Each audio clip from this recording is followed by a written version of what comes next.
He didn't get isekai'd once or twice. He got oversummoned so many times that other worlds became his day job. Each summon stripped away a bit of his humanity, until he stopped caring altogether. The system gave up trying to balance him. Now he's finally stuck in one world, with stats so broken they look illegal. And this time, he's not here to be a hero. He's here to finish things his way. This isn't an adventure anymore. It's the endgame. Let's go. One day, Takafuji Nori had a dream. There was a girl in it. She touched his face and said his name. Apparently, she knew him, but he didn't know hers. Then she suddenly stabbed him in the chest with a dagger. He looked at her face and thought, why was she crying? And how did she know his name? When he opened his eyes, he found himself in a classroom filled with the voices of his classmates. He stared at one point and thought, was it a dream? He looked around, his usual classroom, a very ordinary day. But this is only at first glance. Suddenly, a magic circle appeared on the floor, and then they were all blinded by a bright flash, and when they opened their eyes, they realized that they were in a different place, in some kind of white space. MC stood up and looked around, mentally noting that they had just been at school. His classmates began to panic. One of them exclaimed, is this a joke? Where are they now? A goddess appeared to them and told them not to worry. They had entered the path of the soul. Or more precisely, they had entered the interworld. She is the one they call a goddess. They will not simply be summoned to another world. They will all be summoned as heroes who will overthrow the demon king. They were surprised, and she continued, saying that their souls would be transferred to the world of swords and magic, Belzi, to the kingdom of Hygen. Inori mentally noted that this was just like in the books, and the goddess told them not to worry. No one would stop them there. They would soon depart for another world. But finally, she would give each of them a gift. She extended her hand to each, bestowing an ability corresponding to the world she would send them to. Let them just not become intoxicated with power. Walk the righteous path and lead others. She wished them all the best and then departed for another world. Opening his eyes, MC found himself in the throne room, surrounded by knights, nobles, the king himself, and the saint responsible for the summoning. She caught her breath, rejoicing that the ritual had been successful, and the nobles began to praise her holiness. Now the heroes had been summoned, and the world would be saved. The king ordered silence in the throne room, then stood up and approached those who had come from another world, introducing himself to them. He was Risen Hagen, the king of the Hygen kingdom. He knelt before them and said that he solemnly welcomed them and asked them to defeat the demon king. Inori appreciated his greeting, and one of his classmates turned to his majesty, asking him to raise his head. But first, he wanted to ask one question. They would be able to return to the previous world, right? He said that Saint Isaiah would answer this question. The saint approached them and said that they would have the opportunity to return, but not yet. Exactly 1 month from now, on the next full moon,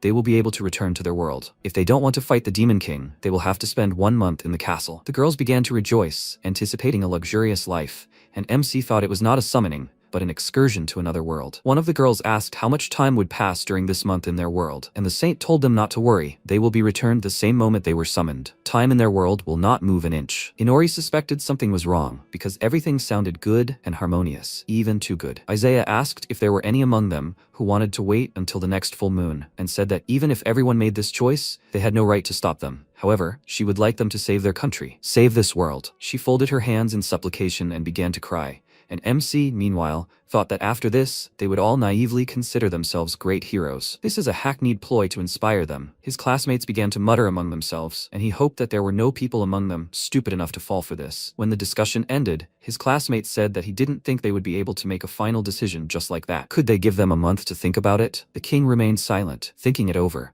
And Inori looked at his classmates and thought that they had a good idea. He would have supported them himself. But the king agreed. In a month they would all have to decide. Either they become heroes or return to their world. But today, they were having a feast, so let them enjoy it to their heart's content. They were very happy, and MC sighed with a smile, thinking that he was so lucky. On the very first day, they would be able to taste the delicacies of another world. He wanted to make something interesting, something with a lot of ingredients at once. Suddenly, a magic circle appeared under his feet. Just like back in the classroom, he touched his chin in confusion and wondered if they would be transported to the table this way. Now he wondered what the magic's capacity was. Could it be used to collect all the goodies? He would like to try some food from a fantasy world. His classmate nervously called out to him and asked why the circle was only under him. MC was confused. Then he was transported to that very space. The goddess greeted him and began her welcoming speech, but realizing there was only one person here, she stopped. Inori said that they hadn't seen each other for a long time, a whole few minutes. She pointed at him in confusion and noted that he had already been here. This made her confused, because this shouldn't be happening,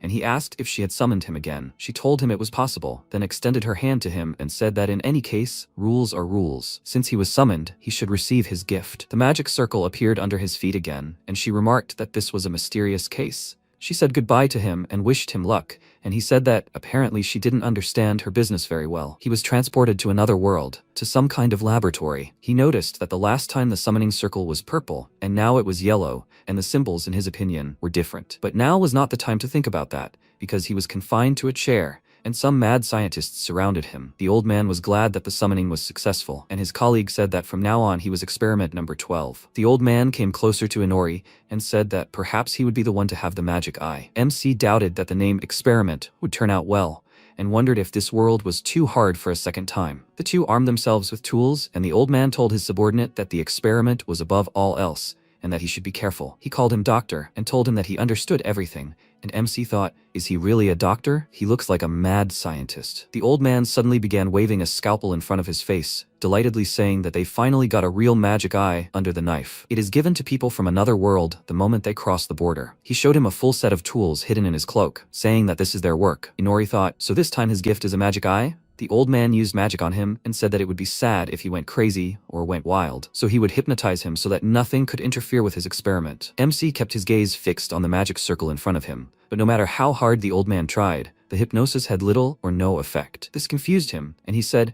he didn't think top-notch hypnosis would work so poorly. Suddenly, his subordinate excitedly called out to him and said that his right eye was all-seeing and his left eye was formation. Hearing this, the old man was delighted. This was a specimen with heterochromia. They decided to forget about hypnosis and continue the experiment to see how he would react, and armed themselves with medical instruments again. Inori became nervous and thought, are they serious? Are they going to cut him open like that without hypnosis? Is this torture? He needs to do something. He decided to try using his eyes to escape, and at that very moment, a green magic circle appeared under his feet. The two crazy doctors stared at him in surprise, and he smiled and thought how perfect timing it was. When he moved into that space, the goddess was surprised, to put it mildly. She noted that this was the third time. Was he that attracted to her? He asked what was wrong with him, and she told him that this was the first time something like this had happened, so she couldn't say much. But she hoped to find out something by the time he appeared next. MC thought that he had already managed to become friends with the goddess. But what awaits him next? And why was she talking about the next appearance? Then he was summoned by a high-class girl and an elf. The woman told her mistress that she had summoned an anthropomorphic monster on her first try. She had talent. He didn't like the way she called him. He was mistaken for a monster and was almost forced to sign a service contract,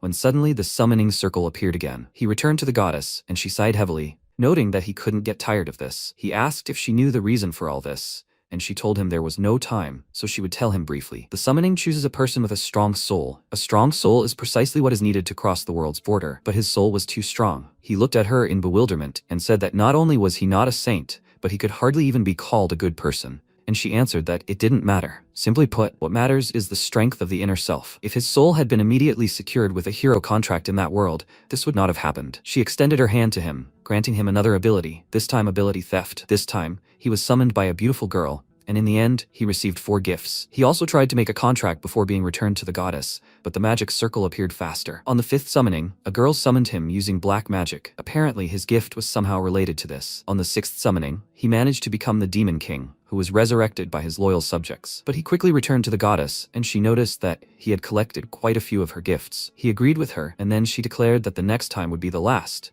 So for the final gift, she would gather all his skills together. When he was summoned, let him immediately look at the system. He would understand what she was talking about. This time, he again found himself in the world of swords and magic. When he heard the king's voice welcoming the heroes, he was glad that everything would be fine this time. But he was confused when he saw 3 unfamiliar high school students next to him. Shinzaki Ryuto looked around, not understanding how they ended up in the castle, and Karasawa Tamaki, noticing the people she recognized, immediately approached them. A girl named Isogai Aoi was also with them. Looking at the 4, the king was confused, because there should be 3 heroes. Hearing this, Inori thought that there were 4 of them, and the 3 of them even knew each other. He frowned and exclaimed out loud, was he thrown into the group with the others? Everyone immediately turned around at his cry, after which the king pointed his fingers at him and asked what this meant. 3 heroes and 1 mere mortal? MC answered him that that was exactly it, and he asked, puzzled, what did he mean when he said that he was thrown into the group with the others? And then his daughter Amanda came. She turned to the heroes and asked, are they from another world? She, the first of the princesses, personally summoned them, so let them be grateful to her. MC thought that here was another pattern, an arrogant princess. She raised her hand and solemnly said that she summoned them to their bright kingdom of the rising sun. Besides people, in this world they will meet demi-humans and demons, and they must know that demons are their enemies. Led by the demon king, They created their own country and are invading their territory, and therefore the main power of the Makard Empire demanded that all countries in the empire summon heroes. But only girls of royal blood can summon heroes, that is, she. Each country trains its own heroes to create an army and fight back against the Demon King. She smiled and asked how they liked their plan. She knew the idea was brilliant. Inori looked at her doubtfully and thought, so they are counting on quantity, not quality? Are they hoping that at least one of the heroes will be successful? Is that their plan? The princess continued, saying that they, representatives of the kingdom of the rising sun, must stand proud and become stronger in order to overthrow the Demon King. MC pursed his lips and silently asked her to stop. He barely managed to hold back his laughter every time he heard the name of this country. Ruto turned to her highness and asked if he could ask one question. Could they return to their world? She told him she would be brief. There was no way back. This made the three of them nervous, and Amanda, perplexed, asked why they needed to go back. They should be grateful. They had everything to become honored heroes of the kingdom. Inori felt uneasy and wondered, what do you mean? There was no way back. They should learn from the kingdom of Hygen. The king apologized to them for getting down to business so quickly and asked them to touch the tablet. It would recognize the blessing he had given them. The court mage held the tablets up to them, and MC began to observe. Ryuto's was revealed to be the blessing of limit breaking, Aoi's the creation of barriers, and Tamaki's the affinity with magic. When he touched the tablet,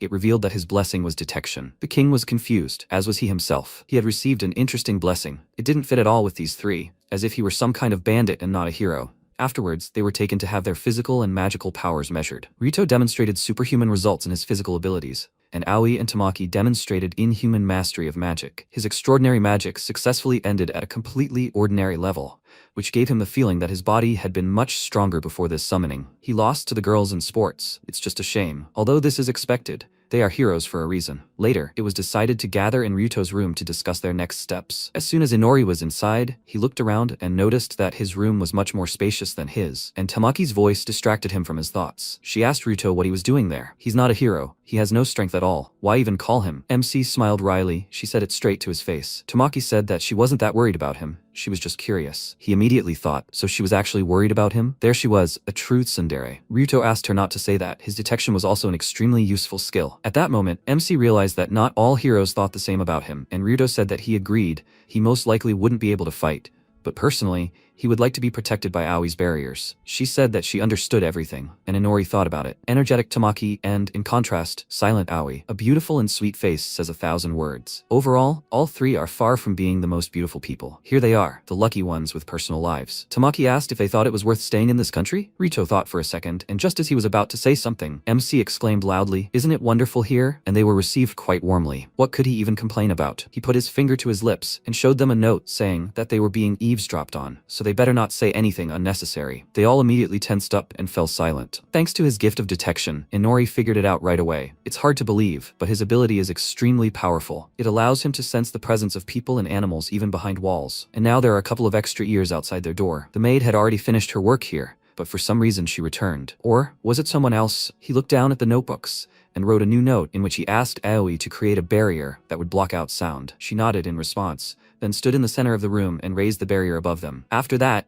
she said that she had succeeded, but she was not yet used to this, so she would not last long. Ryuto thanked her with a smile, which made her slightly embarrassed, and MC silently asked them to flirt elsewhere. Tamaki asked why they were eavesdropping on them. Ryuto immediately became serious and said that he didn't know whether she realized it or not, but their powers didn't fit into the framework of this world. How could they know if they wouldn't decide to plunge the entire country into chaos? So they acted covertly. Tamaki exclaimed with displeasure, "What is he even talking about? They were the ones who summoned them." MC said that he thought this country was also going through hard times. He couldn't say for sure, since they knew almost nothing about this world, but most likely the state was in crisis. Their king does too much himself. Everything will be fine. He wouldn't have to deal with all this. Besides, he has too few vassals and almost no guards. Tamaki agreed with him. She had thought about it too. But they were fed very well, right? That costs money. He replied that the food was very ordinary, simply stuffed with garlic and spices, hence the taste. He grimaced slightly and wondered, so she liked it? And in his opinion, the food was very specific. He continued, noting that this room did not look like a hero's quarters at all,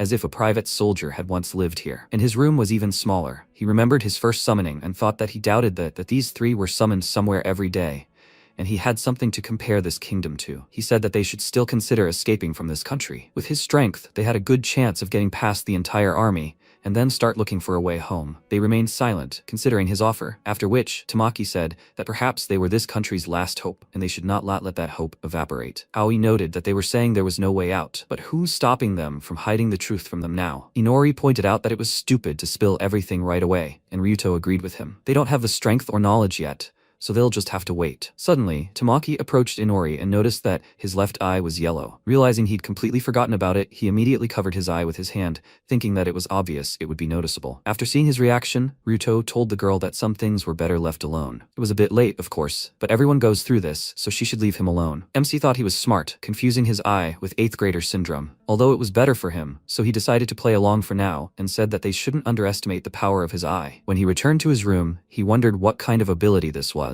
In theory, if he wanted to look at its stats, it would appear. A system window immediately appeared before him. All his stats were around 1,000 or more. He noted that the numbers were quite large, but without an average, they meant nothing. He remembered sweating profusely during the physical test while the three of them chatted merrily, and wondered what was the reason for such poor results. He decided to test his skills first. He had an all-seeing magical eye on his right and a formation eye on his left. Skill stealing, black magic, and detection. He'd built up a decent set thanks to endless summoning. However, the third time he was called a monster, he became a vampire. Because of this, he was afflicted with the hatred of the sun god effect. During the day, the stats of nocturnal races, rejected by the god, are reduced to 1/10 of their normal strength. Therefore, his abilities are limited during the day. That's the reason for his poor test results. He was exposed to the scorching sun for too long, and so that was also why he had this throbbing headache and why the dinner seemed inedible because of the garlic. Even regarding those two girls, it was actually their blood that attracted him. He was so fixated on using his detection skill that he completely forgot about his subconscious. He knew that heterochromia and being a vampire could be survivable. He could somehow cope with that. But first, he needed to learn more about himself and his skills. He remembered all his summons to other worlds and thought that here it was, a whole family of skills. The ability to detect living beings within his own perception, detection. He reached for the candlestick and decided to use his magic to make a weapon out of scrap materials. He removed the candles. He only needed an iron stand. After that, he used magic, and it turned into a dagger. Now he decided to find out what his right, all-seeing magical eye did. Accurate recognition of moving objects, accurate distance estimation, microscopy, dark vision judgment, clairvoyance, dissolving illusions, prediction, photographic memory, a view from the outside. The full set, this eye can do almost everything imaginable. Since he still has a long way to go to figure this out,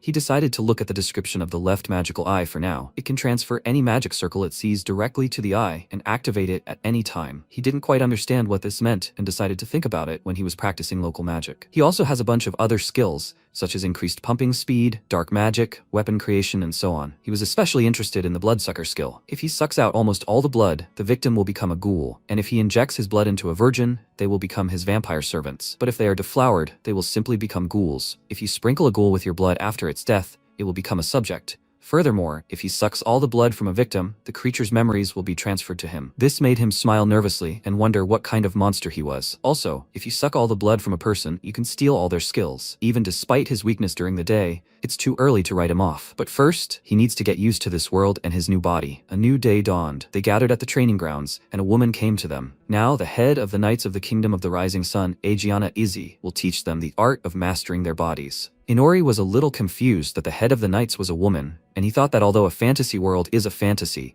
but is this the result of the economic crisis, an attempt to change public attitudes? Agiana said she understood that the girls were inclined toward magic, but the basics of body control still couldn't be neglected. She usually started with strength training, but that didn't seem to be the case with them. Inori frowned slightly and thought, of course that was true. He glanced at the three of them and saw their stats. Ryuto's stats were practically the same. Tamaki had the highest mana, and Aoi had the same, but she was much weaker. Despite this, all three had inhuman stats, in Inori's opinion. The head knight told the three of them that once they learned the basics of body control, they could choose what suited them best. With Inori, it was different. He would only choose once he reached the level of an average warrior. After that, he went to train. While he was doing push-ups, the head knight didn't leave his side for a second and constantly urged him to continue. MC was having a hard time. He was so sleepy during the day, and his head was splitting under the scorching sun. Agiana said she would keep a close eye on him and encourage him, but he thought his head was already spinning. Even if he wanted to escape somehow, he couldn't. Suddenly, the princess's voice rang out. Inori immediately realized that the tsundere from yesterday had arrived,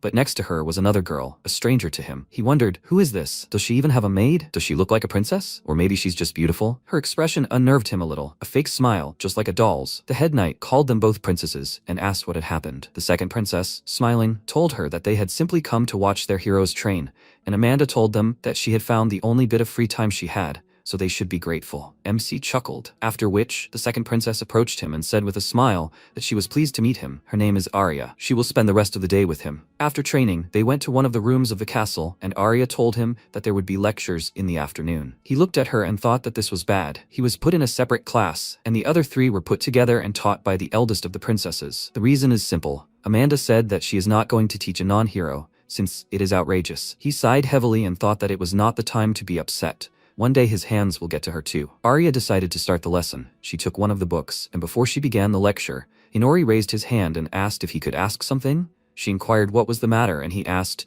"Isn't she the younger sister of the first princess?" She told him that, unfortunately, this is not true. She is older than her by a year, but for some reason, she is the one who will inherit the throne. He thought it sounded really complicated. Age doesn't always determine the heir. He decided not to ask her about it anymore, and they returned to the lecture. According to the lessons, the kingdom of the rising sun was founded by a sorceress. She was part of a group of heroes that ultimately defeated the previous demon king. That is, their founder was a witch. Thus, a certain belief in witches was strengthened among the people, and women are generally given more importance. For many years, the throne belonged to queens. The current ruler, the queen's husband, is none other than the regent. This is their usual form of government. The queen can deprive the king of power through a simple divorce. As a result, the second princess gave him a lecture on the basics of the history of their kingdom and the magic of this world. Soon, evening fell. He returned to his room and, leafing through a book, thought that tomorrow something in the spirit of the principles of local magic awaited him. And practical magic lessons, in theory, begin the day after tomorrow. He borrowed a grimoire on the basics of magic from the second princess. Of course, it was rude of him to ask for it after he fell asleep during her lesson, but her doll-like smile never left her face. However, it was unlikely that she was very happy. He found an image of a magic circle in the book. Now he could try what he hadn't been able to work with yesterday. He used the magic formation eye, which allows him to save magic circles he has seen and activate them at any time. But nothing worked. There was no feeling that the circle was preserved inside the eye. He tried other magic circles, but nothing happened. He closed the book, annoyed that this was a complete defeat,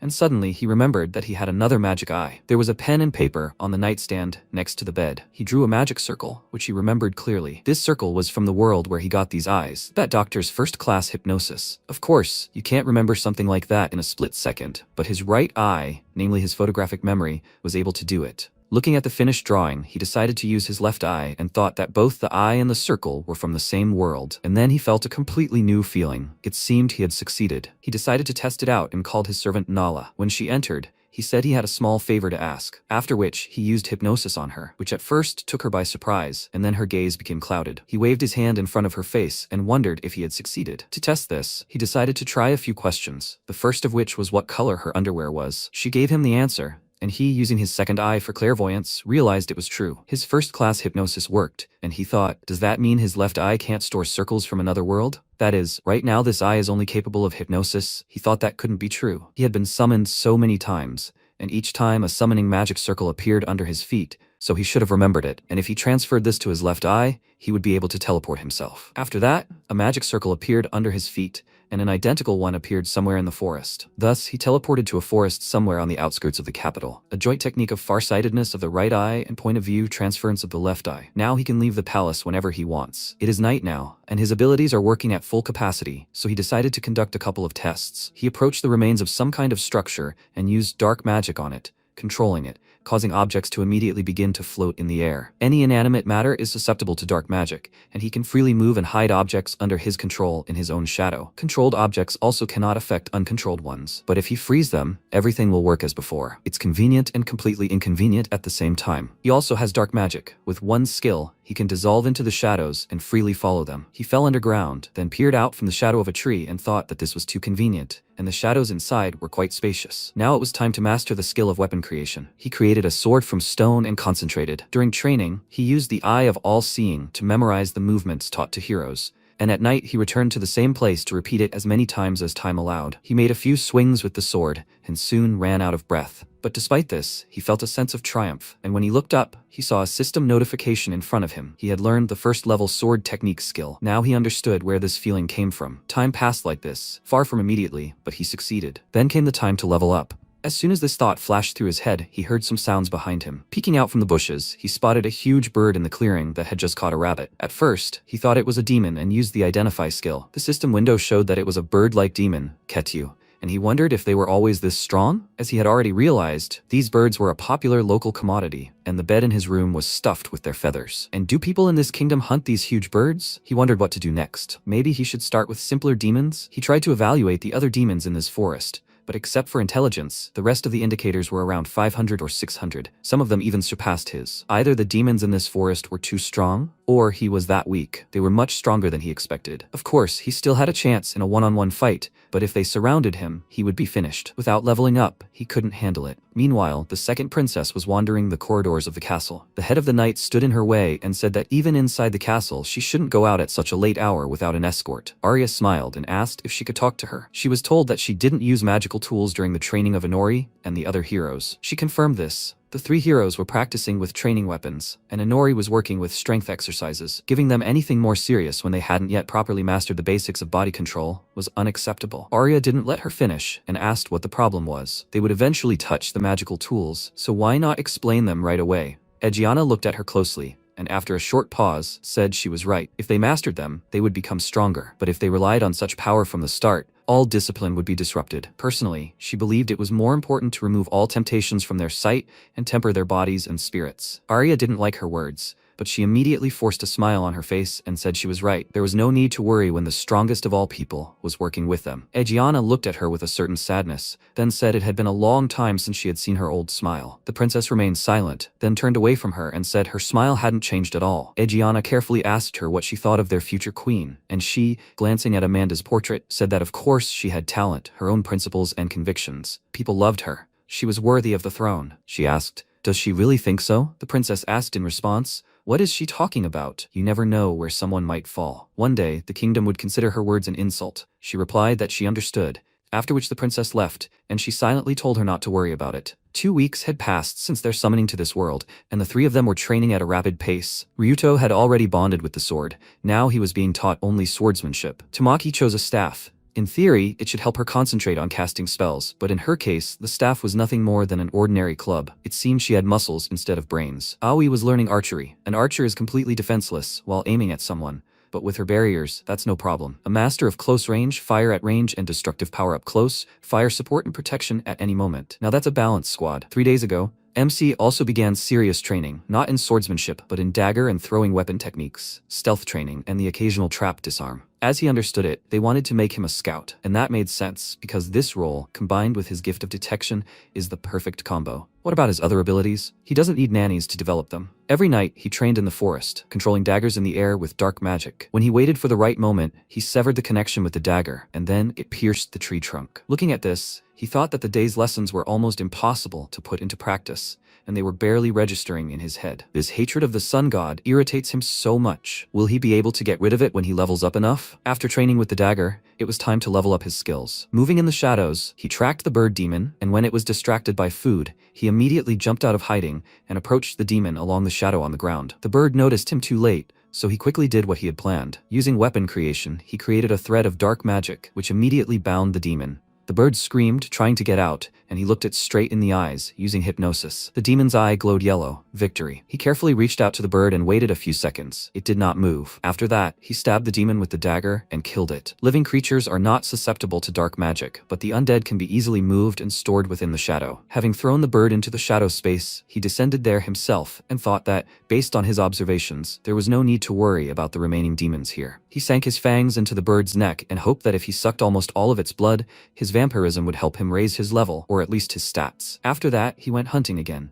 This time he came across some kind of reptile. He thought the beast didn't look particularly tasty, but it wasn't like he had a choice. As long as it was profitable, he would continue hunting. As soon as it began to get light, he teleported back to his room and went to bed. Every night, the same thing. Morning came, the maid woke him, and he thought that of course, he wouldn't keep her under hypnosis forever, only when he urgently needed to go somewhere. In these 2 weeks, he was able to extract a ton of interesting information about the kingdom from her, all thanks to the miraculous hypnosis. The current queen could not have children. The country itself is based on a matriarchal system. The queen gives birth to a daughter so that she will eventually inherit the throne, and so the kingdom continues to exist. But for an unknown reason, many members of the royal family died of illness, which could gradually lead to tragic consequences. And so as not to leave the kingdom completely without heirs, the daughter of an earl, a distant relative of the queen, became the king's concubine. Then a baby was born. She was named Arya. Her name means heiress, a diligent student, a favorite of the people. Everyone rejoiced at her success until she was 7 years old. That year, the king and queen finally had a daughter, and they named her Amanda, meaning beloved. The queen loved her daughter immensely, and she inherited a talent for magic. Arya no longer needed to study so diligently to inherit the throne. When Amanda turned 7, she became the first princess and was named heir, leaving Arya in the shadows. The meaning of her name faded into oblivion. People lost all interest in her, and the princess was left alone. Forgotten by the queen, she lived out her days in the castle like a doll. Now, sitting at one of her lectures, he glanced at her and thought that she was just like him, expecting nothing from anyone. Noticing him lying on the table, she asked him to wake up. Learning is light. If he sleeps, he will be empty-handed and empty-headed. He yawned and thought that it had been so long since he had listened to an instructive lecture, after which she said that it was sad, of course, that he lacked talent for magic, but he was being taught intelligence techniques and espionage. He didn't think that this was where his talent lay. He thought about it. He really couldn't use the magic of this world at all. Even the most ordinary people could use simple magic, and in the eyes of others, it was strange to be someone who couldn't use it at all. Arya said that the head of the knights was an extremely busy person, but she still found time for them. Was it because she saw something more in them? He stretched and answered her boredly that it was because they were heroes, and then she seriously said that to become stronger, he should put in more effort. He felt a little uneasy from her abrupt approach, after which she ordered him to follow her. She led him to the tower. They descended the stairs and found themselves in front of huge doors.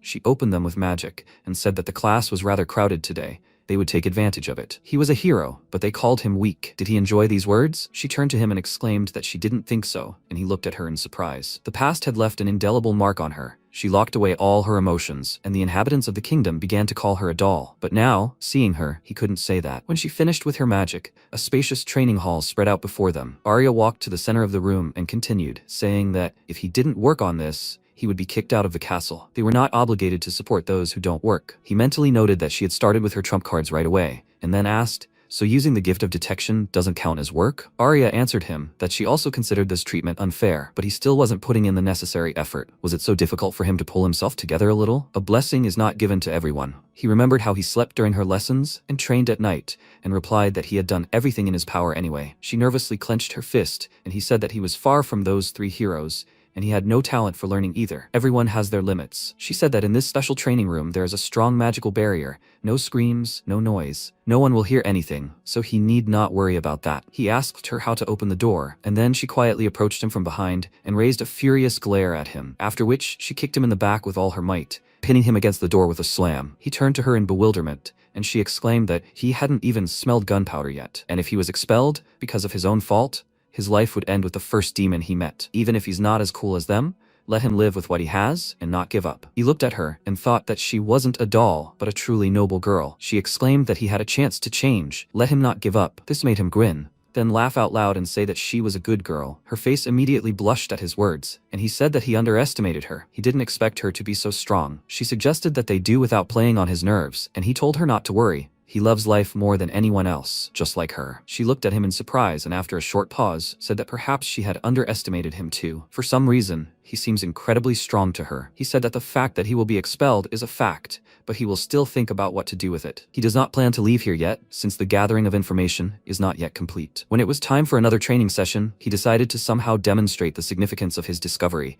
but the problem was that field training in real dungeons was not planned yet. The training ended, and he caught his breath, thinking, maybe he should ask the head of the knights to convince the queen? Maybe then he would have a say? Aegiana led him into her office for a conversation, and when he told her his request, she said it would be difficult. He asked, she understands that his ability is not quite up to this. He admitted that he didn't have much motivation for daily training, but she didn't let him finish and said he was mistaken. She wasn't underestimating him at all. Would he like to join the knightly order? He was very surprised by her offer, and she said that his abilities would be indispensable on the battlefield. They would help him in his position as a knight. It didn't matter whether it was exploring a dungeon or battling the Demon King. He would become stronger with each time. It's difficult, not because she doesn't want to, but because she has no way to influence his situation. But if he stops being a hero and becomes a soldier, then he will begin to decide his own fate. That way, he can avoid exile. He understood that if he agrees, he will receive a whole bunch of responsibilities, and this does not suit him. He answered her that he really appreciated her offer, but he needed time to think about it. She agreed,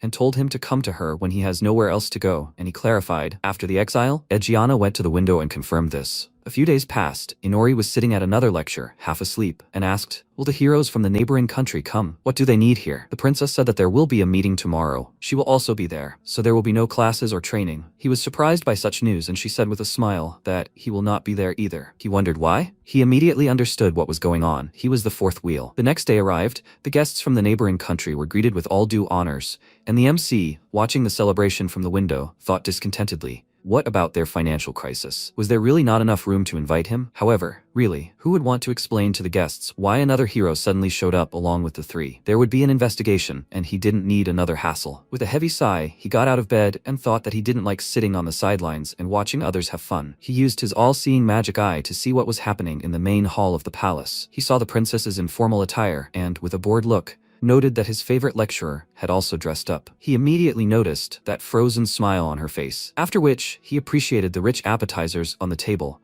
which made him feel sad. Thanks to hypnosis, he was able to learn from Nal that this ceremonial greeting is one of the main reasons for the economic crisis. The queen is unusually fixated on showing off in front of other countries and is completely unwilling to listen to the king's concerns on this matter. And then he noticed some strangers next to Ryuto and the girls. Could these be the visiting guests? One guy stands out from the trio. He has bangs down to his nose, which makes him look gloomy. They could get along. And that blonde guy, he's Japanese, right? To find out, he used the identify skill and saw that his name was Masayoshi Date, meaning justice. Wasn't that a bit of a pretentious name for this guy? Seeing him start yelling at Ryuto, he wondered what he didn't like about him. He couldn't hear anything. What if he tried to read his lips? Masayoshi, furious, ordered them to quickly bring Inori here, challenging him to a duel. When the reception was over, he was called to meet the heroes. As soon as Masayoshi saw him, he immediately challenged him to a duel, which took everyone present by surprise, and his comrades felt a little ashamed of him. MC asked about the reason, and he answered that he wanted to prove to the goddess that he didn't deserve it. He asked which goddess he was talking about, and he told him not to pretend to be stupid. He was there too, right? In that white space where he met her? He asked what the duel had to do with it,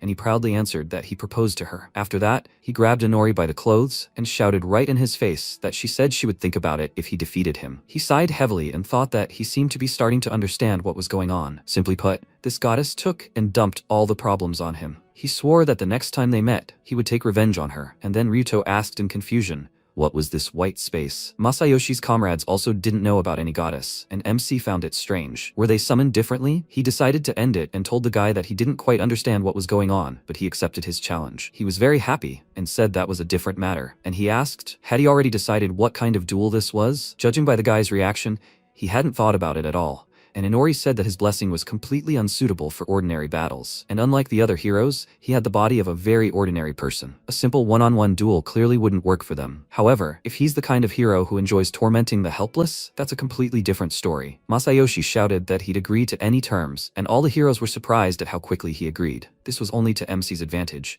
He said there must be a dungeon near the capital where knights are trained. The winner would be the one who defeats the first floor boss first. Masayoshi smiled confidently and agreed, while Ryuto whispered to Inori, is he sure about this? This isn't just reconnaissance. How does he plan to defeat the boss with his abilities? He replied that everything would be fine. He had an idea. In the end, he agreed to duel the next day, but then, after the duel, the queen summoned him because he suffered a crushing defeat. She began to scold him. He volunteered to change the location of the duel, but lost so shamefully. Her Majesty was right. This guy was too strong. His sword skills allowed him to cut down everything in his path, no less than the skill of the head of the knights herself. Even the first floor boss was barely able to do anything.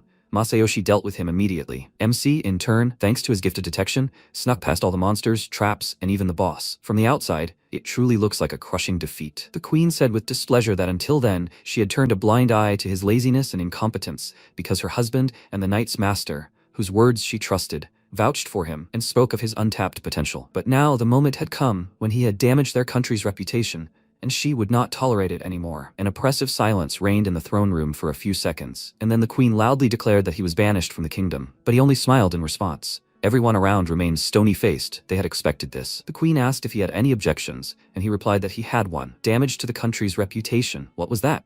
She reminded him that he had actually lost the duel, and he agreed with her, but nothing more than dignity was at stake. She did not understand what he was talking about, and he explained that he was talking about the dignity of becoming a goddess's man. It was agreed that this duel would be kept secret from everyone except them. First of all, he was no hero at all, He was a man who had not even been publicly introduced to the country's inhabitants, and he was clearly not one to disgrace the kingdom or her majesty. This duel was essentially a simple farce. However, this does not mean that he sat idly by. After his words, guards entered the throne room. They placed 2 bags completely filled with gold coins and jewels at his feet, and he said that he had brought a modest souvenir of the dungeon. At the sight of such a huge amount of gold, the queen and her daughter gaped in surprise, and Inori said that this was the treasure of the first floor. He cannot compete with the hero, but he may not leave empty-handed. Pleased with his loot, the queen began to examine the gold. MC said with a grin that with his blessing, it was a piece of cake, and all this was done so that they could see its value. The second princess was very surprised. She expected him to be kicked out, and so the troublesome guest was satisfied with his victory and returned to his homeland. And since there were no more obstacles, it meant that exile no longer threatened Inori, and he could take up hunting in earnest. That same night, he set off into the forest. Having already managed to eat someone, he emerged from the shadows and thought that he was already getting pretty tired of the birds. Noticing something strange, he looked around and thought, is something wrong again? Is this forest trying to surprise him with something else? There are only trees around, so it's not immediately clear, but his gift of detection still aches and aches. He thoughtfully touched his chin and realized that this was no longer the gift of detection. Something else would help him here. He used the magical eye of all-seeing to dissolve all illusions and saw a magical dome in front of him. Now he understood the source of this aching feeling. Did this gift of detection work so poorly because he got it from this world? And no protection worked on the magical eye of all-seeing. He wondered what was inside. Maybe there were demons stronger than the birds. He decided to quickly check it out right now. After all, he could always escape. At that very moment, packs of wolves roaming nearby sensed his intervention. When he found himself inside the dome, he immediately heard the rustling of leaves. Several gray wolves ran out of the bushes at him, and he immediately clung to his shadow, excitedly thinking that he had never dealt with a pack before. He created black threads from his shadow, which quickly dealt with the wolves. When he was finished, he touched the wound on his face and winced in pain, thinking that even one was strong, and here there was a whole pack of them, but he still dealt with them all. Having hidden the bodies in the shadow space, he himself began to descend there, thinking that if everything went well, he would no longer need the bird, but just in case, he needed to take one for inspection. After that, he went further, reached a lake, in the center of which was an island with a huge tree. He glanced at it, hesitating to go further, because he felt that the boss was about to appear. He decided to pretend to be unsuspecting and took a step forward, immediately after which, a huge wolf jumped out of the forest and attacked him. The guy jerked back. He saw that almost nothing was left of his arm, and was very surprised. He certainly expected a monster to attack, but not like this. Immediately after that, the wolf attacked again. It hit him with its paw, throwing him to the side, and he hit the trunk of a nearby tree. Having come to his senses, he looked at the enemy and thought, what the hell just happened? The identify skill showed that Fenrir, a wolf-like magical beast, was in front of him. He thought, so he's not a demon? He glanced sideways at his hand and thought, is this just a mini-boss? What should he do now? Hide in the shadows? But it will still be waiting for him at the exit. At that moment, Fenrir rushed to attack, and when it got very close to Inori, he panicked and told himself to think faster. As soon as the wolf attacked, he was no longer in the same place. It turned out he had managed to fly into the air a few seconds before the blow. And then the title of a monster from the third world made itself known. He was a vampire for a reason, and now he decided to test all his abilities. Fenrir looked up at him and asked why he had come to them, and he mentally noted that he was also talking. However, that was why he was a magical beast. He landed on the nearest rock and told him that he was lost. The wolf didn't like his answer, because you can't just get past an illusion, and he said that he already understood that, so he was curious about what was inside. Illusions are not erected without a reason. Fenrir said that this meant he was an intruder who had killed his kind. Therefore, he would not let him go alive. MC measured him with a thoughtful look and asked, is this place important to him? Fenrir said he'd give him something to think about in the afterlife, and he was glad he could tell him everything now. The wolf told him that they once made a pact with a witch in these lands, so they protect this place and root out any demons they deem a threat, including curious ones like him. Let him not resist, and his death will be painless. Otherwise, it will turn out like with his hand. But seeing what happened to his hand, he immediately fell silent, confused. While he was telling him all this, Inori had already managed to heal all his wounds without realizing it. He immediately realized that it was thanks to his vampire abilities and said that he didn't expect his regeneration to be so strong. Fenrir clenched his teeth and warily noted that he was clearly not an ordinary guy, after which he pounced on him, shouting that he wouldn't leave here alive anyway. MC didn't expect such a sharp attack. He immediately jumped aside an instant before the wolf's powerful jaws would have snapped shut. All thanks to his right eye, he was able to see his attack, but it would be difficult to continue like this. He flew higher and thought that, although he could fly, he would hardly be able to get above the cliff. He needs to stay in the air for now and try to glide down to the forest edge. He dropped sharply and Fenrir turned, watching him from the top of the cliff, and then Inori saw something shiny flying at him at high speed. He immediately covered his face with his hands to protect himself, and these sharp things broke all the trees around him. It turns out that Fenrir threw his clumps of fur at him, sharp as blades. MC howled in pain. Several clumps of fur still pierced him. Before he even had time to catch his breath, Fenrir immediately appeared in front of him, and there was a roar. Dodging the blow, Inori thought that hypnosis didn't work on him either. He was too aggressive. What should he do? Seeing the waterfall in front of him, he realized that he was at a dead end, and this made him very nervous. Meanwhile, the wolf was already right above him. He swung his tail, throwing sharp tufts of fur at him. They punched large holes in his wings, causing him to grin and then pounce, wanting him dead. MC waited for him to get closer and pulled huge stakes from the shadows. Fenrir was surprised by this. He barely managed to dodge them, and Inori said it was good that he had prepared all this just in case. However, victory was still far away. His wounds began to heal again, and the wolf bared his teeth. MC thought that he would like to teleport now using the magic circle, but his left eye of the formation was set to hypnosis, and to change the effect, he needs to look at the teleportation circle with his left eye, so he needed to somehow buy time for this. He pulled the prepared knives from the shadow space, and thought that he just needed to stab him. After that, he waved his arms, throwing knives at Fenrir, who slowly walked towards him, saying that he was already starting to wonder what he would do next. The knives simply bounced off his fur. Inori became nervous, and when the wolf pounced on him, he jumped aside and again took out the knives, then broke into a run. The knives bounced off his body again. He said that this would not kill him, after which he swung his tail, throwing sharp needles at him. MC immediately stretched his arms out in front of him, and when one of the needles hit him in the stomach, he realized that there was no point in trying to protect everything.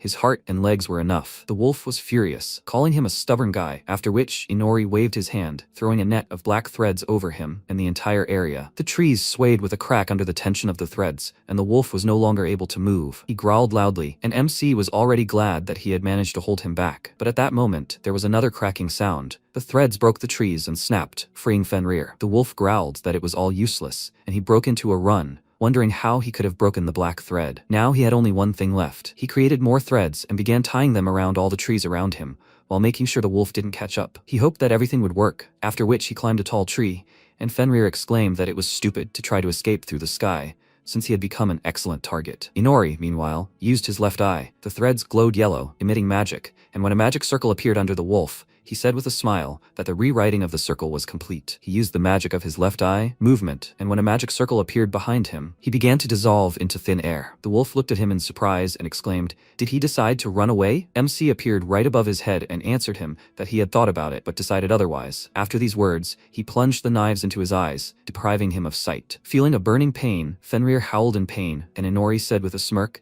that he didn't like being left on the losing side. The wolf began to destroy everything around in rage, asking how dare he do this, and MC dodged his tail and thought, doesn't he like this? He climbed a nearby tree to watch him, but when the wolf stared at him, he was confused. Could he really see him somehow? Fenrir seemed to read his thoughts and said that he was wrong. He could smell him. He smiled nervously, feeling his strong desire to kill him, and then the wolf's mouth appeared right in front of his face. He immediately jumped off the tree branch and thought that the time had come. He teleported just before Fenrir grabbed him, and he shouted that he could live for now, but next time he would kill him. Inori, meanwhile, found himself in his room. He caught his breath and thought that Fenrir had done everything to cripple him, but not kill him. Next time, he would definitely take revenge. From that day on, he worked hard on his equipment. Slipping into the 5th armory, he managed to get his hands on some metal and a couple more materials. He also managed to grab Fenrir's fur, just in case, although it was incredibly difficult. He placed the fur on the table and checked it with Identify. Under the influence of magic, an object is endowed with extraordinary properties: crystallization, hardening, narrowing. He imbued a tuft of fur with magic and it turned into several needles. Now he understood why he couldn't pierce it. He was completely covered in this fur. He decided to make a weapon with it, and black threads appeared before him,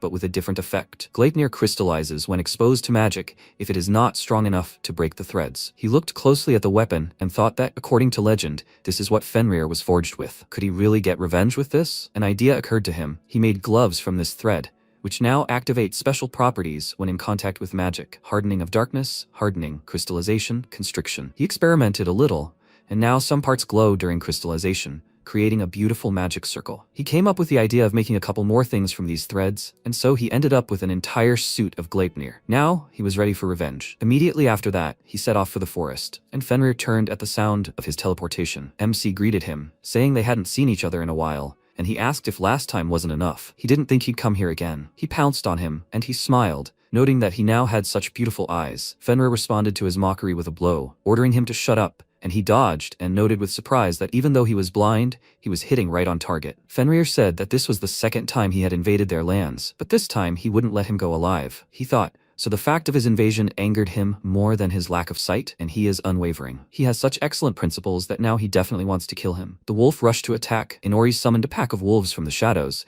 and when they attacked Fenrir and began to bite into his skin, he froze, not understanding what was happening. MC smirked and asked, can he feel it? Even without eyes, it's clear how well his kin greet him. Fenrir grew angry and shouted, what did he do to them? He replied that he had done many good things to them. Now they were his little useful subjects. Fenrir suddenly began to kick, throwing the wolves off himself, which Inori didn't expect, and he had to jump to the side to avoid being hit. This time, the damage was less. The suit doesn't completely block the blow, but it does its job. Fenrir pounced on him in a rage. He blocked his blow, and then a pack of shadow wolves ran out of the forest thicket. Fenrir pounced on Inori while he was resting and shouted that this was revenge for his brothers. He immediately used teleportation, and instead, Fenrir bit off a piece of wood, exclaiming in frustration that he had escaped again. Feeling the vibrations of magic from above, he gathered all his strength in his legs and jumped high. And MC said that he hadn't escaped at all. He was mistaken. Fenrir suspected something was wrong, and then a net of threads fell on him, forcing him to descend. During this time, Inori managed to stretch the threads around the area, and the shadow wolves kindly helped him with this. Because of this, Fenrir didn't feel anything, not even his own kind, and therefore began to panic. He asked him what it was, to which he was told it was yarn from his own fur. Now the wolf couldn't escape. He waved his hand, commanding Gleipnir to contract, after which the threads began to tighten, slowly wrapping around the wolf's body. In the end, he couldn't withstand Gleipnir's power and was pinned to the ground. He growled, trying to break free, but he was having no luck. MC came down to him and said it must be hard for him to smell something made of his own fur. He provoked him, deliberately angered him, continued to take hits, all for the sake of completely distracting him from the trap. And then, at the very last moment, he teleported out of the trap, leaving him in his own web. Wishing him luck, he pulled the thread tighter, and the shadow wolves came out to see their comrade off. Fenrir said that he had put so much effort into his life, but now the oath was broken. Time passed, Inori drank all his blood and his level increased by 5, and he also gained several skills during the fight. Now his list of skills included one unique one, the King's Vessel. Suddenly, someone's voice came from below. It was one of the shadow wolves. MC was surprised that they could speak, and the wolf apologized for calling out to him so suddenly. He thought, so it was because of the king's vessel? Are they his subordinates now? He wondered what he wanted, and he asked if he had the power to make their former master a subject like them. Inori looked at Fenrir, and the wolf said that he had defended this land until his death, fought to protect them. They wanted him to serve alongside them as well. He promised him that he would try to do so, for which he thanked him. After that, he sighed heavily and thought that he doubted there would be any consequences, and then he felt extremely tired. After that, he returned home and went to eat with the other heroes. During the meal, they started talking about the princesses. Ryuto said that he had been thinking about it, but it didn't seem like the princesses got along well with each other. Tamaki said that it was rather the second princess who was too unsociable, and Aoi smiled awkwardly, agreeing with them. Now she wondered why that was. Ryuto said that it wasn't that they outright hated each other. The second princess still glanced at the first one sometimes. MC was picking at his food with a fork, his thoughts preoccupied with the pile of garlic on his plate. Suddenly, Ryuto said that it was time for their Inori. He immediately looked up from his plate and indignantly asked, what does this have to do with him? There were 2 girls in front of him, so he should ask them. Ryuto noted that they weren't as familiar with her as he was. He was taking lessons from her, so he should talk to the first princess and bring them together again. He exclaimed that this arrogant princess would never agree to talk to him,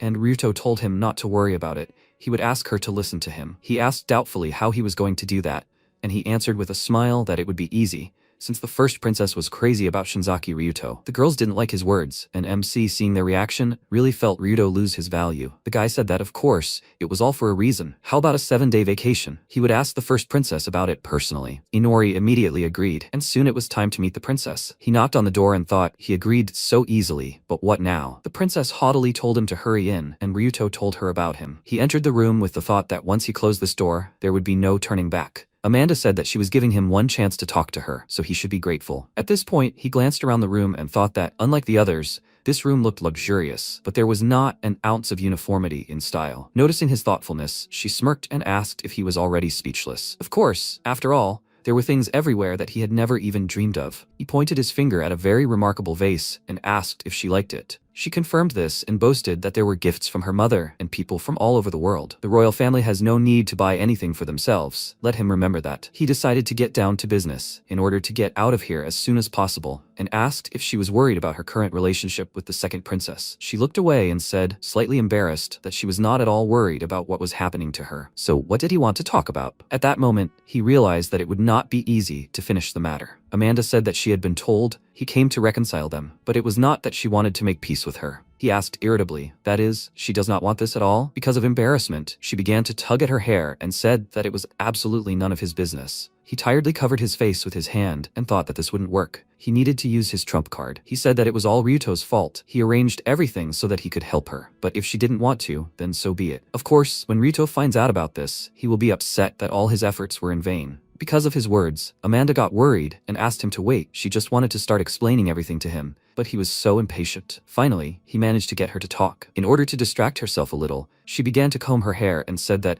everything was different before. They were much closer. She combed her hair, was smart, and often played with her. Wherever she went, she followed her. But at some point, they began to distance themselves from each other. And when she turned 7, the title of the first princess passed to her. She was told that her sister was not her mother's daughter. From then on, it all began. To become a queen, she had to study hard every day, and at some point, she realized how wonderful and kind the second princess, her sister, was. She dreamed of spending time with her again like before, but the adults around her wouldn't allow it, and so a chasm formed between them. She looked down sadly, then turned away from Inori, and said that she was done. Now he understood what the first princess really was. Her arrogance and behavior were the result of her upbringing. The lack of uniformity of style in the room was just an example of this. Her own eye was nowhere to be felt. Everything was imposed on her, including her own personality. She could only cling to her status as a princess to avoid losing herself completely. She became embarrassed and asked him to say at least something. Who was she telling all this for? She would even consider listening to his advice. He immediately took his words back and thought that her arrogance seemed to be her innate pride. He asked, then, why doesn't she just come up to her and say, let me call you sister? She said sheepishly that she definitely won't say that. How will the retinue and servants look at her after that? He smirked and asked, in this country, the servants are more important than the princess herself? Doesn't she decide what to do? She's the first princess, after all. She was worried that such decisions could cause her problems, and he said that her sister was stronger than she thought. Amanda seemed to sincerely think about this, after which she said sheepishly that she could handle everything herself and didn't need his advice. He should be grateful to her for listening to him. After that, he left her chambers and went to his room. He told Nala about everything, and she honestly admitted to him that she was not thrilled with the idea, but she would consult with her. He mentally noted that this was not the most pleasant answer. Well, that's what she's, the second princess's maid, is for. The next day arrived, and Nala came into his room in the morning to give him a message from the second princess. He had apparently just woken up and greeted her, asking what message she was talking about. She smiled and said that this time everything was different, that today's lesson would be special, which gave him a bad feeling. In the end, they both dragged him out of the palace, and he asked what kind of lesson awaited him in the middle of the street. Arya said that studying trade flows and the mood of the people was no less an important part of the training than everything else. As a representative of the upper class, he would accompany her and carry her purchases. He looked at her warily, not understanding what purchases she was talking about and how this related to the hero's training. First, she decided to look at the selection of jewelry, and he thought she said she never bought anything. So what was this then? Arya was so focused on choosing jewelry that she frowned, but she had a hard time settling on just one, so she asked Inori for help. He said that whatever she took, it all suited her, and she sheepishly clarified that she wasn't buying it for herself. He looked at her in confusion, and Nala whispered in his ear that she was choosing a gift for the first princess's birthday. When she told the second princess what they had talked about last night, she declared that they would immediately go buy a gift for her little sister. He said that he understood everything, but why should he choose a gift? Arya remained silent, choosing her words, and asked, didn't he see her yesterday? That's why she thought he could choose something. He answered her that, unfortunately, even after yesterday, it didn't become clearer to him, but he noticed that she had long been accustomed to receiving gifts. No gift would do any good. She was slightly upset and asked, does that mean a gift is a bad idea? He replied that the giver is more important, so he thought her choice was already the best. Nala smiled and thought it was so sweet of him while he was only thinking about how to get back to the palace. Arya smiled at his words and then chose a gift. While she was talking to the seller, Nala said that if she hadn't talked to him then, she never would have thought to persuade her to give something to the first princess for her birthday. Arya smiled, looking at the box in her hands, and Nala was very happy. She finally saw her real smile. At that moment, Arya approached them and asked what they were talking about, which made Nala very nervous and decided to change the subject, offering them a snack. 5 days later, MC received an invitation to the first princess's birthday party, and he, dressed up, went to the banquet hall. He stopped in a corner overlooking the entire hall, and thought the banquet was as luxurious as always, and all around were pompous idiots. Applause swept through the hall. Everyone was greeting the birthday girl. Amanda entered the banquet hall, enjoying the attention, and her parents watched her with smiles. Ryuto bowed slightly, greeting the princess, and she was very happy to see him. He congratulated her on her birthday, and said that today she was even more beautiful than yesterday. She smiled genuinely, enjoying the compliments, and as they chatted, Inori thought they weren't even shy. Among the crowd, he noticed Egiana talking to a man, and he wondered who he was, since he didn't look like the other nobles. His identify skill showed him that he was the prime minister of the kingdom, Betray, and he thought they were probably talking about security in the country. But now was not the time for them. He glanced around the banquet hall in search of Arya. She was hiding behind a column and watching her sister, afraid to approach her. It became hard for him to watch. Was it really that hard for her to just call her sister, or was it hard for her to squeeze between them? He decided to help her a little, all for the sake of the weekend. When he approached her, she asked him for advice on how to call her, and he said that he would do something now, but she should not take it too personally. She remembered how well she kicked him, right? And where did all her energy go? Before they could say anything, he pushed her right into the center of the hall, and her legs carried her to her younger sister. She managed to stop, and realizing that she was now right in front of Amanda, she became nervous. Everyone present froze in anticipation, and MC looked away, as if he had nothing to do with it. Amanda stared at her older sister in surprise, who looked away shyly, hiding the gift box behind her back. The guests began whispering, and Inori thought the noise was due to the sisters simply bumping into each other. He began glaring at Arya, silently telling her to act. They hadn't been preparing her for this for nothing. Swallowing nervously, Arya handed her sister the box and wished her a happy birthday. Then excitedly and loudly exclaimed that in honor of this occasion, she had a gift for the first princess. Amanda hesitantly accepted the box, opened it, and stared in surprise at the jewelry. She excitedly asked her to braid it into her hair right then, which Arya was initially surprised at, and when Amanda said please, she got down to business with a smile. The gift she chose for her was 2 hair clips. She braided her hair, and Amanda, shyly turning to her, asked how they looked on her. Arya smiled and told her that the clips looked very nice, and Amanda smiled broadly, thanking her. After that, all the guests applauded. Everyone was genuinely happy about the sisters' reunion. Then Amanda asked her sister for one more gift. She was silent for a second, very embarrassed, and then told her to just call her sister. She agreed, right? Arya stared at her in surprise, remembering their childhood friendships, and with tears in her eyes, she answered that she was only happy to call her that. Amanda couldn't believe it. She immediately threw herself into her arms, happy that they could finally spend time like before. Watching them, MC thought the job was done, and then he noticed something. The king and queen were also crying, happy for their daughter. Ryuto approached him and apologized for leaving him to deal with everything alone, but he was glad he had come to him. He told him that everything was fine, and that he was also counting on full compensation. The guy laughed, promising to think about it, and said that he was grateful. It was hard for him to watch how hard they were having, and he was glad that they were able to make peace. He looked at them with a smile, and quietly repeated that he was very happy, and he wondered if he was being too kind. He wanted to say something about his heroic deed, but he walked away from him, saying that he needed to get some air, and went out to the balcony. While he was enjoying the sunset, Arya approached him and said that she needed to tell him something. Realizing they might not be alone, she immediately corrected herself, politely asking if she could talk to him. He told her to go ahead. There wasn't a soul around. She smiled and asked if this was his gift of detection, a rather practical blessing. He looked at her thoughtfully and said that she should listen to her feelings more often, and she immediately exclaimed that he was the last person she wanted to hear that from. At that moment, someone in the banquet hall sprinkled a blade with blood, and everything fell silent for a moment. Inori silently told the princess that if she listened to herself, then no one would dare call her a doll again, and then, suddenly, loud screams were heard. They both immediately turned towards the sound, and Arya rushed inside to check what was going on, but he stopped her. The princess froze. Right before her eyes, the queen's head flew off her shoulders. The prime minister killed them both, the queen and the king. The banquet hall filled with the screams of terrified guests. He ordered them to be silent, calling them corrupt curse. The guards didn't act, so it was all planned. The assassins shouted that they didn't even try to stop the collapse of their country. A queen squandering the entire treasury on her whims, and a king turning a blind eye to this chaos. Now that they had fallen, the next king would be none other than the heir to the royal bloodline, Betray. Egiana approached him, and he declared that she would become queen. MC nervously gritted his teeth and saw Amanda standing right in the center of the banquet hall, next to her mother's head. She stared at her mother's face in shock, then unleashed all her magic and screamed in rage that he had gone mad. She swung her arm, preparing to throw a bolt of magic at him, but Egiana immediately appeared in front of her and, with a swift swing of her sword, deprived her of that opportunity. The blade severed part of her hair and her arm. Her hairpin clanged across the floor, and the heroes called out to her in concern. Ryuto was about to run to her aid, but the leader of the knights ordered him to remain still. If they decided to attack, The same fate awaited them. Betray shouted that they were all the witch's daughters, her people. They blindly followed her whims and blindly allowed the heroes to be summoned. They had committed a sin that could only be washed away by death. Amanda looked at the hairpin that had fallen to the floor and burst into tears, thinking of her sister,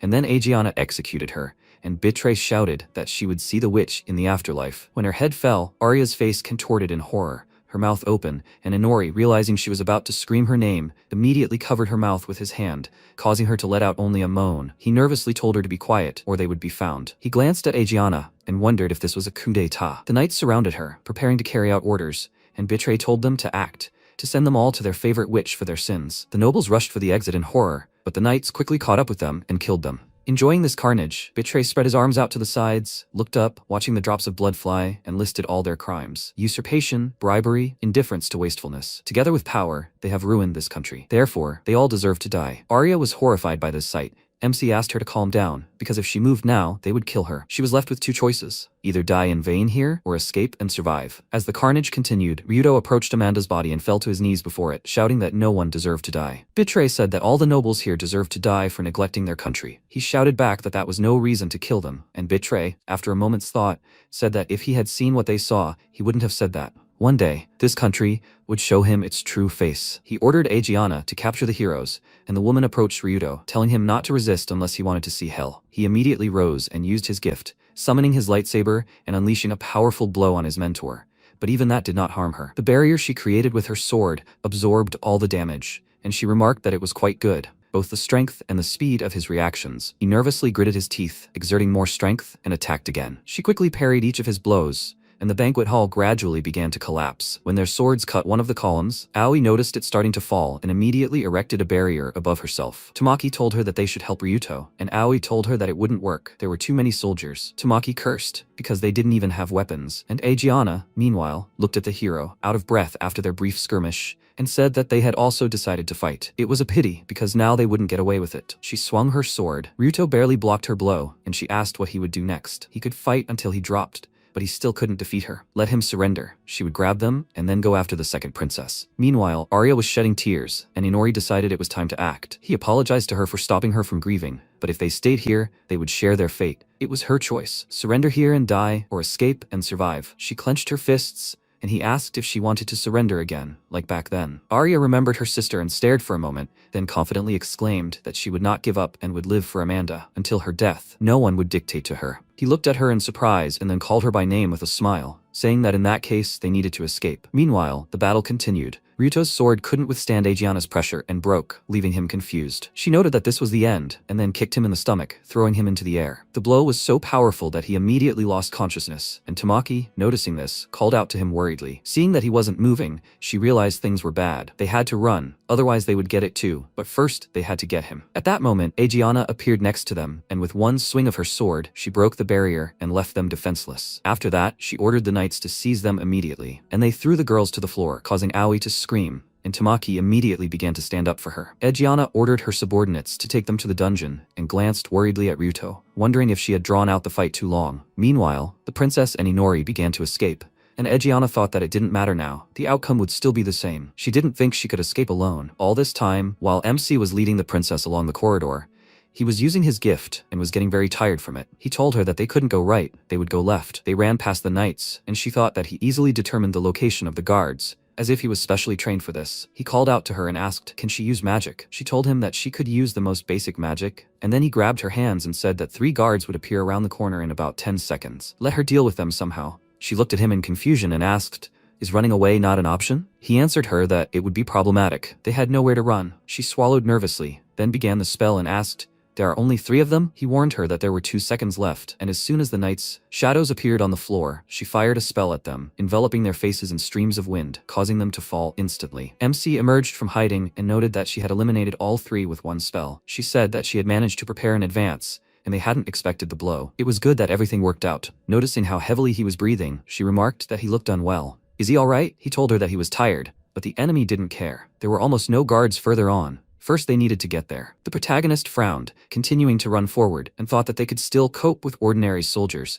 but they were no match for the leader of the knights. He himself was not yet in a state to fight. He said they just needed to get past her. He thought she was a special case. Then he stopped, breathing heavily, and peering around the corner said, There were almost no guards in this area. Not a single living soul in that room. They would lie in wait there and plot their escape, okay? Arya looked at him in surprise and asked, not a single living soul? But that was the staff room. Then they went further and found a pool of blood. They looked inside the room, where there were many bodies. The protagonist looked away and thought, of course, there are no guards because they are not needed. Killing everyone, even the servants, they really thought this through. Then Arya said, Nala. She crouched next to the girl's body and extended her hand. The protagonist remembered how they had hugged and recalled Nala's words, when she had said with a smile how glad she was to see her smile again. He silently watched Arya hug the body. She began to cry, then turned away and said, Inori, it's all right. It's all right. She was grateful he waited. He said he was catching his own breath. So how were they supposed to escape? Meanwhile, Aegiana reached for the bars and, creating a magical symbol, said, this is the royal dungeon, created to seal the most dangerous criminals.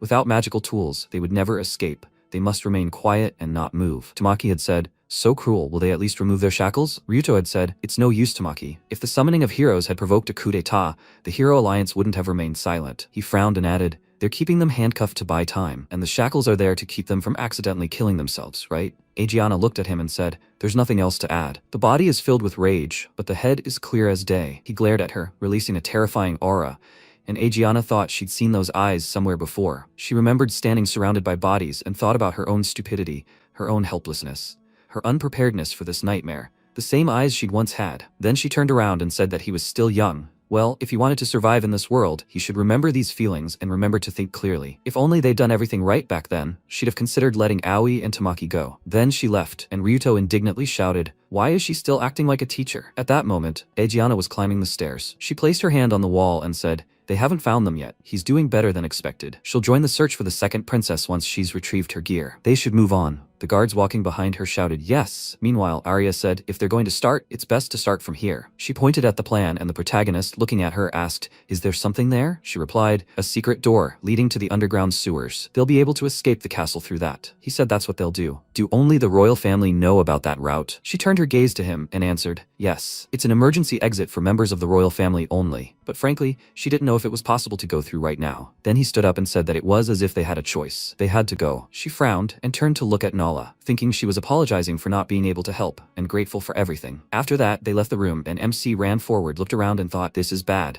There are more and more guards here. Arya noticed his concern and asked, what's wrong, Inori? He looked ahead and wondered if they would be surrounded. It was only a matter of time. He continued running forward and thought, there are 12 people on the right, more behind and in front. Then he grabbed Arya's hand and told her to stop already. She looked at him, and he, trying to catch his breath, said there's an ambush. There aren't just a dozen dummies. They won't get through them. He looked back and said that going back wasn't an option either. The soldiers were breathing down his neck. She asked, so they can't get through unnoticed? He answered, no way. By the way, about that secret door, there's a real wall of people there too. Arya looked down, and he told her to remember how they chopped people down without blinking. Either they tortured her family, or they found out about the passage beforehand. What a problem with an escape. He looked at her and thought, that's it. Can they make it any further together? If he can still manage somehow, then here it is. Then she resolutely said that she won't give up. She looked at him and, raising her voice, declared that she won't let them kill her so easily. She will fight to the end. They looked at each other in surprise, and then the protagonist smiled and thought, you can still rely on her. Then he said, detection says that part of another country's army seems to be heading this way. She shouted in surprise. An army? He spread his arms and said, it seems he doesn't know for sure. There are others there besides the country's soldiers. They're coming to save the royal family? She shouted. And when will they arrive? He replied. Somewhere around sunset. If they held out for another 15 minutes, they'd have a chance of being saved, but they couldn't avoid a fight. She replied, okay, he thought. The chances of holding out until sunset were 50-50. Then he ran forward and shouted that they should run to where there were the fewest soldiers. He'd leave her behind. She replied, yes. Then the guards noticed them and, pointing, shouted, second princess, grab her. The captain pointed his hand forward and shouted, a volley of magic arrows. His subordinates fired magic arrows, and Arya turned around and cast a barrier. She created a protective magic circle and shouted, 15 minutes, right? Inori, they'll definitely survive. The next second, several magic arrows pierced her body, and the protagonist shouted, to the right. They abruptly disappeared behind the wall, while the arrows hit the walls behind them. Then the warrior commander shouted, they're running away. Surround them. MC thought, they're going faster than I'd like. They ran further. He shouted, there are more soldiers on the left, so how can they stop them? Arya shouted, on the left. Then she created a magical barrier across the entire passage. The guards stopped in surprise and shouted, what? A barrier? But the commander ordered, don't hesitate, we need to break it. Then the guard struck with his weapon, shattering the barrier into tiny fragments. And the protagonist turned around and thought, with great difficulty, they didn't let themselves be surrounded. They continued to run forward rapidly, and then reached the room, and the protagonist, looking out the window, thought, it's almost sunset. At that moment, Arya shouted in surprise, a dead end? He looked at her and told her to forgive him. There were too many soldiers around, The other paths were simply blocked. 3 minutes until sunset, they must stand until the last one. Then they turned to the guard to shout, "They're here!" The commander ordered a volley of magic arrows. Arya erected a barrier in front of them and shouted, "Back off! Back off!" At that moment, the guard turned to the commander and shouted, "Will he order an attack?" He replied, "No, don't get any closer. Otherwise, they've already killed some of them. They must continue shooting to kill." The guards fired magic arrows and shouted, "Another volley." Arya, breathing heavily, spoke, but her strength was gone. She once again concentrated the magic symbol in front of her and, frowning, said, "The defense is starting to crack, but not in the most crucial places." A multitude of magic arrows rushed toward them, and there was a small explosion. The commander shouted, "Another volley." The barrier in front of Arya cracked, and she breathed heavily, simultaneously creating a new barrier. She turned slightly and asked, "Help is about to arrive, yes, Inori?" At that moment, the guard smiled and thought, "Great, not a single counterattack. Just a little more, and they're theirs." Then he looked ahead in surprise and shouted,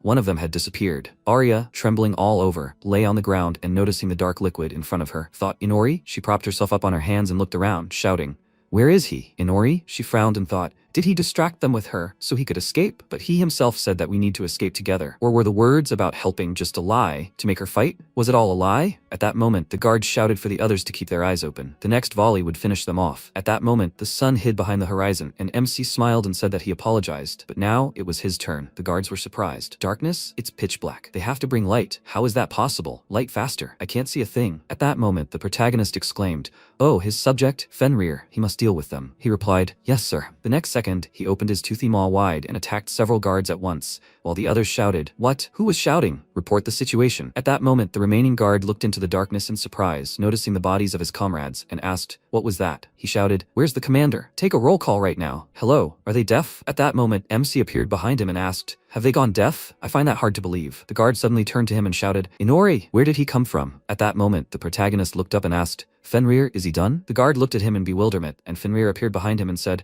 "Only he remains. A bunch of deaf idiots, not soldiers." The protagonist told him not to compare them to himself. Then the frightened guard pressed himself against the wall and screamed, "Why him? Help." MC said, "They've already cut down a lot of people, right? Well, they shouldn't be surprised if someone responds in kind. Isn't he right?" The frightened guard shouted, "Is he really that Inori?" He replied, "Who knows?" The next second, Fenrir placed his head under his control. Meanwhile, Arya, lying on the ground, said, "Inori." He looked at her and, noticing the magical symbol, said, "She quietly heals herself with a drop of her remaining strength. A good move, but she'd lost too much blood. It was too late." She looked at him with the last of her strength and asked, "Is this power? Had he been like this from the beginning?" He told her not to look at him. This power only appears at sunset. That's why he told her to hold out until sunset. That's why he lied. However, he personally didn't need to wait for his salvation, but she had to see how desperately she began to fight after those words. He thought, those eyes full of faith. She continues to fight even in this state, so why not? Then he said, he doesn't have time to beat around the bush, so he'll ask directly, "Has she had contact with men?" She was surprised. "What?" He replied that if not, she would live. She frowned and looked at him, and he added,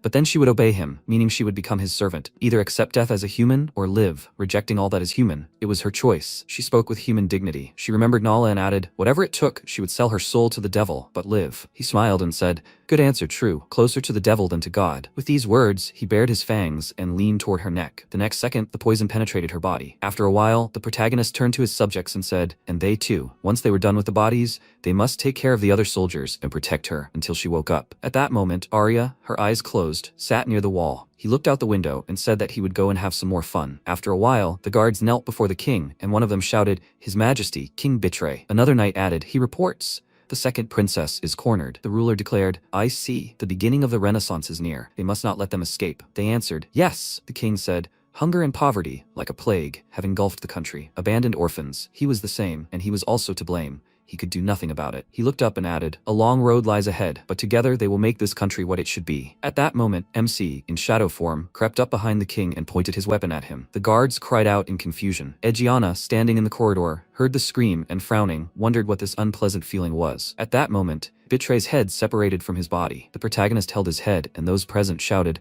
"Lord Betray!" "What?" MC raised his head and said that their plan was over. They had no reason to fight anymore, so what would they do? They shouted, "Idiot, kill, for King Betray." The protagonist concentrated energy around himself and, creating several daggers, said, "Excellent. If they decided to kill someone, they must be prepared for the consequences." With these words, he pointed numerous weapons at the knights' bodies and said that he would be immensely happy if they were ready to fight to the end. Screams of pain echoed in all directions. At that moment, Miranda looked to the side and shouted, "Did she hear that?" Alice looked at her and shouted, "Yes." Someone screamed. They all rushed forward, and she added, "From the side of the hall, forward." Then Maria stopped in surprise, noticing the protagonist standing in the center and releasing dark energy. He turned his gaze to her and said, And they, if he's not mistaken, are a combat detachment under the personal command of Captain Agiana, right? Maria frowned and shouted. Inori, was this all his doing? He asked. If he answered her question, would they fight him seriously? At that moment, Elf, clenching her teeth in irritation, looked at him, grabbed her weapon, and charged. Maria, noticing this, shouted, Elf. The next second, she plunged the weapon into the protagonist's body,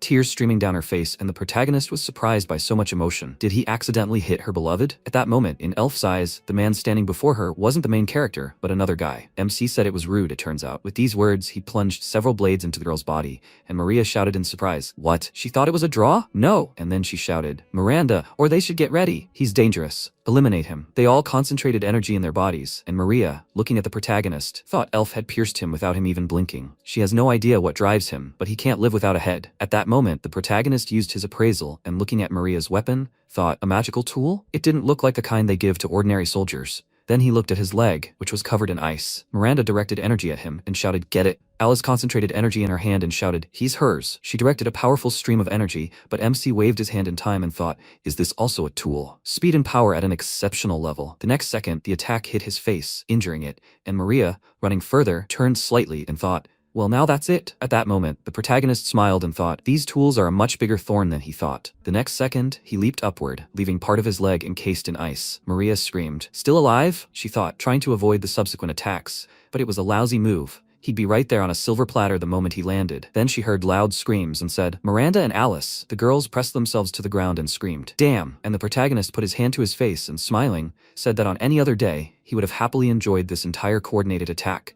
But this time, he had a busy schedule. If she didn't mind, he'd like to dance with her face-to-face, deputy. Maria glared at him. He stepped forward and added, The best warm-up before a deadly battle with Agiana. Maria said, A battle with the Captain Agiana? He has plenty of courage. He activated the skill on her and asked thoughtfully, She's the strongest of them, right? It would be easier to fight, completely forgetting about the others. But no, she's still stuck with them. Why? She clicked her tongue in irritation, then pushed off the ground, rushing at him, and told him to shut up. She struck him with her weapon and shouted at him not to say that, because he knew something. She smashed his dagger. Then he pulled another dagger from a clot of darkness and struck his own blow. She frowned and thought, He has talent, but will he stand up to her? She remembered how Agiana put her hand on her shoulder and said, Listen here, they must meet Maria. She hoped they would get along. The other girls looked at her and immediately surrounded her. Elpha hugged her and shouted, She's coming with them? They're short-handed. Does she know the rules? Miranda asked what books she liked. Alice happily introduced herself. In the present, she frowned and shouted, How dare he look down on her comrades? She will never forgive. He looked at her happily and shouted, That's a different matter. What a spirit. She must keep up the good work. At that moment, he pointed Gleipnir at her and thought, Good, she must fight him. The next second, he looked in surprise as she flew next to him. She placed the sword under the magic threads and lifted it, shouting, Come on, get up, they will avenge Elf. Then she looked at the protagonist and thought, She's not alone, she has a squad. She has them, a squad of battle maidens. At that moment, Alice bit her on the neck, grabbing her head, and she shouted in surprise, Alice? At that moment, Miranda bit her on the side, and she shouted in surprise, Miranda? MC said that he apologizes, but someone turned into a ghoul. She screamed, Elf. The protagonist said he'd really enjoyed fighting her, but ideally he'd have liked to warm up a bit longer. But alas, he sighed and, heading for the exit, waved his hand. He said they could do whatever they wanted. At that moment, the transformed girls stood next to Maria, their hands outstretched, ready to bite, and she screamed, Inori. The next second, drops of blood flew everywhere. MC went outside and said, So, the strongest warrior remains. At that moment, his subjects were dealing with the guards, and Agiana was running quickly down the corridor. She thought about this unpleasant feeling in her chest. She stopped in the main hall, and turning her head to the side, noticed a head. She thought it was her instinct at such moments. Then she knelt down next to the head and picked it up. She thought, It seems he never deceives her. She looked at the face of the deceased and said, Mr. Betray. At that moment, the protagonist spread his wings and asked, The moon is beautiful today, isn't it? Everyone in the world knows this line. She looked at him irritably and asked, Inori? He smiled and said that the head was his gift to her. Then she put the head on the ground and said, Inori, should he say, Are these demon wings? He looked at his wings, and she added, This happens to everyone who sold their soul to demons, to do such a thing. And what will he live for now if he's already cast aside his human pride? He looked at her in surprise, then said he didn't quite understand what she was getting at, but he was just living, nothing complicated. She screamed, There's no room for such pathetic reasons as simply living. She pounded her chest and added, She was fighting for her country. She rose to her feet, still looking at him, and screamed, In this world, there's no way to live without a worthy reason. She even understands that when it's for family, for her own personal desires or revenge. Then she clenched her fist and, lowering her gaze, added, If she had taught him everything properly, perhaps he wouldn't have become a demon. She apologizes, Inori. He put his hand to his face and, landing opposite her, said that he appreciated her lectures, of course, but she still treated the demon as if he were her student, despite the fact that he was the one who killed their leader. But their coup was over, and if the country no longer exists, then what's the point of fighting? She replied. Even without his majesty, they're still here. He interrupted her and said, Aegiana, she seems to be missing something. She looked at him in surprise, and at that moment, several creatures emerged from the wall, holding the bodies of guards in their jaws. MC said there is no more they. The soldiers who pursued them and who slaughtered everyone in the castle. The squad of battle maidens. Nothing remains, only her alone. Well, those who are bound hand and foot can still be saved if she sacrifices herself. With these words, he sat down on Miranda's body and, looking ahead, thought that he had finally had a battle with someone worthy. But in the end, everything had devolved into a battle between student and teacher. And what if she really gives in, put moral pressure on her, and force her to fight anyway? Then he stroked the creature and thought, it's all a bit boring. The next second, he sighed and said, okay, they'll forget about simply saving her and return to the moment with Betray and how she was left alone. As for the rest of the soldiers, that would be fine. Then he was surprised to see Aegiana draw her weapon, and he asked what she was doing. She thrust her sword into the ground in front of her and said a silent prayer for the warriors who had been destroyed and killed, and for those who would soon be killed. After that, she opened her eyes and concentrated the energy in her body. She shouted that their sacrifice would not be in vain. The protagonist extended his hand forward and asked, so she had decided to sacrifice the order after all? She asked. Sacrifice? Sacrifice those she had trained her entire life? She had the right to sacrifice everyone. He said in surprise that with such success, the country would be left without nobility and without an army, and that would no longer be a country. Then she walked forward and added, but the people remained. Even when the nobility is rotten, the army is in disarray, and the royal line is broken, it doesn't matter. As long as the people exist, she will fight for her country. These are her reasons to live. An aura enveloped her entire body, and the protagonist smiled madly. She asked, why is he so happy? He covered his smile with his hand and said that he apologizes, Captain. He underestimated her, and he apologizes for his ignorance. Still, it was inappropriate for him to lie and bluff, he will be honest. At that moment, the dark shackles fell from the hands of the transformed guards. MC said that they are all very far from what they once were. Bodies that could not become vampires, and they cannot be saved. All her comrades have long been dead. At that moment, the ghouls moved forward, and the protagonist pointed his hand at her and said that for them, she is just fresh food. Aegiana lowered her gaze and said, Inori, he too cannot be saved. She drew her weapon, the light from which scattered in all directions. She added, her enemy. MC spread his wings and gritting his teeth flew back. Aegiana began swinging her sword, scattering everyone around. The protagonist frowned and thought, oh, this is more serious than he thought. So that's Aegiana's trump card. In her hands she held an ancient artifact. The protagonist conjured several daggers next to him and thought, all the ghouls in one fell swoop. They wouldn't even be enough to knock down a wall. Now that, those eyes, just what he wanted. Their gazes met, and the protagonist placed his hands to the sides and concentrated his weapons above himself. He shouted, Captain Aegiana, I am her legitimate enemy. He too will use his entire arsenal. She looked at him silently as the guard's hands reached for her. Then she swung her weapon, severing the limbs reaching for her. MC smiled broadly and shouted, they're still her former comrades? Haven't she forgotten? They'll see how far she can go. At that moment, a squad of battle maidens advanced on her. She turned her gaze to them and, remembering their smiles, delivered a powerful blow, cutting down everyone in her path. She dealt a few more blows to the protagonist's subjects and asked, will they watch? Why isn't he attacking? If he stands still, she'll attack first. The protagonist thought that was understandable, of course, but attacks from behind were best avoided. And her strength isn't even diminishing, and she can't take her head on. Not long before, Arya had asked in surprise why Captain Aegiana was so powerful. She turned away from the board and said thoughtfully, she wasn't one to be timid to begin with, but when she was appointed captain and the queen handed her an ancient weapon, she became more determined. The protagonist asked, ancient weapon? She replied that if she wasn't mistaken, it was a sword whose sharpness was enhanced by any magic. In the present, Aegiana continued to strike, chopping the guards into tiny pieces. The protagonist pointed his weapon at her, but she easily shattered his daggers. The protagonist frowned and shouted, even knives drenched in dark magic crumble to dust. Is there a limit to this sword's sharpness? At that moment, he looked at the sword in her hands and thought, it could literally cut through anything. Then Aegiana looked ahead and thought, a contraction magic circle. Air hammer. A powerful blow crashed down on the wall. MC, surprised, thought, what? The attack hit his wing and he thought, suddenly switching to magic. Aegiana looked at him and said, he won't fly anymore. What next? He began to slide down, trying to slow down and stabbed the knife into the wall. He thought, at this rate, she'll get right up to him. Then, he pointed his weapon at her, but she continued swinging her sword, parrying every attack. He thought, stop now, and suddenly up. At that moment, he sharply jumped upward, dodging her attack, and finding himself above her, he thought he'd caught her. But then, surprised, he jumped aside, and she managed to chop off his hand. He dropped to one knee and, looking up at her, said that he too thought it had worked, and really, no approach. Then she turned to him and said that he was very flexible, he could become an acrobat, He laughed and said that unfortunately, he wasn't interested in such things. Then he noticed a system window appear above the sword. It said, a sword made of pure mithril, an ancient weapon, a lost technology. A sword made of 100% pure mithril is imbued with magic and can be activated without a magic circle. He thought, so that's where all that speed comes from, he said. As he understands, this weapon is made of mithril and is effective against demons. She noticed he was quick on the uptake. Had the second princess told him that? A diligent fellow, surprisingly. He replied that he was grateful. She stepped forward. At that moment, the protagonist pointed a knife that had burst from the ground at her, but she easily blocked the attack with her sword. She moved on and said that she saw he had quite a few tricks. But what next? He looked up at her and asked if he could ask her something. She asked what? He told her to answer him. It was her reaction speed, which allowed her to instantly react to attacks, even from blind spots. She covered the area around herself and her entire surroundings with a thin layer of magic, and so she can detect anyone who tries to get close to her. Is he right? She asked. Detection? Well, yes, he's right, Inori. The protagonist sighed and said that with some ability, his detection wasn't even close. She said that was where he was mistaken.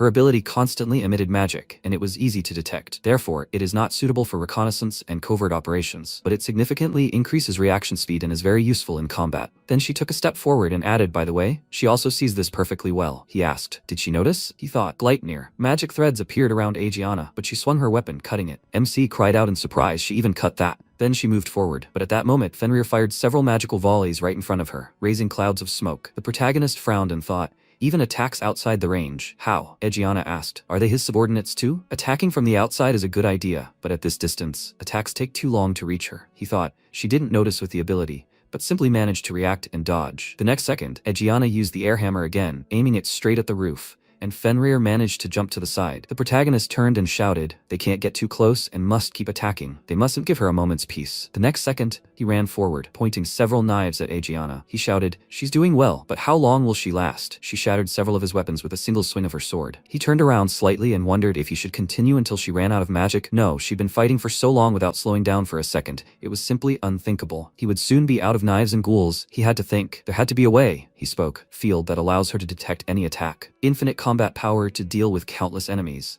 An ancient weapon capable of cutting through even Gleipnir. And the reaction speed itself is so high that attacks from afar are useless. He stopped, skidding to a stop on the ground, and wondered how he could approach her so he could strike her at close range. But outside her range, what lengths wouldn't he go for her? There was no retreat, only forward. At that moment, Aegiana cut through a few more attacks and, turning her gaze to the protagonist, wondered if he thought she was too busy defending herself to parry his blow. Then, she shouted, how naive, Inori. If he thinks she's already shown him everything, he should think twice. With those words, she headed toward him, blocking him from the side with a barrier. She cut off his hand and said, it's over, Inori. She thought all that was left was to chop off his head with a sword made of pure mithril, so he couldn't grow it back. But at that moment, the protagonist smiled and shouted, no, it's not over yet, Aegiana. At that moment, Fenrir's toothy maw emerged from Aegiana's shadow and grabbed her leg. She watched, gritting her teeth. The protagonist added, the only thing that can get close to her and remain unnoticed is his shadow. She thought indignantly, head then. Him first? No, Inori is defenseless without an arm. It's time to finish. Then she looked at the protagonist and thought in surprise, what? She noticed his arm had regenerated. He shouted that she was celebrating too soon. She frowned and thought irritably, wrong sword. It needed to be made of pure mithril. Then the protagonist approached her, and she thought in surprise. He stopped. He shouted,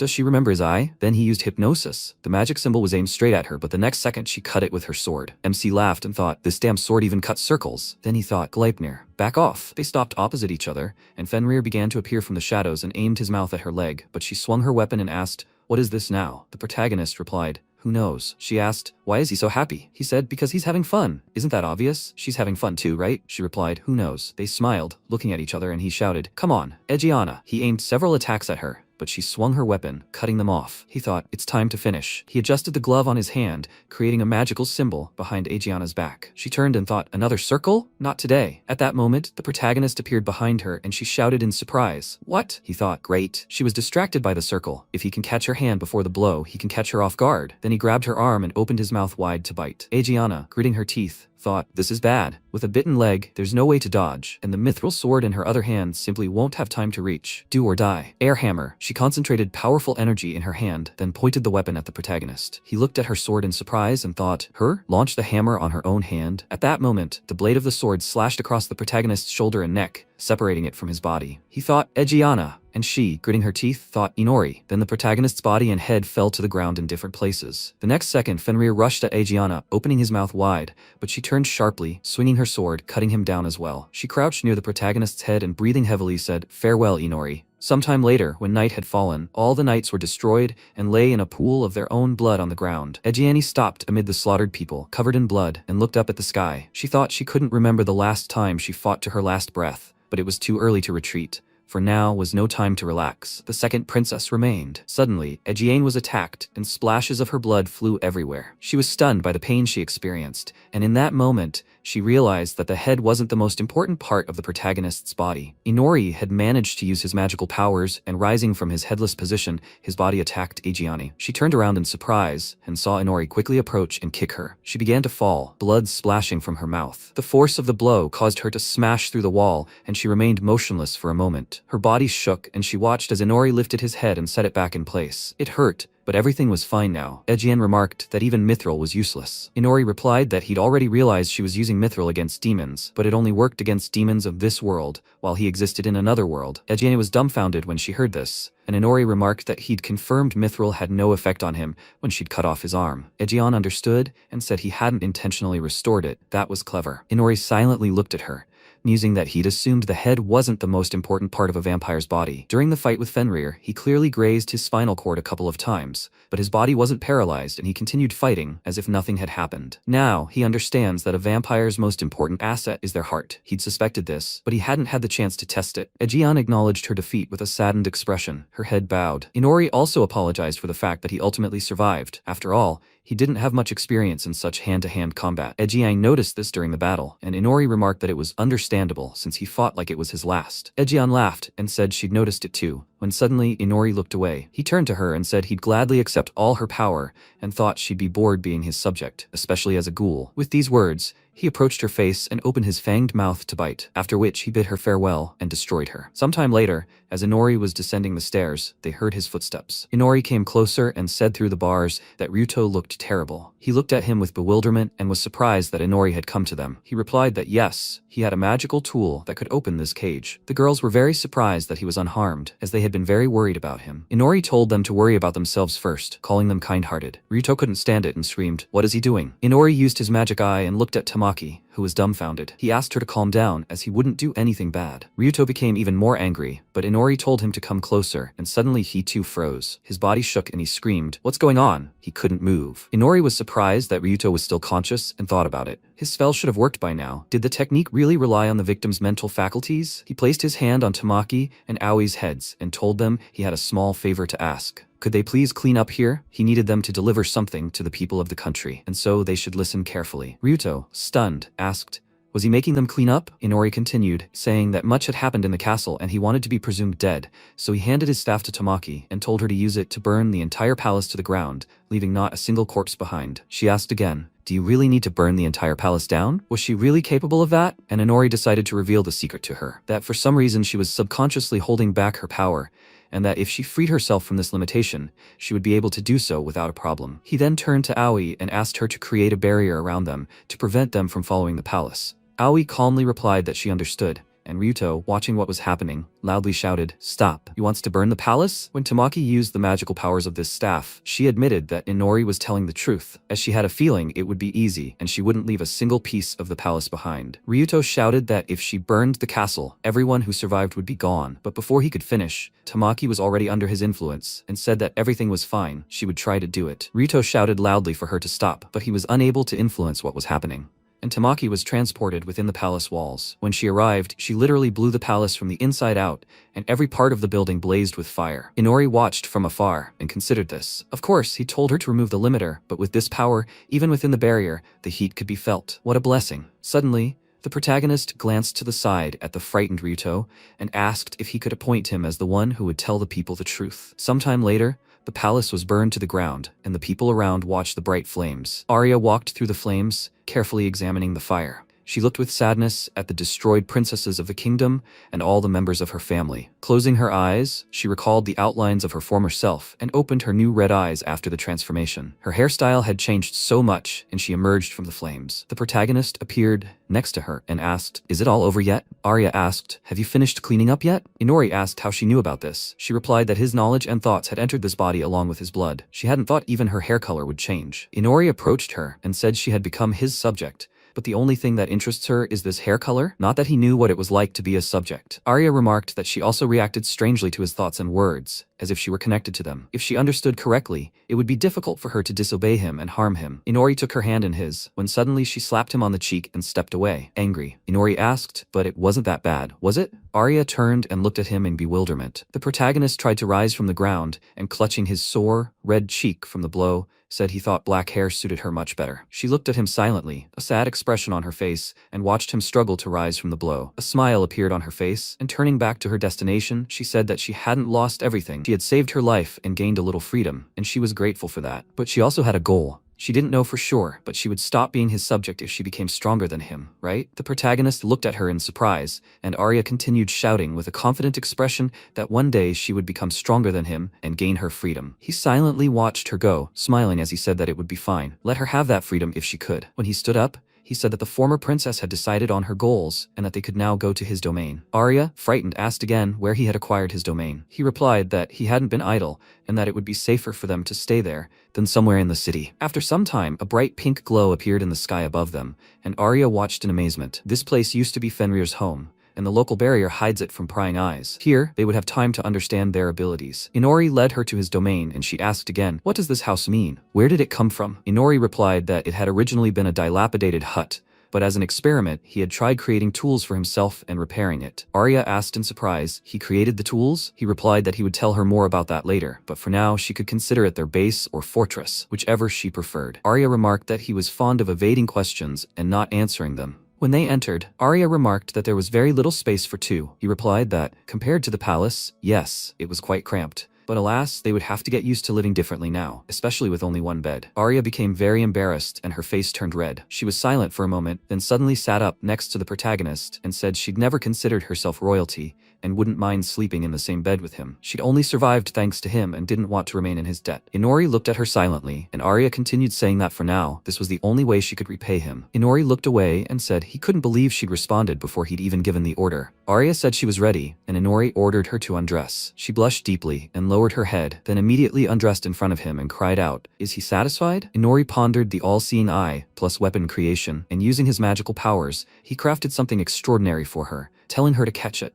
When Arya grabbed the thing with her hands, she asked him again, "What's going on?" He replied that she shouldn't show herself in these rags, either to him or to herself, and that she should get dressed immediately. When he said she would obey him, he didn't mean it. He had the whole world before his eyes and could choose any partner he wanted, and he didn't need her to repay him with anything. She had too high an opinion of herself. Arya became even more embarrassed, then suddenly became extremely upset and screamed at him with incredible anger, turning sharply and thanking him for the new clothes, as she would change right away. She ran into another room, and Inori, with a smirk, asked if they had called her a heartless doll. After a while, Arya ran outside and sat there naked, despite the bad weather. This situation seemed like a complete failure to her. Where had she ended up? She simply wanted to say that she was ready for anything. She carefully watched the fire that was nearby, emanating from the palace. Lost in thought, she muttered that she had to be the only one left alive, abandoning her country. Maybe she just wanted punishment? Inori approached her at that moment and, hearing her thoughts, asked, so being close to him was a punishment for her? She turned around in surprise and screamed his name, when Inori suddenly said he hadn't expected such rudeness. Arya shouted back that she simply couldn't wrap her head around it,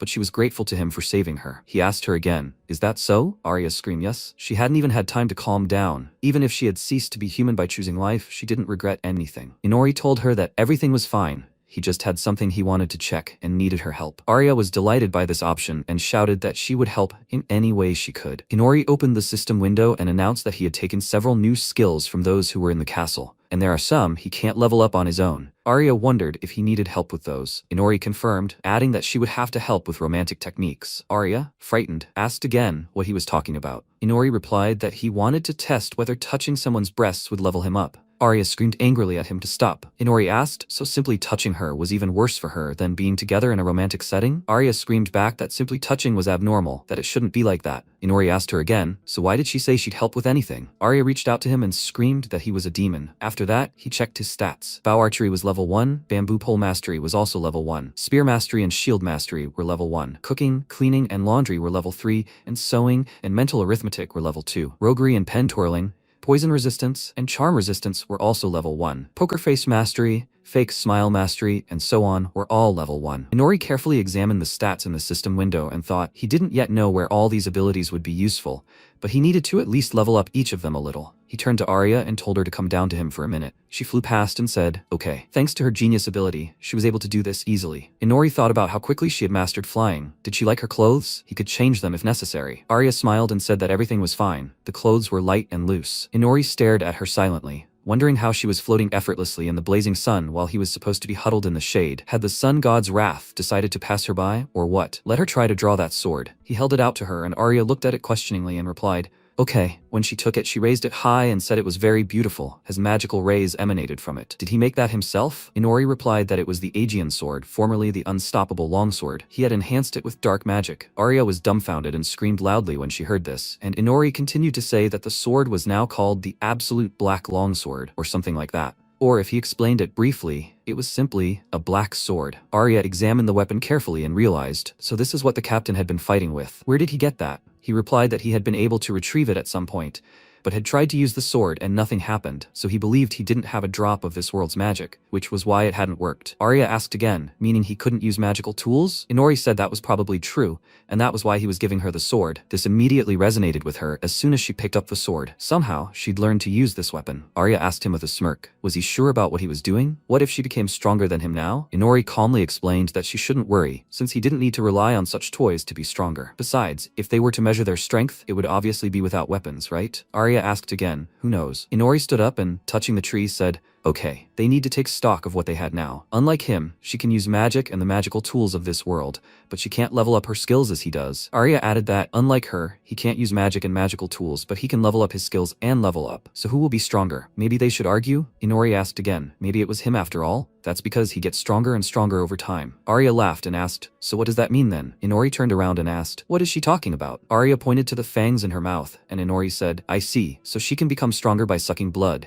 and it turns out she has more than just wings. Arya was delighted and said that she recently tried drinking blood and seemed to feel stronger. Inori asked mockingly, but who was her precious first kiss with? Which demon was it? He had a big bird. Arya looked at him in bewilderment, silently, and they continued on their way. Inori said they seemed to have sorted out the situation and could move on. Arya asked if he'd really been waiting for her to free herself. Suddenly, someone appeared behind her and said that this was exactly what the protagonist had been waiting for. It was Fenry, who said that if he had been revived sooner, he could have finished them off. Inori turned to him and told him not to worry, as he'd decided to sacrifice body parts to distract Aegeon. He just hadn't expected the damage to be so great. Arya looked at Fenry with loving eyes and cried out, who is this fluffy thing? Inori explained that it was the guardian of this forest, Fenry. He seemed very sweet to Arya, and she wrapped her arms around the creature and hugged him tightly, when Fenry suddenly screamed, very displeased, for her to stop and let him go. Inori said that this was just how he had become, and before that, he was a ferocious beast. Fenry immediately disappeared, penetrating into the ground. Inori said he simply ran away from her, and Fenry added that he didn't remember ever being called that. Arya was upset and asked if he would never appear again. Inori looked at her silently, then decided to ask if she liked animals. She replied that she couldn't say for sure, but she had to look after pets that were annoying her sister. Inori realized what was going on and suggested that they leave that evening. Arya asked again if he had already decided on a goal. Inori replied that he hadn't yet and wanted to learn more about this world, travel to neighboring countries, and perhaps start with countries where heroes weren't summoned. Arya replied that there were no such countries. After these words, the protagonist turned around in bewilderment and looked at her in surprise. Arya continued the conversation and explained that there were no countries here that didn't summon heroes. The protagonist was very surprised and cried out, is there really no country at all? She replied, yes, there aren't any. By agreement, all 12 countries were to summon 3 heroes each. Inori tried to wrap his mind around this thought and wondered if that wasn't too many. Arya didn't answer. Somewhere in this world, 33 heroes were Privans in 11 other countries. He recalled the outlines of various heroes from the neighboring country and realized something, looking at the sky. So they were mages, beastmen, elves, dwarves, dragonmen. Sometime later, a terrible battle took place and the eye of one of the creatures was captured. Chris, along with several of her assistants, took over the fight. She was battling the current demon king, Ignoa. He closed closed his eyes, and someone screamed, "Their demon king, Lord Ignoa." Sometime later, when the weather was clear and sunny, Arya went out into a crowded public place. One of the vendors she knew approached her and offered her some bread. He wanted to thank her, as she had once helped him out well, so let her treat herself to some of this bread. Arya asked, "Is he sure?" The guild had already paid her. He asked her to eat and not be shy, and to also grab some vegetables. Arya thanked him for his generosity and took the huge bag. One of the guys asked with a smile, "Will she be able to carry this?" Arya looked up at the sky and realized that some time had passed since they moved to the provincial town of the Lin theocracy. It was a small trading town, distinguished by its large brick street. She was surprised at how lively it was, compared to their country. And since the country is a theocracy, the clergy plays a significant role, and even this small town has a huge church. They registered with a local guild to earn some money. Inori also goes by an alias, his name being Kiri. However, he sleeps during the day, so she has to do the work alone. Thanks to this, she was able to meet a lot of interesting people. When Arya arrived home, she approached him and told him she was back, but he suddenly gave her a big scare when he jumped out right in front of her and fell on the steps of their house, breaking it into several pieces and covered in blood. He asked her to help him, and Arya was terrified and didn't understand what was happening. It turned out that the unknown girl was involved, who chuckled and said that it was surprising that he was still conscious after her blow. Arya stood dumbfounded, holding the bag in her hands, unsure what to do. The girl continued laughing and said that he has such talent, although he's a terrible person. He really intrigued her. She is a holy knight of the Lin theocracy, a fanatic of Raskos. She should take him on as an apprentice to bring him back to the true path. Fauna grabbed his tie and pulled him toward her, causing Inori to ask, perplexed, what was happening now? Arya watched the scene with bewilderment. This was her first city, her first job, her first encounters. Thus began her life outside the country. After the protagonist joined the guild under the name Kiri, he drank alcohol at a bar, and everyone around him turned to look at him. He began drinking diligently. The waitress approached him and asked when he would pay the bill. He replied that she should charge it to Arya as usual. Unlike him, Arya diligently completed the guild's mission and gradually rose through the ranks, earning her the nickname Black Rose Arya. People called her this for her black hair, clothes, and the superb skill with which she defeated monsters. It seems she is already popular with some people. He's so entangled in the hatred of the god and the sun, all he can do is sit and drink. One of the men at the next table wondered why Black Rose had decided to be with him. Another guy also wondered if he was blackmailing her. At that moment, Ignoa was also sitting at the table and asked him if he should go do some work too. The girl works all day, and he drinks all day. Inori told him to leave him alone. This old man is his only drinking buddy from the guild. They drank together. Initially, he drank alone, but now he sits with him. He also has a lot of free time, apparently. If anyone asks him why he drinks all day, he'll answer that he was leveling up his skill in poison resistance and gathering information from local adventurers. But over time, people became skeptical about how much he drinks, and only this old man remains. He couldn't ask for more news, but at least his resilience was improving, so that suited him. Suddenly, a bell rang in the room and someone entered. It was the holy knight Fauna, who smiled. Inori turned around and asked, confused, what a holy knight was doing in such a place. Waving at her, he shouted if she wanted to join them for a drink. Ignoa told him to calm down and not to say such things. Fauna addressed them as brothers and said that drinking so much was very harmful to the soul and body, and that everything should be in moderation. Inori noticed the mark on her forehead and wondered, since he couldn't make it out from here, if he could take a closer look at what it was. When he reached for her, Fauna suddenly shifted and replied that it was a sign of faith in God, and that he was not allowed to touch it without reason. Inori turned in her direction in surprise and began shouting loudly. Meanwhile, Arya was already approaching the establishment with a bag full of food. The people around watched silently, and Inori wondered if he'd said something wrong. Fauna started fighting him and slammed his head into the ground. He lay there, looking at the sky in bewilderment. When Arya came a little closer, she watched in surprise as Fauna grabbed his face in her hands and approached him. The men around rejoiced at Inori's pain and shouted that this was the right way to treat this drunkard, as he shouldn't have been sitting around drinking alcohol all day. Let her show him how to live. Fauna smiled and said, of course, she won't leave anyone unattended. Everything is done in the name of the Lord. After Fauna finished speaking, she turned around and saw a surprised Arya. She asked her, what's wrong? Arya tried to speak but finally asked, what are you planning to do with him? Fauna grabbed Inori in her arms and placed him on her shoulders. While he was hanging from her shoulder with his head down, she asked again, what will she do with him? He was just a brazen brat trying to join the guild, but she shouldn't worry, there was still some masculinity left in him. There, she and God would teach him a lesson. With these words, Fauna set off in an unknown direction, taking Inori with her. Arya looked away in surprise, unsure what to do. The surrounding men began joyfully shouting at her that she was free and congratulating her. If she didn't mind, how about they spend some time together? Arya ignored the strangers and, snatching a bag from the ground, offered to take it, shouting her hatred loudly about it. After these words, she took off running after Inori. The men watched her in bewilderment, wondering why she was still chasing him, It seemed he really was blackmailing her. After some time, Saint Fauna dragged Inori to the palace and laid him on a bench outside. At that moment, he came to his senses and wondered what was happening. Fauna extended her hand toward him and said that she would heal him instantly. Magical waves of a bright hue appeared on Inori's face, and suddenly they changed from blue to green. Inori was surprised and examined his body with curiosity. Fauna asked again, had it really worked? He shouldn't get so drunk again. Inori apologized to her and asked who she was. She replied that she was a holy knight. He asked again, was that really true? Fauna replied that he could simply call her Mentor or by her first name, whichever was more convenient. But that would have to wait.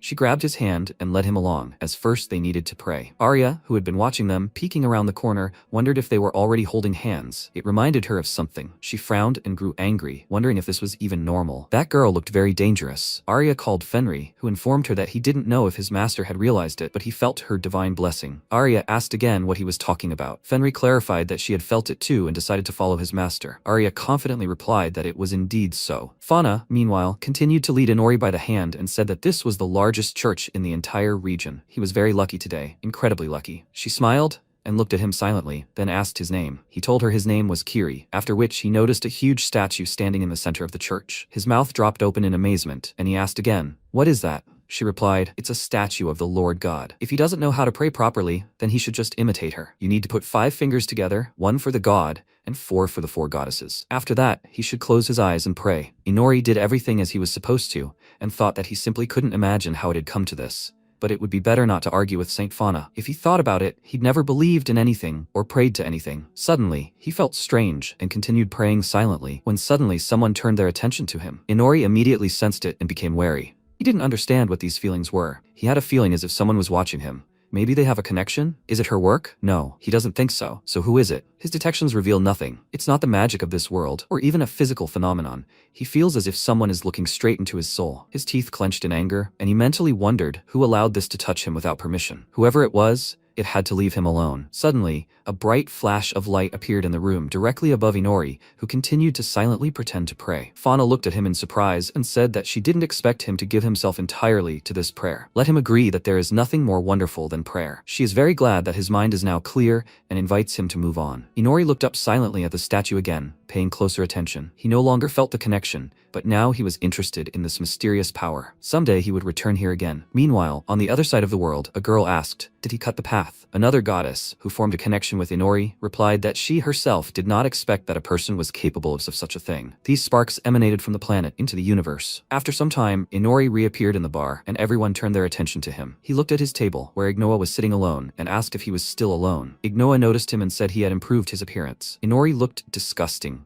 his face covered in numerous abrasions, bruises, and blood, and he said he was a bit unlucky. Fauna decided to use magic and, swinging her fist at him, hit him in the face. She screamed at him to stop and continued to beat him. Inori realized that she wasn't called a fanatic for nothing, but a holy knight. Her blows hurt him incredibly, because a holy knight strikes with the power of light, the vampire's main weakness. While Fauna was beating him, she screamed that she'd sensed his gaze was truly sharp back at the bar, and that she was sorry her body couldn't keep up. He realized at that moment that she was seeing everything, and Fauna continued screaming that it was okay and that she'd keep hitting him, and eventually she'd get the hang of it. So she decided to continue, but Inori yelled that it wasn't working that way and suggested she stop and take a break, as she was already overdoing it. Arya watched from behind a nearby tree, hiding, wondering if she should intervene. Fenry, who was also nearby, said that the master had said to intervene only in the most extreme cases, and that he could escape even during the day, but if he didn't, he had some higher purpose they couldn't understand. Arya watched silently until they noticed Inori had escaped, and now he's at the bar, telling his friend Ignoa about the situation, who sadly says it's all clear to him. In the end, he escaped. It was probably the most desperate escape of his life. Ignoa confirmed that it hadn't been easy, and by the way, the girl turned out to be a holy knight. Holy knights kill demons and demon-like creatures and sacrifice them to God. Most of them wield magical weapons and fight with the powers of light, which is very effective against demons. Ignoa lowered his gaze and added that when it comes to attributes, it's important for them to know who's who, but here it's a matter of tactics. And since he doesn't know how to use magical weapons, he sees no point in teaching him any tactics. Inori confirmed this and shouted that he didn't understand either, But did he say he couldn't use weapons? At that moment, Saint Fauna arrived at the bar and, seeing Inori, pointed at him and shouted that she'd found him. He runs really fast. Is he rested now? It's time for them to get back to training. Inori screamed loudly in pain and asked Ignoa for help. Fauna immediately dragged him along by the hair and asked what they were going to do this time. Ignoa didn't come to his aid, and Inori continued to scream. Aren't they friends? Ignoa continued to sit alone and did absolutely nothing. After some time, Fauna dragged Inori into the forest and threw him to the ground. They continued beating him like that during their so-called training. He was upset that he couldn't resist her during the day. But if he didn't come up with something, there would be nothing left of him, and for now, he suggested they go to church again. Fauna was incredibly happy to be there, and kept saying that she never thought he would ask to go to church himself. Her training was clearly bearing fruit. Inori pretended to be happy too, and agreed with his mentor. He thought about how he'd managed to avoid training, and would visit the church again to do two things at once. Thanks to this, his skill at fake smiling had improved and reached level 2. He liked being in the church for the silence, but he wasn't particularly fond of religion. He didn't have that feeling of being watched right now. But were the other believers connected to anyone else? Considering that detection hadn't worked, perhaps this world's powers wouldn't be able to understand the phenomenon. What if he tried an ability from another world? He'd evaluate every object in this room. The believer here, their clothing, everything was off. The ceiling, the floor, the statue, they all looked strange. He noticed something odd and asked what it was. Looking closely, Inori realized he'd found what he needed. The system reported that he'd found a holy light stone, Rin Theocracy, price unknown, born at the base of a divine tree, capable of serving as a medium for the goddess's powers, and a must-have in every church. Inori wondered if this holy stone was the goddess's intermediary. So was this the stone they used to contact people in the church? He doubted she was the goddess, given that the statue had 5 figures, and theoretically, 5 goddesses. He was afraid the goddess of this world wasn't very fond of him. Well, at least he learned something new. That was good. Suddenly, Fauna's entire body shook and she screamed. Inori asked what had happened. She noticed a man named Ravon standing nearby and shouted that he was the 4th commander of the Holy Knights, the hero of Regin. Inori asked again, was he a hero? Fauna continued, explaining that 10 years ago, he defended the city from rogue demons and still stood guard over it. He was a living legend after all. And this was the first time she'd seen him up close. He wondered if it was his mentor's boss. Fauna said she'd just run over to say hello and apologize, but he could return first. They'd see each other a little later. Inori replied that everything was fine and watched the proceedings. The hero of Regin City, he was unlikely to be stronger than Egeon, but he should assess him just in case. Suddenly, Raven looked straight at him with a creepy look, and Inori realized he might have noticed him. Had he really noticed the assessment, or was it just his imagination? But he clearly sensed something. It was dangerous for him to try that again. While Raven was trying to figure out what was happening, the holy girl approached him and called his name. Raven ignored it and noticed the scent of his lineage lingering in the room. As Inori left the room, Raven watched him go. Suddenly, a loud explosion erupted outside, sending rocks flying everywhere. Arya sat on the roof, watching the proceedings. She wondered if Inori had been training constantly since that day. She was sad and bored, as they'd barely even spoken. Inori was training with Saint Fauna, who reported that he'd become more skilled at dodging and moving against magical weapons. Inori thanked her for this, then reflected that thanks to Igiana, he'd already realized how much trouble they could cause him. Fauna continued to point out that he was still fixated on defense, so she asked if he knew any weapons. Inori asked her about it in surprise. He possessed dark magic, but couldn't tell her. Fauna replied that she understood and shouted that it was all settled. Suddenly, she struck the rocks again and suggested that Inori buy himself a weapon of his choosing. She'd never heard of travelers going completely empty-handed. Inori replied that he would, and Fauna continued by saying that she too would be absent for the foreseeable future, as she'd been allowed to meet with Lord Raven. Therefore, she was declaring a day off from training. The main thing was that he didn't choose a weapon at random, okay? Inori agreed with her and wondered if this really was a day off. Fauna went home at sunset and said she'd check everything the day after tomorrow. Arya, meanwhile, was still sitting on the roof when Inori suddenly decided to approach her and asked if she'd enjoyed watching him train so much. Had she already figured out how to defeat him? Arya replied that she hadn't, and Inori looked at her silently, then said it was okay, since he and Fenri had been taking turns, and it hadn't helped. He sat down next to her on the roof, and after a moment of awkward silence, Arya asked again if he needed anything else from her. He asked if she was free tomorrow. The mentor had told him to find a weapon, and he offered to go with him. Arya was surprised by this offer, and watched silently as Inori explained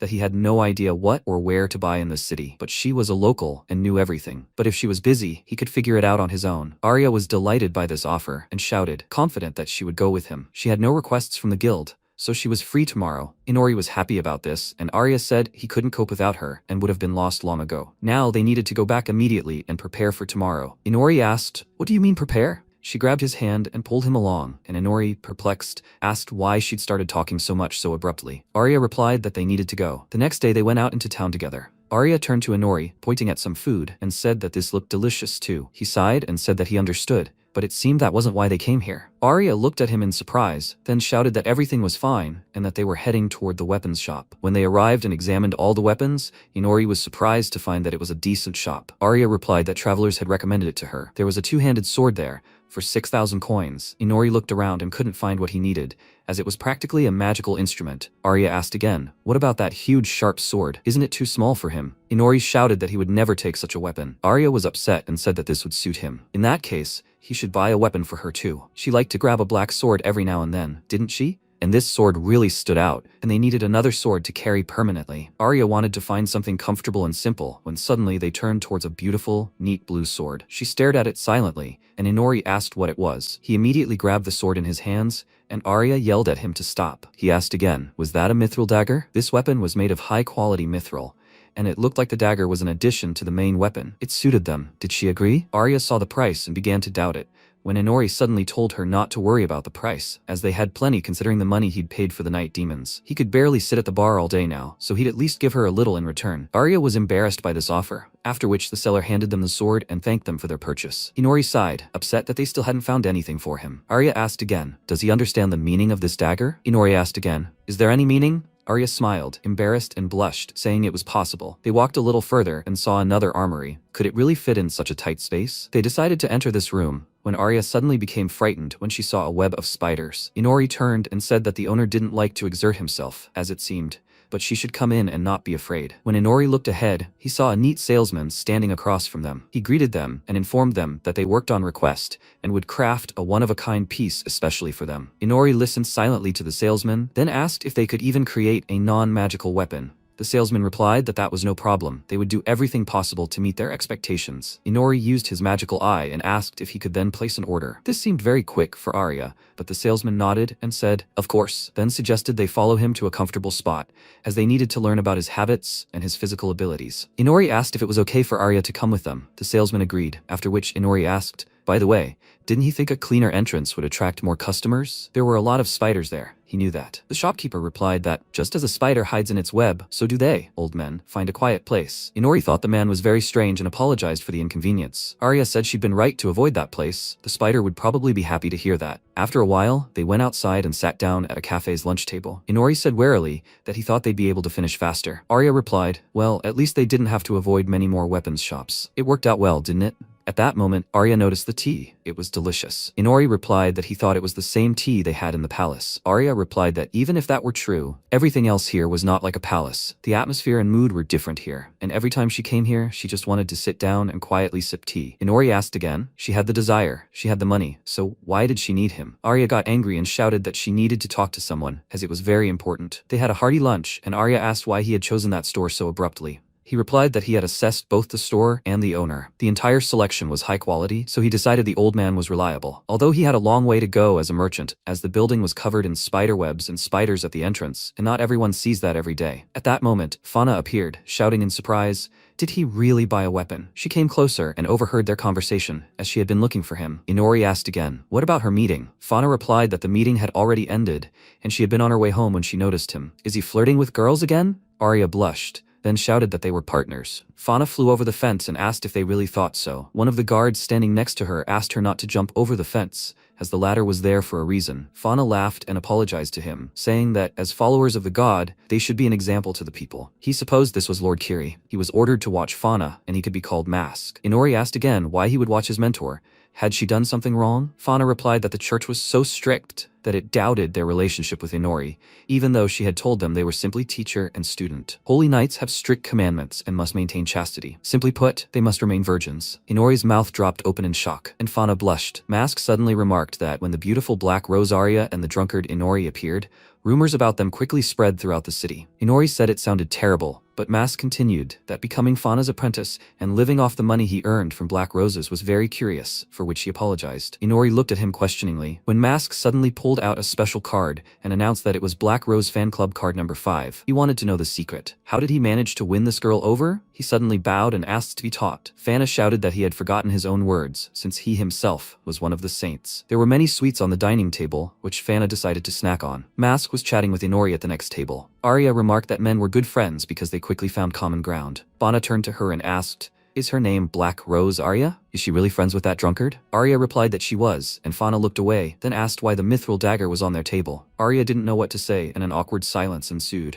Fauna said the dagger had a special meaning, synonymous with a marriage proposal. Kiri's not bad. Arya blushed and looked away, after which Fauna stood up and said, if he knew and implied it, of course, but still. She turned to Mask and said that they had to go, as the cafe was closing. Mask shouted, it's already that late? Fine. He'll tell them in detail that they're just teacher and student. Fauna said she'd enjoyed talking to Arya, and she smiled back. They left in an unknown direction, and Inori shared his thoughts about how they'd had a strange day. The Mask began to think that the traveler Inori, even after meeting him in person, remained somewhat of a mystery. When they reached their street, Arya waved and said she still had a few things to do, so she'd step away for a bit. Inori asked again, though she told him she was free today. As he inserted the key into the door, he sighed with fatigue, then suddenly sensed something was wrong. He silently looked ahead, and the unknown girl said that he'd finally noticed her. He was perceptive. Inori used his magical powers and wondered if that voice was really inside his head. The girl asked if he'd like to go inside first. Inori took a step, and it turned out the girl was sitting on the windowsill, Mensch looking out. She greeted him and told him her name was Flux, and that she was very pleased to meet him. Inori looked at her silently, then asked what that voice was inside his head. She rose from her seat and replied that he'd sensed her before he'd even opened the door, but he didn't know about spiritual magic. Inori asked her again, what did that mean? Flux replied that she'd heard rumors about the town drunk and was curious. If he wanted, she could show him what spiritual magic was. She'd do it with her body. When Flux took his hand, she asked him to come closer, and Inori collapsed onto the bed with her. She climbed right on top of him, after which she said that there was an unfamiliar girl in front of him, but he didn't even resist. Inori replied that when a girl was really beautiful, he couldn't pass up such a chance, and he grabbed her hips with his hands, causing her to become enraged and scream. Mind control magic. After this spell, everything around him glowed with a bright magical light, and Inori realized that at that distance, she would never have time to dodge. Flux looked at him with a smile on her face, but alas, the spell didn't work,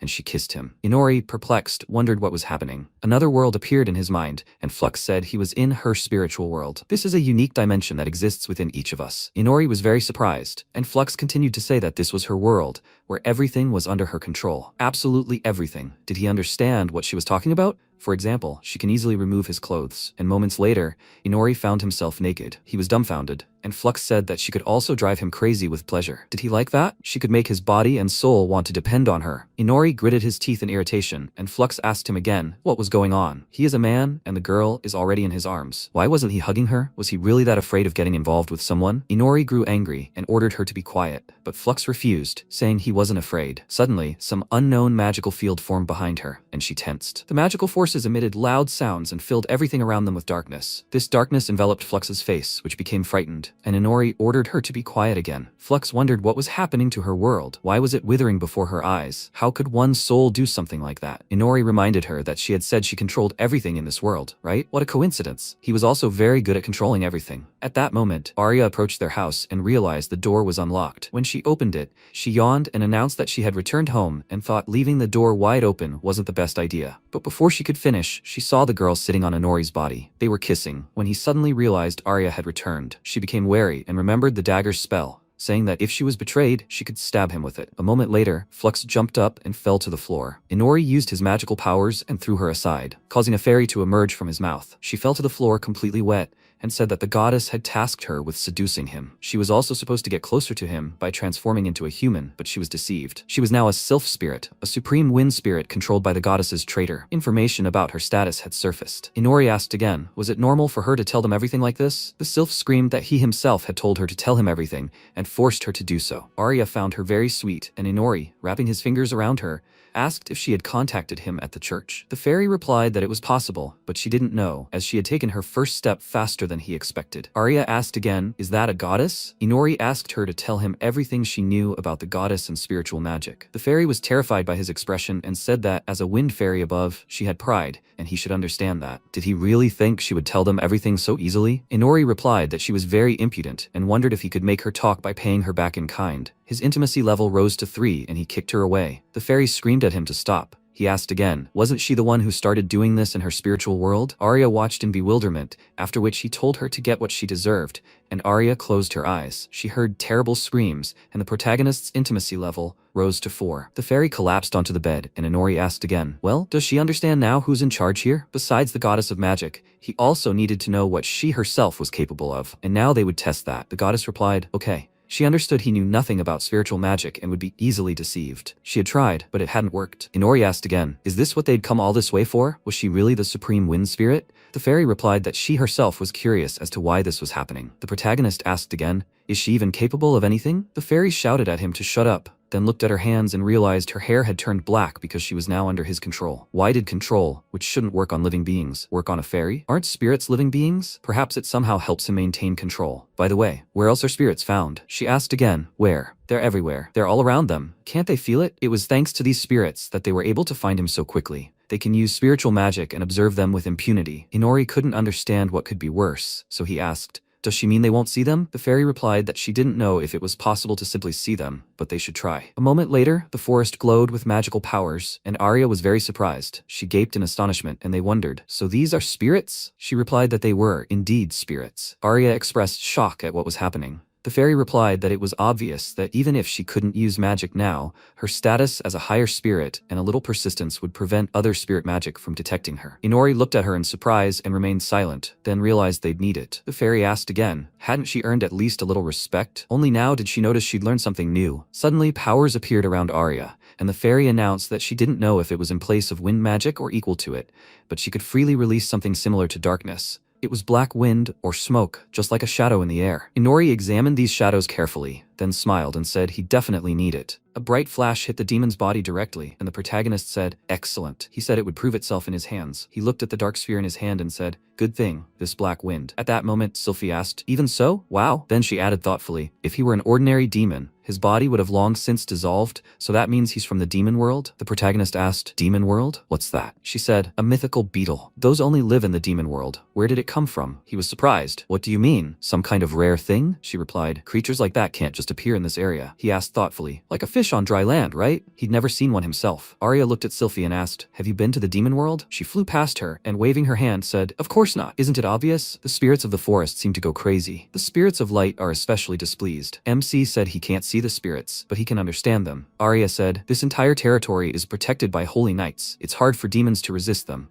It's strange that one of them decided to climb here alone. Then the protagonist asked, how did this get here? At that moment, Ignore watched them from a high cliff. After a while, the blacksmith said his order was ready. The protagonist looked at the sword in his hand and said, wow, this sword. It was a longsword made by Sebastian, quality A, stats strength. Arya clapped her hands and said happily, simple but tasteful. The protagonist looked at her and said, it feels like an extension of his arm. Then he looked at Sebastian and said, he heard he's moving? Too bad. Here's the payment. Sebastian took the bag, closed his eyes and said he'd been planning this move for a long time. Mr. Inori, he was his last customer. He thanks him. He doesn't know if they'll ever see each other again, but he hopes so. With these words, he bowed, and then Arya looked at the protagonist and said, good, there was enough money. The protagonist responded, and the mentor added a little. She was surprised. Did he just take it? Why didn't he politely refuse? He turned his gaze to her and asked why. She told him to buy a sword, and he went and did it. She shouted indignantly, that's no excuse. He must go and return the money right now. He looked at her in surprise. After some time, the fanatic looked at the protagonist in surprise and said, Inori. Then they went outside, and she happily looked at the sword. She said, what an excellent sword. Weighty, perfect for a real fight. The protagonist sat next to her and folding his arms across his chest, said that he found a good blacksmith. She added, a very good one. High-quality work is immediately evident. He tilted his head back and looked at the sky, saying,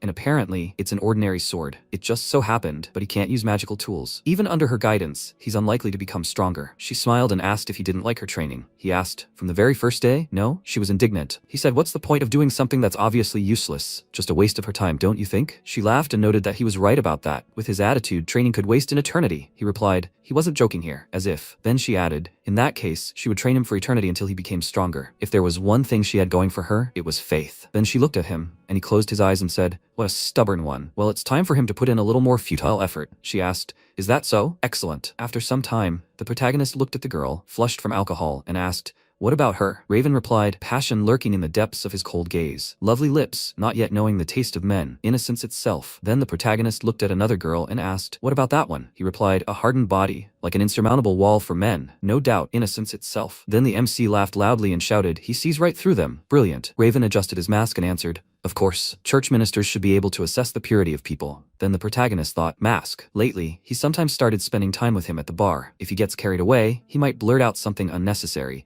He hopes they haven't had too much yet. Although well, As long as he's buying him, he doesn't want to focus on it too much. Then he pointed forward and asked, "What about her?" Raven looked at Arya and replied, "Elegant yet powerful." He sensed beauty mixed with genuine agony, and there's more than just purity hidden within. There's something wicked about it. Innocence. Or is it? What a difficult choice. She smiled nervously, looking at them. After a while, marks from the blows appeared on the boys' heads, and Arya said she'd been told that someone was talking too loudly about others. They understand, right? That they won't be allowed in here soon? They knelt, and lowering their gaze, said they were asking for forgiveness. Then Arya turned to the bar patrons and, bowing, asked for forgiveness. She would make sure it didn't happen again. Then the protagonist looked at Raven and asked, "By the way, why was he sitting with him? His job was to keep an eye on Fnatic, isn't it?" He whispered that he needed to make sure of their relationship. Besides, she was busy right now, taking an exam at the church. The protagonist asked, "Exam?" He asked. "What?" She didn't tell him. Holy knights flock to this city to take the promotion exam. Knights often fail and die, so wasting their allotted time to meet a man who isn't even a member of the church is only natural for the church to raise questions. MC whispered,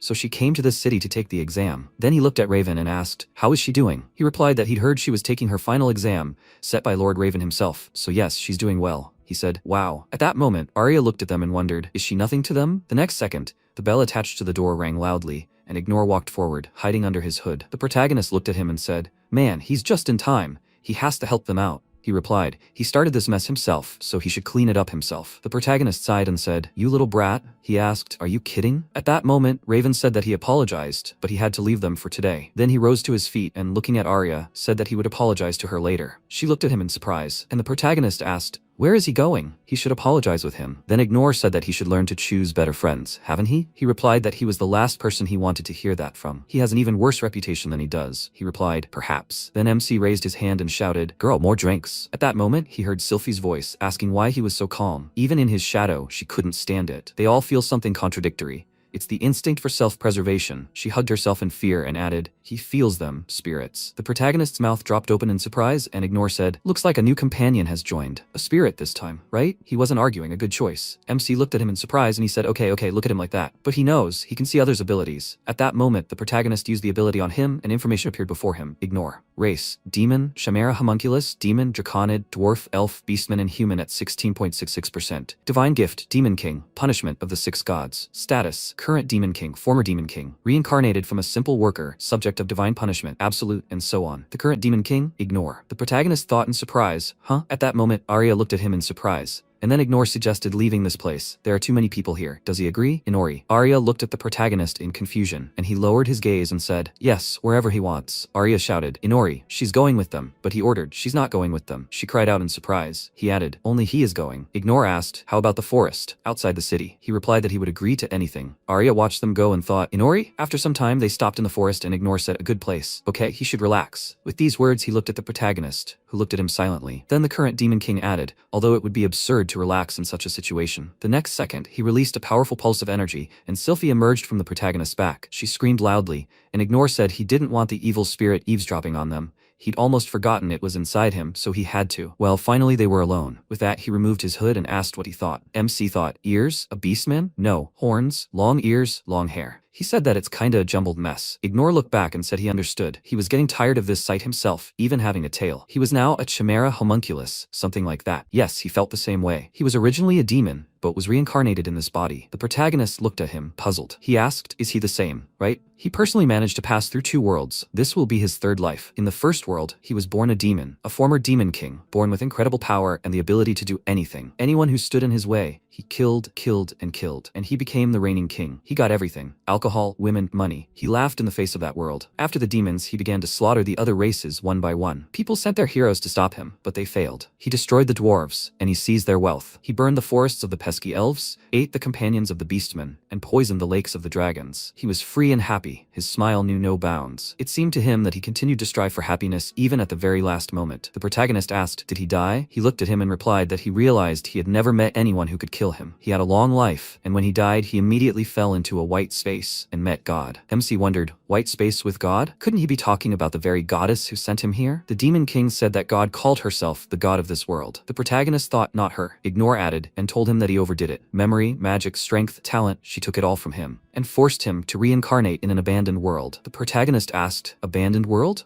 He replied that he apologized. He pointed a finger at the protagonist and added, "That's what they call the world he came from. They call it that for a reason, because this world was abandoned by God. He lost everything, and nothing special happened to him. He was born with the most ordinary appearance, and in the most ordinary family. He had no special features or merits, so he was rarely praised, but he continued to try his best. He set his mind to work, began to earn a living, and more or less learned to bow when necessary. He married a colleague, a girl with a very ordinary appearance, but their son, with a face like his, was a little luckier. Sometimes there wasn't enough money and he and his wife argued, but mostly it was a completely ordinary life. He was happy back then.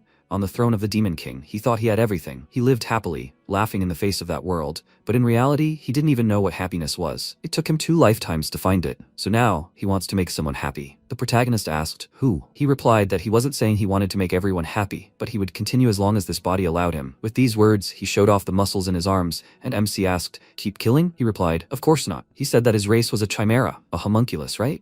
Representatives of 6 races were sacrificed to summon him into this world. Demons, humans, beastmen, dwarves, elves, dragonmen. It combines all 6 races, and these 6 races have divided the world into 6 parts, and never stop fighting over it. The protagonist asked, "Are there so many races in this world?" He folded his arms and said, "And he sees, still doesn't know much about this world." He himself noticed how everyone avoids him. Yes, he's even more unpopular than he is. God deliberately created this world in such a way that different races would be incompatible with each other. The protagonist looked at him questioningly, and he added that he, a man from another world, was unlikely to understand everything in words. But once he traveled around the world, he would see that there was war everywhere, discrimination against half-breeds, oppression of races. He asked, and he wants to help them? The Demon King took a drag on his cigar and, blowing out smoke, said that he wanted to destroy this wrong world. He needed his help. The protagonist was surprised. Huh? He said that at first he wanted to destroy it himself, but then he met him and changed his mind. He asked and decided to intimidate him into agreeing to help him. He apologized. That's not what he meant. Rather, he was giving him complete freedom, but for his cooperation, he was ready to provide an advance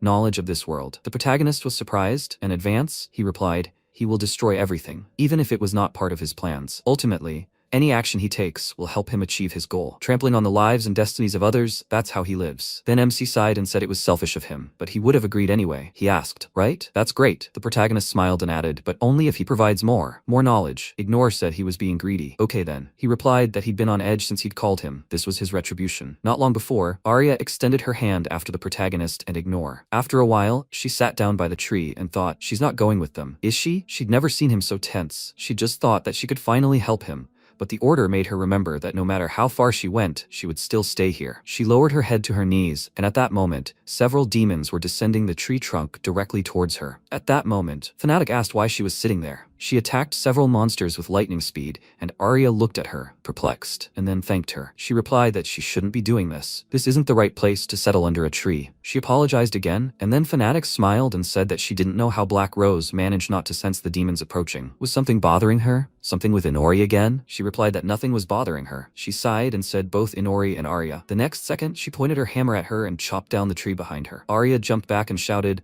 "Why? Why all of a sudden?" She replied that she wanted to see what she was really capable of, in honor of their acquaintance. Besides, she looks depressed, but this would at least cheer her up. She screamed that it was none of her business. The next second, Fanatic struck again, and Arya ducked back, dodging her blow. She smiled and said, "Excellent reaction." Arya shouted indignantly, "Does she want to kill her?" She replied that she should listen to her. As a child, she wondered if God existed. She looked at her in surprise, and Arya said that she didn't believe in him. Her mother was a believer and never missed a single prayer, but she never forced her to pray. One day, a swarm of demons attacked their village. Her mother fled with her, but died protecting her. The demons surrounded her, and when she was ready to say goodbye to life, she began to pray with all her heart to go to heaven with her mother. To this day, she doesn't know who saved her then, but after that, even she believed in God. She smiled and added that now she doesn't just pray, she can help people like her. She is strong, Arya, so she had to believe in Inori, help him. She replied that she believed she could help him. She screamed, then she had to be by his side. Arya screamed back as if she didn't want to be there, but she couldn't disobey. With that, she punched Fanatic in the face, then pulled her hand back in fear and asked how she was. A drop of blood rolled down Fanatic's face and she said, "What a good punch." But she managed to find out how she really felt.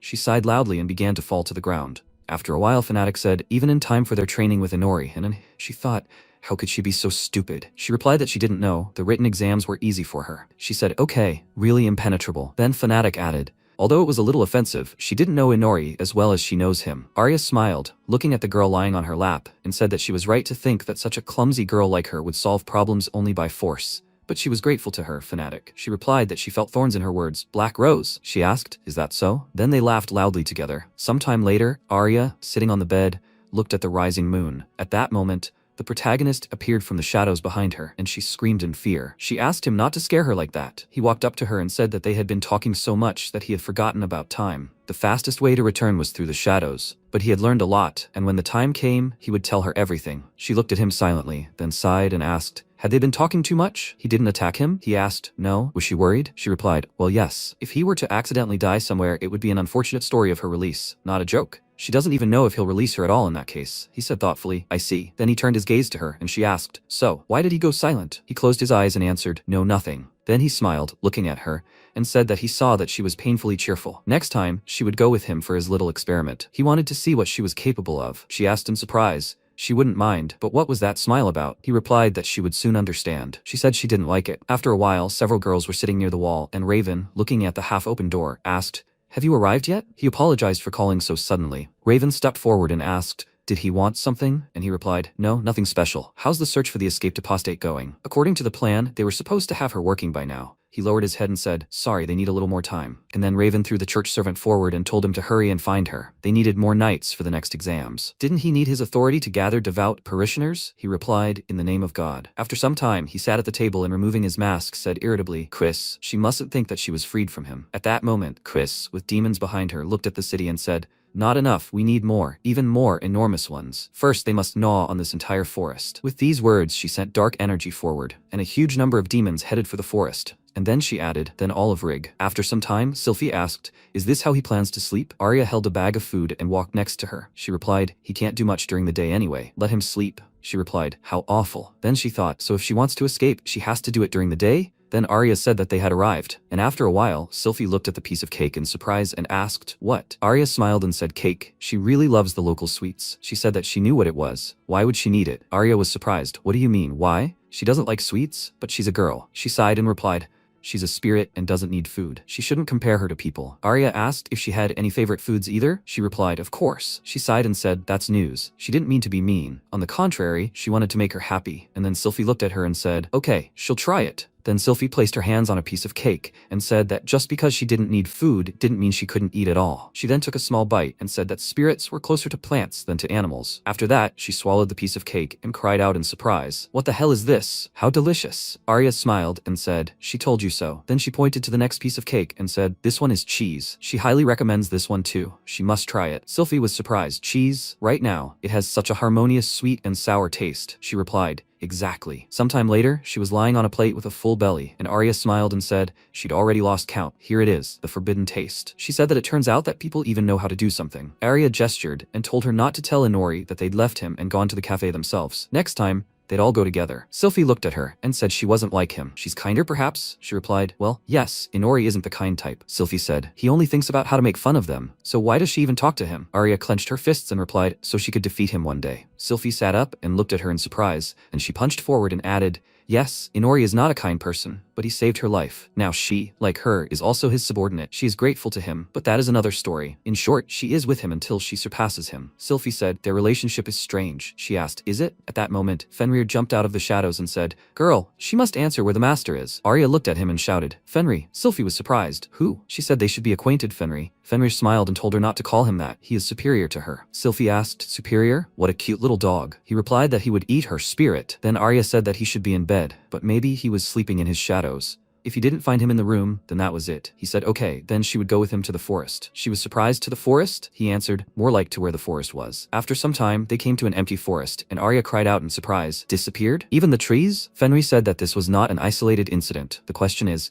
who is behind this? Sylphie put her hand to her chest and said, there's not a trace left of the lower spirits. Humans are not capable of such things. The next second, Arya spread her wings and rising into the air said, okay, it's time to find out what happened here. Sylphie flew next to her and shouted, what? They're not leaving. And what do you mean? She can fly. She replied, the more you know, the more you can. Fenrir ran after them and shouted, right. Then he looked at Arya and shouted, well, girl? She realized what it was. She shouted, it happened here not long ago. She thought they knew where to go, but what could have done such a thing? Sylphie shouted, the spirits ahead are screaming like crazy. It's not too late to turn back. Then Arya looked ahead and shouted, the plain beyond the mountain. there's something there. The next second, a huge number of demons were advancing. Arya, watching them from above, thought, the demons she'd already encountered in the forest. Where did so many come from? Sylphie flew closer to her and shouted, they'll notice her like this. She should lower her altitude and enter the forest from the left. She replied, okay. Sylphie flew after her and asked, are they all demons? So many escaped from the demon world at once? Arya thought, escaped? She had heard talk of a group of demons breaking out and attacking a settlement every now and then. So,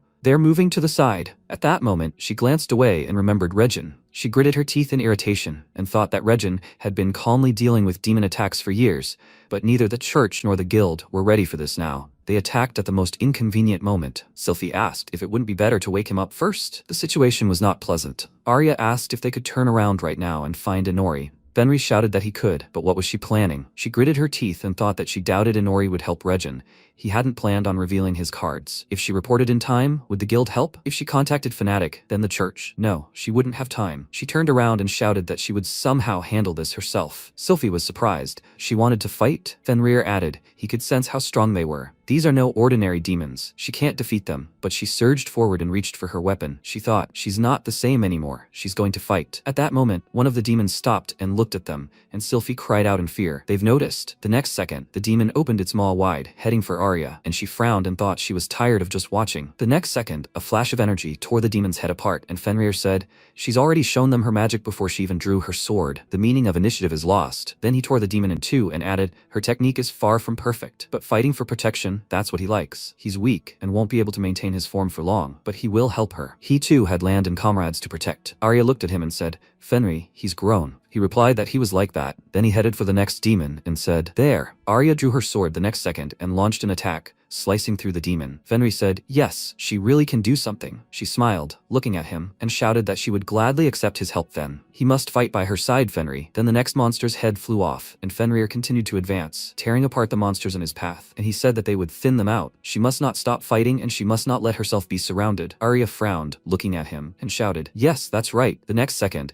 Fenrir bit off the head of the next demon and Arya slashed it with her sword. At that moment, Sylphie cried out in surprise, Arya, dog, where did they get so much strength? Fenrir said, we must finish them off. It's useless to chop them in half. They don't even stop attacking like that. Arya replied, yes. Then she swung her sword again, cleaving the demon before her. She concentrated the energy in her hand and, frowning, thought that she knew this sword expended an incredible amount of magic, but not that much. She had to keep up the pace. Then she sent a sphere of air forward. It bounced off the demon and she was surprised, thinking, deflected? Fenrir had said not to waste her magic right away. That was right, but their armor was resistant to magic. She mustn't show off. She had to trust the sword and fight. It was her sword after all. It was hard to remember that fierce woman, but she wielded this sword like no one else. Precise control of magic, exclusively at the moment of impact. Nothing is wasted. She was so unlike its current wielder. Arya looked at the sword in her hands and thought, so this sword belonged to Egiana. Fenrir knows how to wield it. Then she raised the sword above herself and thought, just as Fenrir always walked in a small form so as not to waste energy, so the sword should activate not upon swinging but only at the moment of impact. Then she swung it and thought, now. She breathed heavily as she delivered a powerful blow and wondered how many more swings she could make. 30, 20, or even less. They knew it well, but there were too many of them. She continued to strike the demons and at some point, gritting her teeth, she thought her strength was running out. Fenrir asked, is that all? The next second, Arya screamed loudly, and the others looked at her in surprise.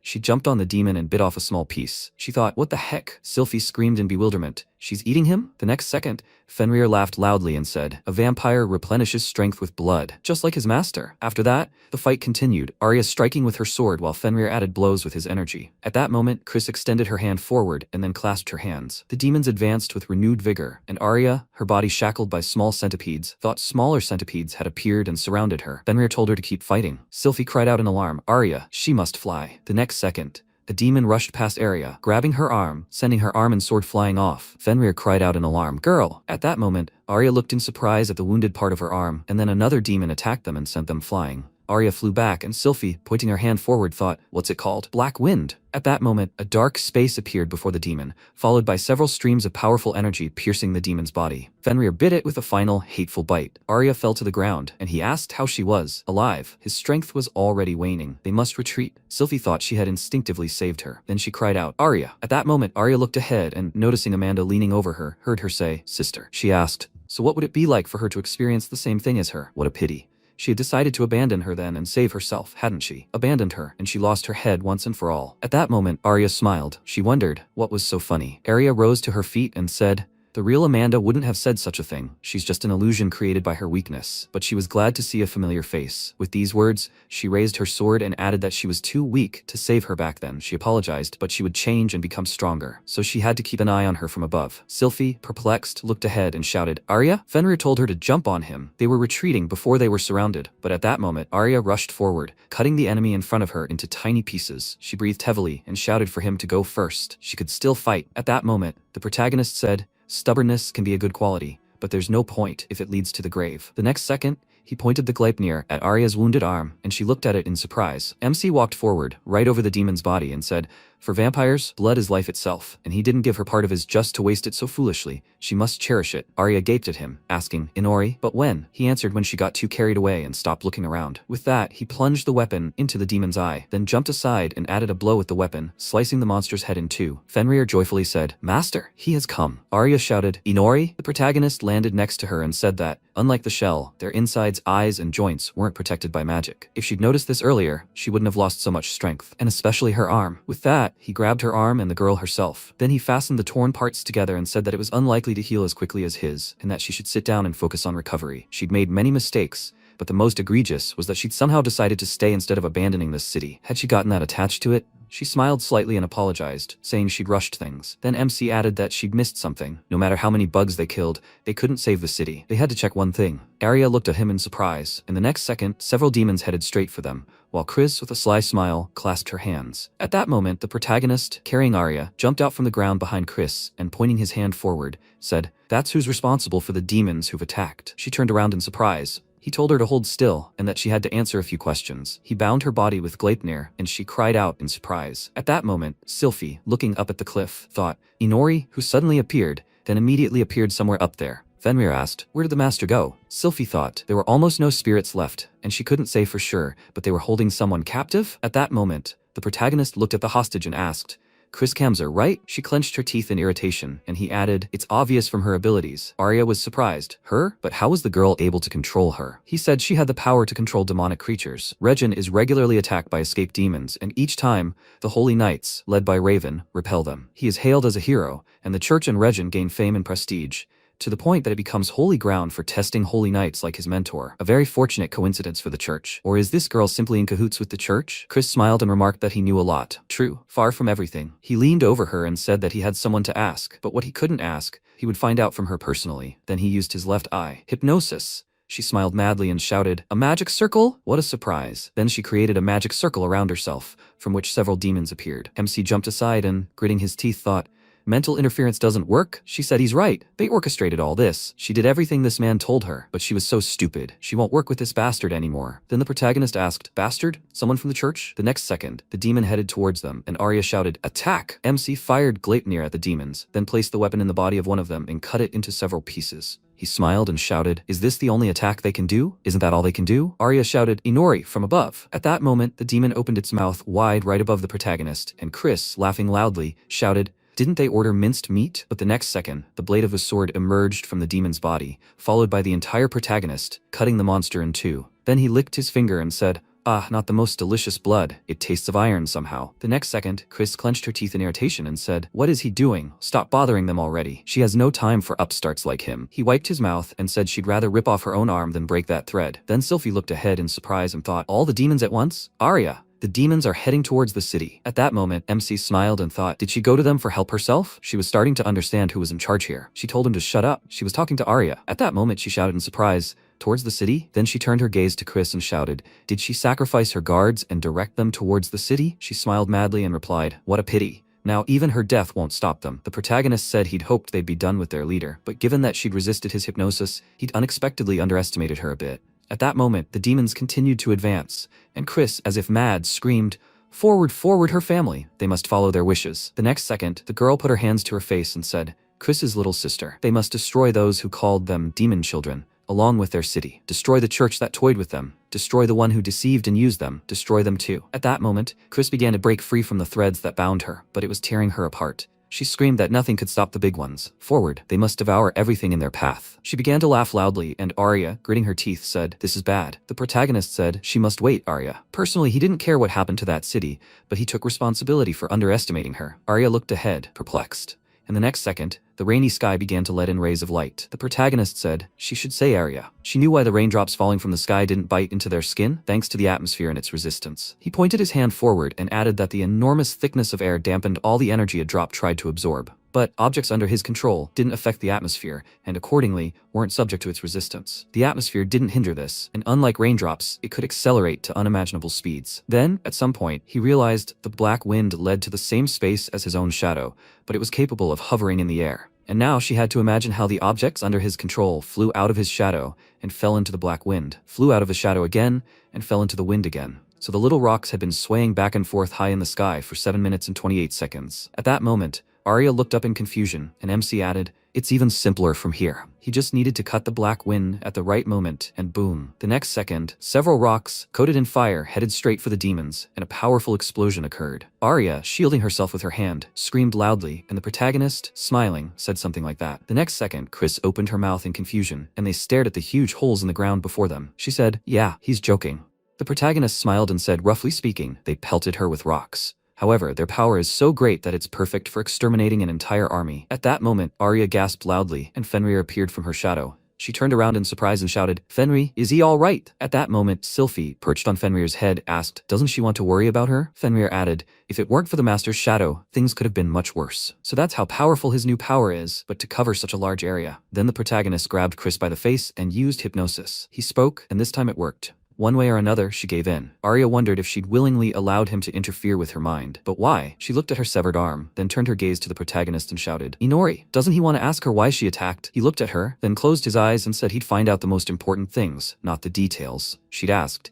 She wanted to know what happened to her. He sighed and said she'd almost been killed, but she, well, fine. He had some questions of his own though. She had interesting abilities. Then he looked at Chris and asked her to tell him about herself. She said fine. She had a younger sister, so kind and innocent it was hard to believe. She dreamed of surviving peacefully and happily with her, but that dream was never meant to be, all because of her dark magic, evidence of an impure soul, and so everyone turned away from them. However, despite this, the church welcomed them warmly, to feel the long-forgotten taste of hot food, to see the happy smile of her sister, finally full. She wished that day would never end. But about a month after they arrived at the shelter, he came. He toyed with her and constantly abused her. She didn't understand why, but she didn't really care. They had nowhere else to go anyway. After all, she couldn't help her sister. Over time, nothing changed. If anything, it only got worse. At some point, Raven grabbed her neck and asked, "Does she want to continue living here?" In the present, she lowered her gaze and said, his words and actions were getting worse, and the time she could spend with her sister was getting less and less, but for now, she's safe. She closed her eyes. The protagonist crouched down next to her and asked, "He? Who is he?" "The man who became Regin's hero, Raven Virgin." At that moment, Arya looked at her in surprise, and the protagonist thought, "Hero Raven? Ah, that mentor's boss he saw in the church?" Then Chris added, "Since then, she did everything she was told and practiced dark magic. She had little strength, but every day, until she was exhausted, she created demonic creatures to devour the demons Raven brought. She worked on the summoned creatures for a whole year, and at one point, they were sent to surround the city, dubbed fugitive demons. An entire army of demons was defeated by Raven and his squad before the eyes of the entire city. All the creatures were exterminated, and many people died. Then it dawned on her why she was truly doing this. Raven received hero status. She was locked away to create demons, so she couldn't see her sister. But that was for the best. She had been involved in the deaths of so many people, and dreaded to imagine how she would react to the changes within her. She was only allowed to communicate with her sister through letters. When she read her letters, she thought the church had recognized her talent for magic,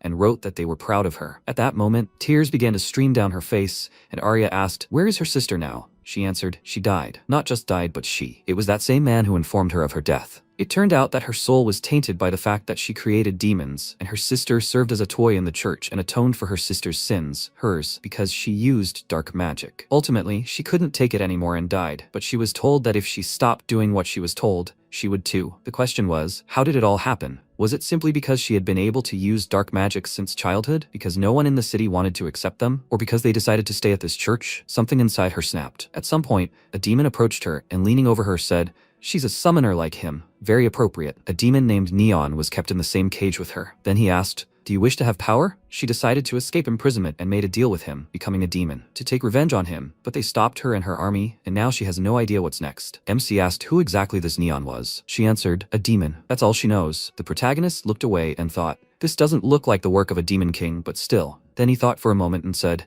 then the last question to her, the revenge for which she rejected her human nature was not crowned with success because they accidentally ended up in her way. Her life is one big failure. Didn't she think she'd had enough? At that moment, he grabbed his sword and got to his feet, approaching Chris. And Arya screamed, Inori? She begged him to stop. He said that he wasn't talking to her. He will repeat himself, enough of revenge. She didn't think she'd had enough. Then Arya pursed her lips and screamed, Inori, the church simply used her. Did she deserve to die? She extended her hand forward and added, she can't do anything to him anymore. He closed his eyes and replied, no. What's the point? She saw for herself. His hypnosis wasn't working on her, and she no longer responded to questions. She had lost all will to live. No matter how hard she tried to understand, her outcome was the same. The next second, he swung his sword, and at that moment, the protagonist heard a voice in his head. He had reached level 15. He was surprised. Huh? The voice in his head said his demonic title had been promoted from Baron to Viscount. The next second, he began to lose consciousness and thought, oh no, my head is spinning. He began to fall, and Arya cried out in alarm. Inori? She rushed to him. After a while, the goddess leaned over the protagonist and smiling asked, are you awake? It had been a long time since they had seen each other. He looked at her questioningly, then sat up and asked, what? Ah, it's her. He was already afraid that the goddess of that world had managed to get to him. She asked, the goddess of that world? The next second, he sharply punched her in the stomach and she winced in pain and screamed, hit a girl? And a goddess too? He replied, alas, but he is for equality in every sense. And he didn't forget that fool she sent after him. He was like an extra thorn. She smiled and asked, did such a thing really happen? He sighed and answered she won't believe it. Then he looked to the side and asked, is this the same place he was summoned to at the very beginning? She answered, right. And he is the only one who has been here so many times. He asked, why now? She asked, what do you mean? Why? Hadn't he heard? He was promoted to Viscount. He asked, Viscount? Was she talking about that voice in his head? She said, his abilities obtained from many worlds, but the one he is in now, the title of vampire, he himself cannot change, so she manually boosts him after reaching a certain level.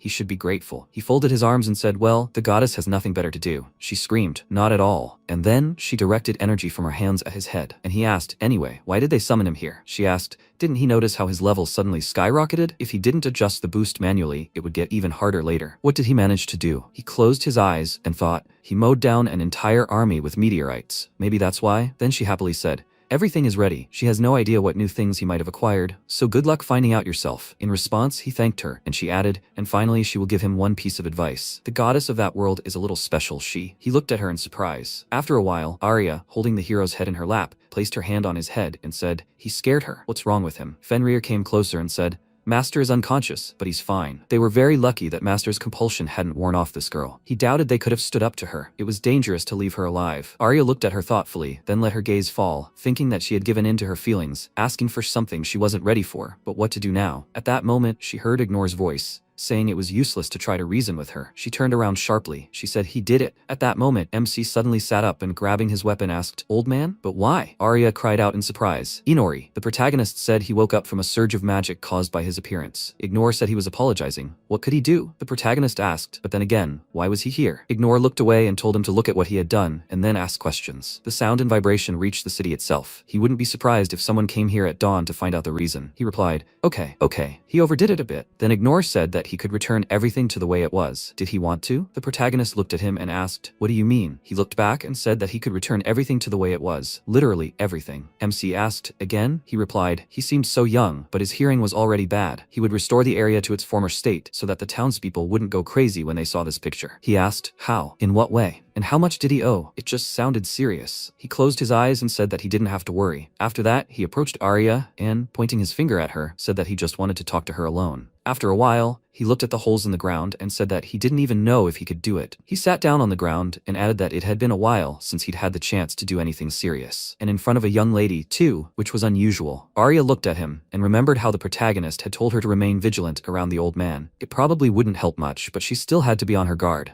Then he'd said he'd take the girl home for now. If the old man couldn't get everything back, he'd just shift the blame onto her and give her to the church. And as for who this old man really was, well, he told her to ask him personally. It would be quicker that way. She wondered, who was he really? Then Ignore said, okay, they'll talk later. The next second, he used magic to spin the stones in the air current. Arya looked ahead in surprise, her hair flying in the wind. She screamed, what is this? He'd said he apologized if he messed up her hair. Then the rocks swirled in an even stronger whirlwind, and large boulders replaced the holes. After that, he rose to his feet and thanked Arya for waiting. But first, he wanted a change of scenery. It felt strange standing in the middle of nowhere. He had returned everything except the demons and what they had done. He hoped he would be satisfied. Arya looked at the work done and said, Inori, no, seriously. She looked at Ignore and said, these are such unusual abilities. Who is he really? After a while, they stopped in the forest, and Arya asked, The previous demon king, Inori, he said, well, you could say the current one too, but people still think the king is dead, so what? If she doesn't believe him, can he prove it? Does she want to? With these words, he turned his gaze to her. She said no, the power she saw was probably enough. Then he pointed his finger at a log and said, I see, good. He apologized that he had nothing to offer except a log, but he offered to sit down and talk. She bowed and asked for his permission. He replied, all right. She didn't need to be so nervous. However, given his past, it was no surprise. He himself was to blame. Even the past 600 years wouldn't clear his name. She sat down next to him and placing her hands on her knees said, this has already become a children's fairy tale about an evil demon king. Then she fearfully asked for forgiveness, and he replied, nothing. Everything is correct, but he apologizes for one question. Where is she from? Holding the hem of her dress with both hands is the culture of the Northwestern aristocracy. She travels? But why? She doesn't tell him about her origins, but she travels with him. She lowered her gaze and thought, she mustn't give in. She mustn't let her guard down. Then she said she. He interrupted her and said no, he's apologizing. He shouldn't have meddled in something that wasn't his business. A bad habit. He just can't believe that he's willingly traveling with someone. So he wondered who she is, that's all. Then their gazes met and she said, she can say one thing for sure, she's Inori's subject. He asked, subject? She answered, Inori offered her a deal when she was on the verge of death. Either accept death or choose life against all odds. Ignore approached her and cried out in surprise. He offered such a thing? She cried out in fear. Really? Then she added what happened next. It's hard to describe in words. He became a savior, gave her freedom, but became her shackles. He can seem weak and then show his strength in a moment. She doesn't even know how to express this feeling. Perhaps she is his. Before she could finish, he said, aha, okay, there's no need to try to describe it in words. There could be many answers. Don't rush to conclusions. He apologizes for asking such a question. She was surprised. Everything is fine. She blushed with embarrassment, and he closed his eyes and said, I see. That's how she feels. She asked what she felt. He opened his eyes and said, she and he are very different in that regard. She didn't think about what was going on in his head. He suspected that she hadn't yet caught a glimpse of his true nature. She asked, his true nature? He looked at her and said that he would threaten to destroy this world and would want to resist everything that stood in his way. As a living being, he would definitely reach his apex and become complete. She looked at him in surprise and asked again. He said that he was interested in her, and imagining her future, he was subconsciously drawn to the fact that she could be the one to kill him. She asked in surprise, would she kill him? She didn't understand. He said one of the possible outcomes, and he was perfectly aware of it. She said that even if she tried to sneak up on him during the day, she'd be unlikely to succeed if ordered. He laughed and said he'd like to see it. Still, she should think about it. After that, he lit a cigar and said that youth was meant to be tormented by doubts. She asked, so she really could. Looking at his strength, she felt insignificant. She didn't even know if she could ever free herself from her subordinate status. He approached her and told her to listen to him, no matter how important a role he occupied in her heart, or how important a master he seemed to be to her. But he was just a brat. With these words, he blew smoke from his mouth and added that only recently he had helplessly clung to his mother's breast, growing up well-fed in warmth and comfort, acquiring knowledge already vetted by someone else, in a school built by someone else. He even acquired his skills when he came to this world. He hasn't created anything he could consider his own creation. He probably knows that himself. That's why he seeks out anyone who can make him jump above his head, to one day become the perfect version of himself. And that applies to her too. After all, she'd never worked or earned her own money before, right? She already had everything. She reminisced about the old days and confirmed it, and he added, for example, that no one liked him in his time. She was surprised. Him? Seriously? He replied, well, that's how it is, okay? In short, there's no point in being shy or afraid of this brat. If she has something to say, she should tell him directly, and it doesn't matter whether she's a subject or not. She must speak her mind to him. He clenched his fist and said that she should make the first move. Become that very desired enemy for him. He'd like that better. That's the kind of person he is. She asked thoughtfully, what if she were against him? How would he react to that? Would he be against it? They help each other, right? He looked at her and then said he didn't mind. Then he stood up and walking forward, added, it's a boring life when everything always goes according to plan. She should do as she wants. That's all. He wishes her luck with Inori. She watched him go and thought he was either praising him or scolding him, like a father. But she couldn't fight Inori yet, but at least she could stand on his level. Meanwhile, the protagonist used his ability to survey the area and thought, wow, he really did restore it to how it was. And okay, the soil, but also the vegetation untouched by bugs. He can restore living organisms? Well, that's what he's the Demon King for. At that moment, Arya entered the room and said she was back. She apologized for taking so long. They suddenly got to talking. He replied, it's okay. Then she called him and said she wanted to talk about how he was treating her. He asked, and he didn't. She thought to be on his level. Then she said, okay. Then she has a proposal. Meanwhile, in the church, Raven spoke up, congratulating them on successfully passing their final exam. They had endured many harsh trials and demonstrated the strength of their faith. It was they whom God had chosen for the benefit of the development of their church. And fanatics stood in front of the 3 past ministers of the church,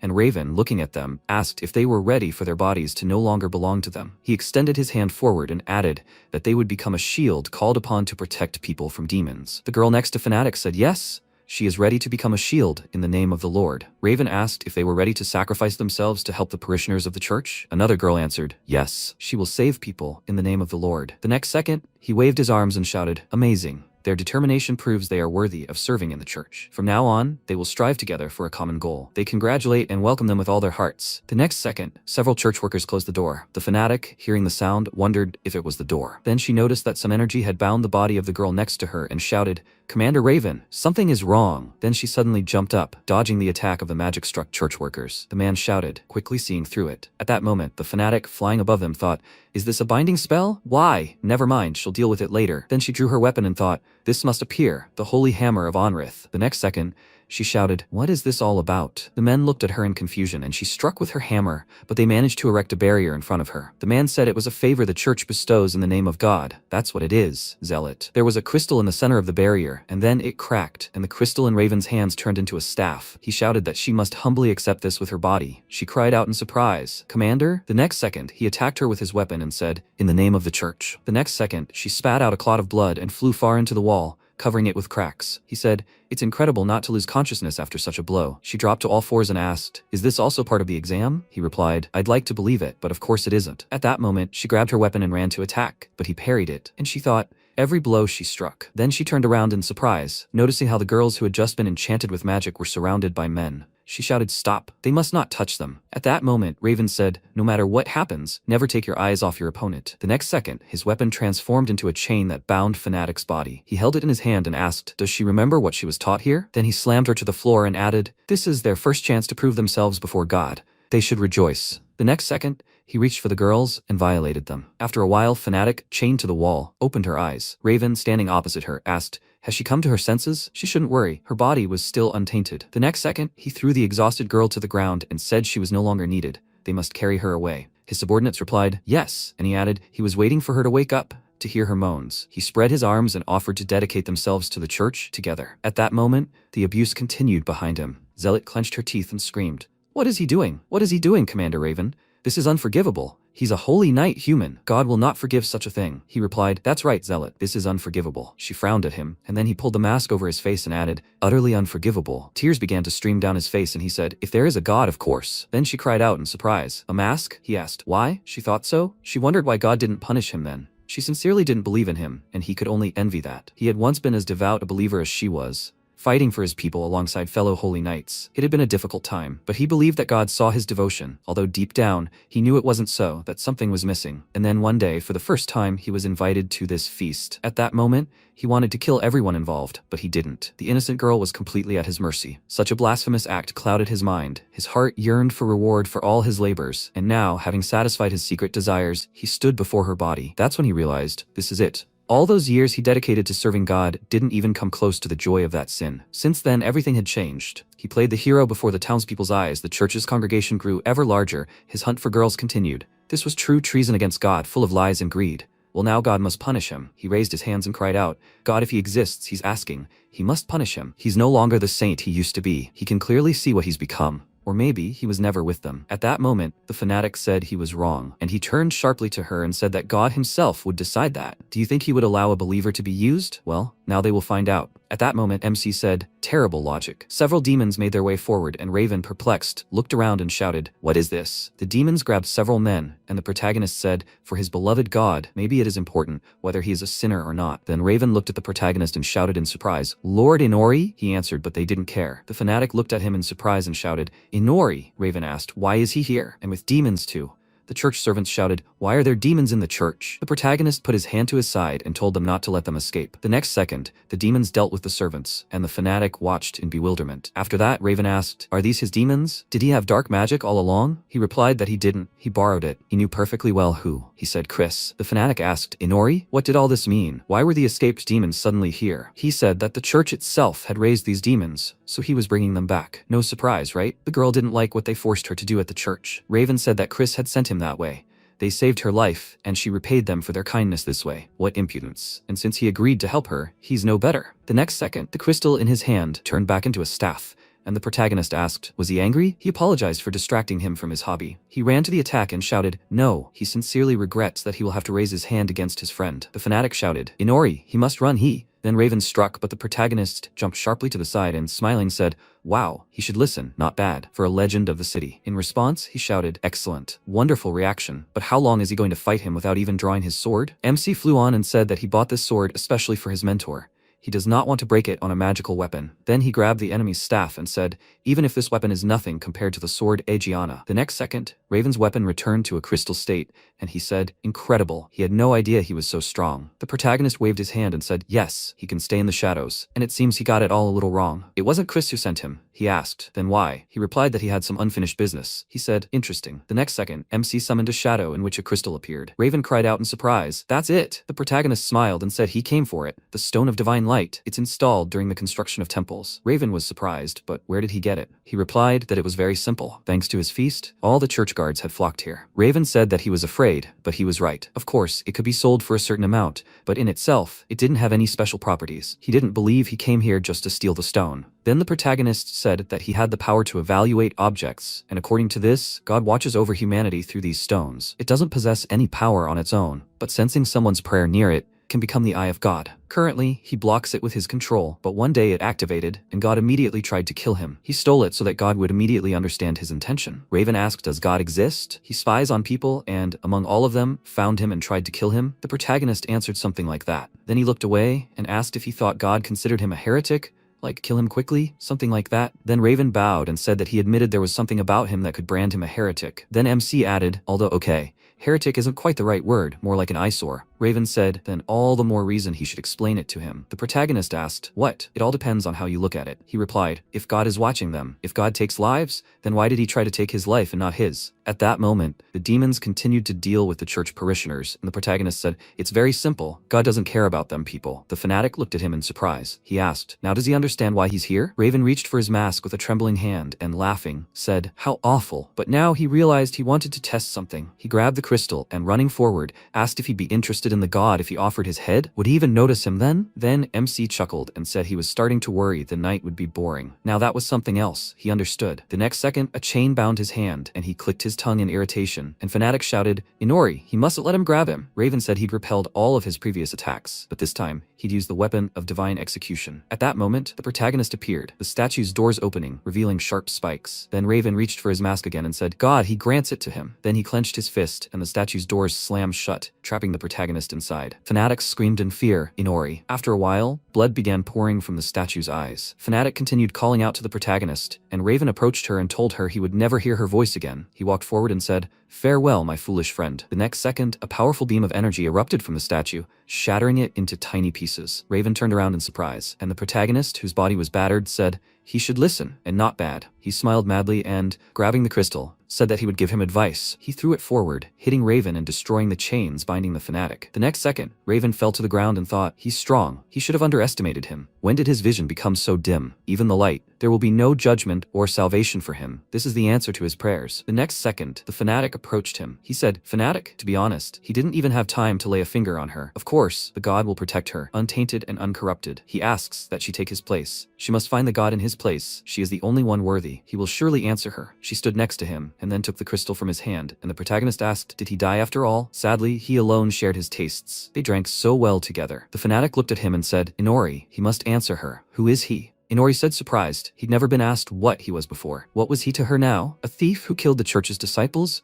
Or just a thorn in the side of God? Fauna narrowed her eyes and remembered how some time ago she'd asked him if he didn't like their training. Inori replied that she was rather wasting her time on him. Fauna replied, it's okay, she can train him her whole life until he gets stronger. She certainly has plenty of faith in someone. Currently, she sighed and said, it's true, training him was a futile endeavor. MC spoke up. Frankly, he didn't care. He continued out of pure curiosity to see how far things would go. First of all, their values and ideology are not just incompatible, they contradict each other. He came from another world, different from hers, so their god took an interest in him.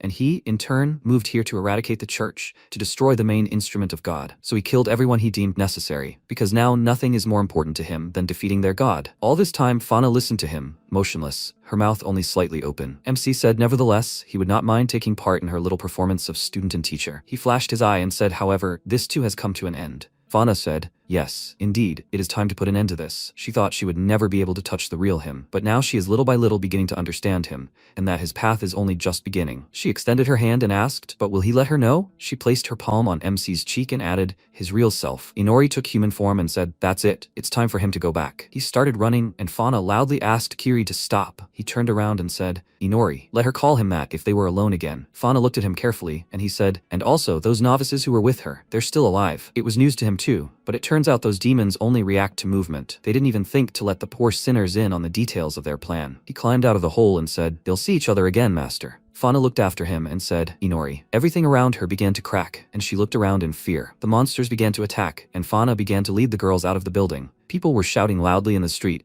where did the demons come from? Why are they inside the church? Where is Captain Raven? Fauna froze when she saw the terrifying creature before her. Suddenly, Arya appeared in front of her and cut the monster's body. She said she knew she would be fine, but she was still glad to see Fauna alive. Fauna cried out in surprise, Arya. She turned around and ordered her to stop. They are dangerous even without a head. Let her help the wounded and take them away from here, please. She swung her sword and quickly attacked. Arya screamed, now let her take them away. Fauna replied, okay. She thanks her for saving her, Arya. An arrow flew behind her and hit the monster's body, which caught Fauna's attention. The archer shouted, followed by the Black Rose. The girl cried out in approval. Yes. Arya ordered the guild to listen to her and lure all the demons to themselves. She ordered them to let the survivors escape. Everyone shouted loudly, yes. The monsters began to attack the knights, and the people tried to save the injured. MC watched from the window and thought, he has an idea. A while ago, Arya entered the room and said, let him answer. Has he wanted to attack the church all this time? MC asked, yeah, so what? Arya replied, surprised when he came to their aid. Unlike her, he seemed indifferent to the city's fate. At first, she was even glad to see him, but he could have avoided the battle with Fenrir if he had simply not disturbed their territory. He stopped the coup d'etat not to save the country, but to anger Commander Aegeon and challenge her to a fight. The same goes for Chris. He didn't necessarily need to exterminate all her demons. He's always looking for a rival for some reason. MC looked at her silently, and she said that he couldn't care less about those who might be attacked, and he wouldn't even think about saving them. Right now, he's only interested in the demons, their king, and his desire to fight the god. Inori turned and asked if she no longer wanted to help him now that she knew everything. Arya said the church was no joke, but there were good people there too, including Fauna. She wanted to help her, but she didn't want to kill ordinary people. Now it was in her power to involve the guild in the church's investigation. With their help, numbers and authority, they would be able to hide the fact that he was the instigator, and there would be no need to risk hypnotizing witnesses or even killing them. There would be fewer victims. She extended her hand and said, but on one condition, this girl will be under her care, okay? Inori waved his hand and said as she wished. He didn't care. She had already lost all will to live. Arya said she understood that this was selfish of her, but she wanted to try, even if he disagreed with her on something. Currently, MC stood and watched the church tower fall and remembered Arya's words. She belongs to him, but she still wants to help those in need. She will continue to help him, but she will do it in her own way. Currently, Inori looked at her from the window and thought, well, one way or another, this did not affect his plan. The key figures of the church were eliminated, and the stones were stolen. If she wants to try so hard, please, that's her problem. He looked at the fact that the people dealt with the monsters and said, they are done. MC looked at the sky and said, it is. He congratulates on losing one of his eyes. Does this please you? The same awaits her, goddess. After some time in the forest, Arya said, it's over, Chris. She was sitting near the roots of a tree, hugging her knees. Arya looked around and said, neither Raven nor the people of the church, all of them are gone. Chris continued to look down and remained silent. Arya sat next to her and said, she also had a little sister, but she died. Chris turned her gaze to Arya, and she smiled and said, she was so sweet. She constantly grabbed the hem of her dress. Combing her silky hair was a pleasure for her. They were even similar in some ways. They both couldn't be honest with themselves, but they had the opportunity to make peace before she did. Chris listened to her attentively, but remained silent. Arya stood up and said, okay, what does it have to do with her? She wants to say that she is free now. She handed her a note and said, and now she found out where they buried her sister. Let her go and visit her, because she never got to visit hers. Chris watched Arya go and, after a little hesitation, stood up. After a while, voices were heard in the city. That was news. Escaped demons again? They say that Captain Raven was attacked by one of them. And how is he? How did demons end up right inside the church? Do they keep them there like rats, or what? The townspeople were talking in the tavern about how it was the guild members who had stopped the invasion, instead of the church. After clearing the rubble, they discovered that someone had quietly entered the church cemetery and dug up a grave. A cry rang out. Why would someone dig up a grave? One riddle after another. People are already afraid to imagine what awaits their town next. Chris sat in the cemetery holding a skull in her hands. She hugged it and remembered how she hugged her sister. She thought, it's cold, cold. If only they could find a place where there is no winter or hunger. When they grow older, they will definitely find it.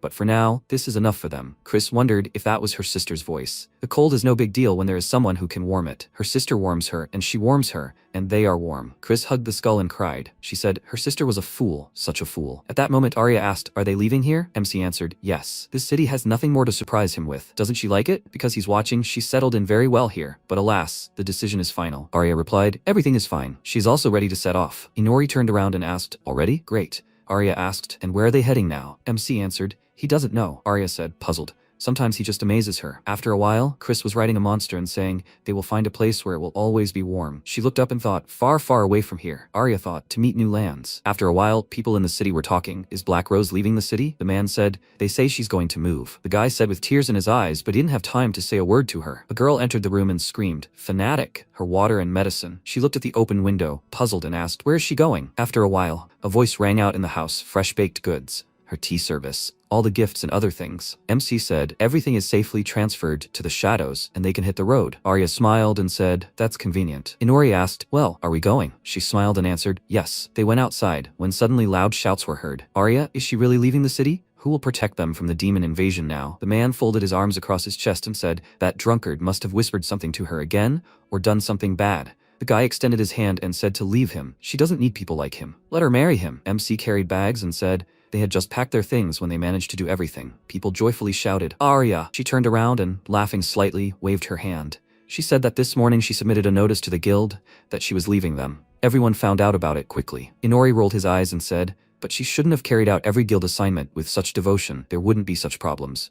Let her learn to blend in with the crowd. Arya replied, it's easy for him to say. The guild was her first job, she just couldn't resist. MC said she got a nickname, and her eyes suddenly lit up. They continued walking along the road when suddenly they saw Fauna by the wall. She folded her hands on her hips and asked, she'll just leave without saying a word? She certainly didn't expect that. Arya said in surprise, Fauna? She's already been allowed to walk around? Fauna smiled and asked, why should they suddenly forbid her? Thanks to her, she wasn't badly hurt. And where's Kiri? Arya screamed in fear. What's wrong with him? Wasn't he just walking next to her? MC at that moment climbed onto the partition of the bridge and lay down to be unnoticed. Arya said he ran away. It turns out, Fauna smirked and replied, that's just like him. Kiri. No, Inori doesn't change. Arya looked at her in surprise and asked, so she knows? Fauna looked up and said, a little. Arya asked, slightly awkwardly, to forgive them. And her. In fact, her name is Arya. She is the former princess of the Kingdom of the Rising Sun. Fauna's eyes widened in surprise and she screamed, Ari, a princess? Arya cried out in embarrassment, ex-princess. And don't shout about it. And not Ari, but Arya. Inori saved her and took her with him. She still knows little about him, but she's not opposed to following him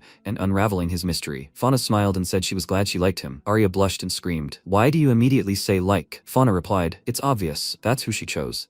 Her instincts haven't let her down yet. She asks that she follow him. Arya smiled and said, okay. She cried out loudly, Inori! He jumped in surprise, and Fauna screamed. Usually she catches him every time he tries to escape, but today, be that as it may, she will forgive. Inori clicked his tongue in displeasure, and Fauna said in every word of lie told to her, his mentor, she is also ready to forgive. But if he dares lie to Arya even once, she will never forgive it. And the fact that he is not afraid of divine punishment is not a reason not to take her words seriously. If he dares offend her, she will personally come to punish him. After all, she is his mentor. Fauna turned around and said, Arya, thank her for telling her real name. She told her to take care of herself. After a while, Fauna waved after her and thought, this city has changed a lot since they came to them. They will continue to change the world around them. Now she is forced to say goodbye to them, but one day, after a while, birds were sitting near the waterfall, and the water was quickly falling from the cliff down. Suddenly, the water bubbles were cut by a sharp sword, and Arya was moving forward. She couldn't escape from the castle alone. She couldn't stop the demons on her own. Not to mention stop them, she couldn't even notice some things. Neither the impending coup in the kingdom, nor the dark side of the church. She still has a lot of work to do on herself, but she needs to figure out where to start. Inori looked at her and asked, what's wrong with her? Did she decide to take a bath? Arya looked at him and cried out slightly embarrassedly, Inori? She's not, she's just. MC pointed at the boar and said, okay, as she wants. Let her see it better. Arya asked again, is this? MC replied, it looks like a pig or a boar. He came up with the idea of trying to fry it just like that, without sucking all the blood out of it. Arya said, but it's a demon. They've been wandering aimlessly since leaving Regin. A cave behind a waterfall has become their temporary refuge. Arya personally doesn't mind much since it's turned their wanderings into a good excuse to train. Little Fenrir rests in Inori's shadow. After all, it's her fault that he devoted all his energy to fighting demons. Sylphie's gourmet side has awakened, and she hunts for new exotic fruits every day. And Inori. Arya looked at the stone in MC's hands and asked, did he find it? Inori replied that at first, he hoped to take control of it and be able to peer into the god's eyes. as they do into his, but as soon as he used magic he was immediately cut off from them. Oh well, there will still be a chance to understand how to fight the gods, Arya thought, and Inori is still trying to get stronger. She stretched her hands forward and released holy flames. Inori asked again, magic? Why? Arya said she wanted to try purifying it with light magic. MC asked again, purifying? Arya replied, demons are creatures of darkness, and they're contraindicated for humans. But if we try to neutralize their attribute, will we at least be able to eat properly? Inori asked again, what's stopping her from eating it right away? She did so with the bug. Arya replied, she wanted to eat properly, with flavor. Inori replied, okay, jokes aside, that he was genuinely concerned that the demons here didn't seem particularly strong even during the day. He'd hoped to encounter stronger monsters if he went further away from human settlements. Arya looked at him carefully and asked if perhaps it wasn't the monsters that were weak, but rather he himself who had become too strong. Inori looked surprised, and Arya continued, saying that compared to the ones found in her country, or Regina, these were much stronger, but they were born of nature itself. And if you compare the demons of her country with the higher demons summoned by Chris, the difference is colossal. And the way he defeated more than half of them at once, for experience, she doubts there are any demons left in nature that could satisfy his desire to become stronger. MC thought for a moment and then said, yes, to gain experience, he constantly needs to fight opponents that are stronger and stronger. So that's a problem. Arya said she wished she had such problems, although it's quite normal to feel weak at some point, and that he lacks something. MC thought for a moment, the opponent is as fast and ferocious as Chris's demons.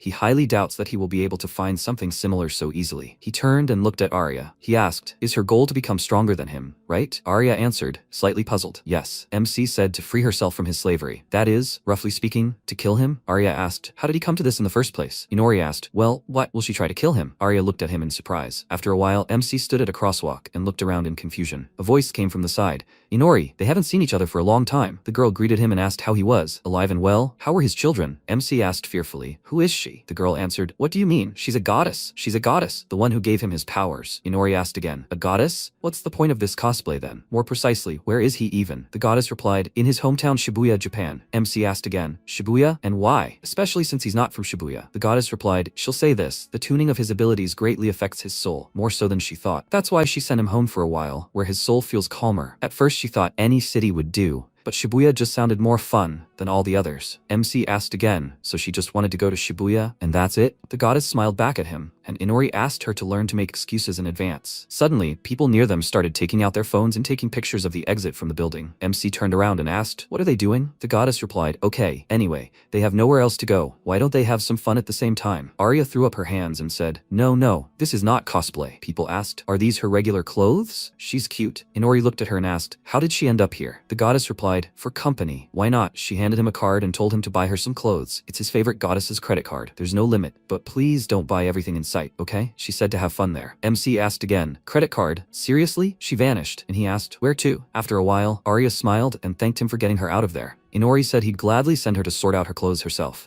but the terrifying goddess told him to go, have some fun. Honestly, he didn't even want to approach her. She stood out so much. Arya ran after him and screamed. Why did he do this? After a while, Arya tried to fasten her bra, but she couldn't. She covered her body and asked, Inori, how do you fasten this? He turned away and said, she found someone to ask. He looks like a girl, right? Let her go to the girl at the checkout. He doesn't know. At that moment, the consultant said, yes. Should she pick out a size or help her fasten it? Let her ask whatever she wants. The girl frowned and asked, how old is she that she can't fasten it? Arya looked at them in surprise and shouted, Nala, Amanda? The girls replied, yeah, one of them is Nara, so what? And the other is Amanda, right? After a while, MC put his card to the terminal and paid 29,800 yen. The girls bowed and said, thank them very much, let them come again. Inori looked at the card and said, he's gone too far, paying with someone else's credit card. Arya smiled and said, they look exactly alike. She almost rushed to hug them. MC turned around and said, they even have similar personalities. It's like their souls were transferred from there to here. Suddenly they stopped, seeing Fenrir. They walked on and he thought, owner. After a while, they stopped at a counter with dolls. Arya said how many strange things they sell in his homeland. Some incredibly detailed dolls. MC interrupted her and said, figurines. Arya pointed at the fairy and said, and this one? Well, she's the spitting image of Sylphie. MC agreed with her and saw that the figurine's hands were shaking. He said, wait, she's not the spitting image. This is her. Sylphie was shaking and mentally asking for help. After a while, she ate and said, thank them so much. She was already afraid they wouldn't notice. He's being really kind today. He's treating her. MC said,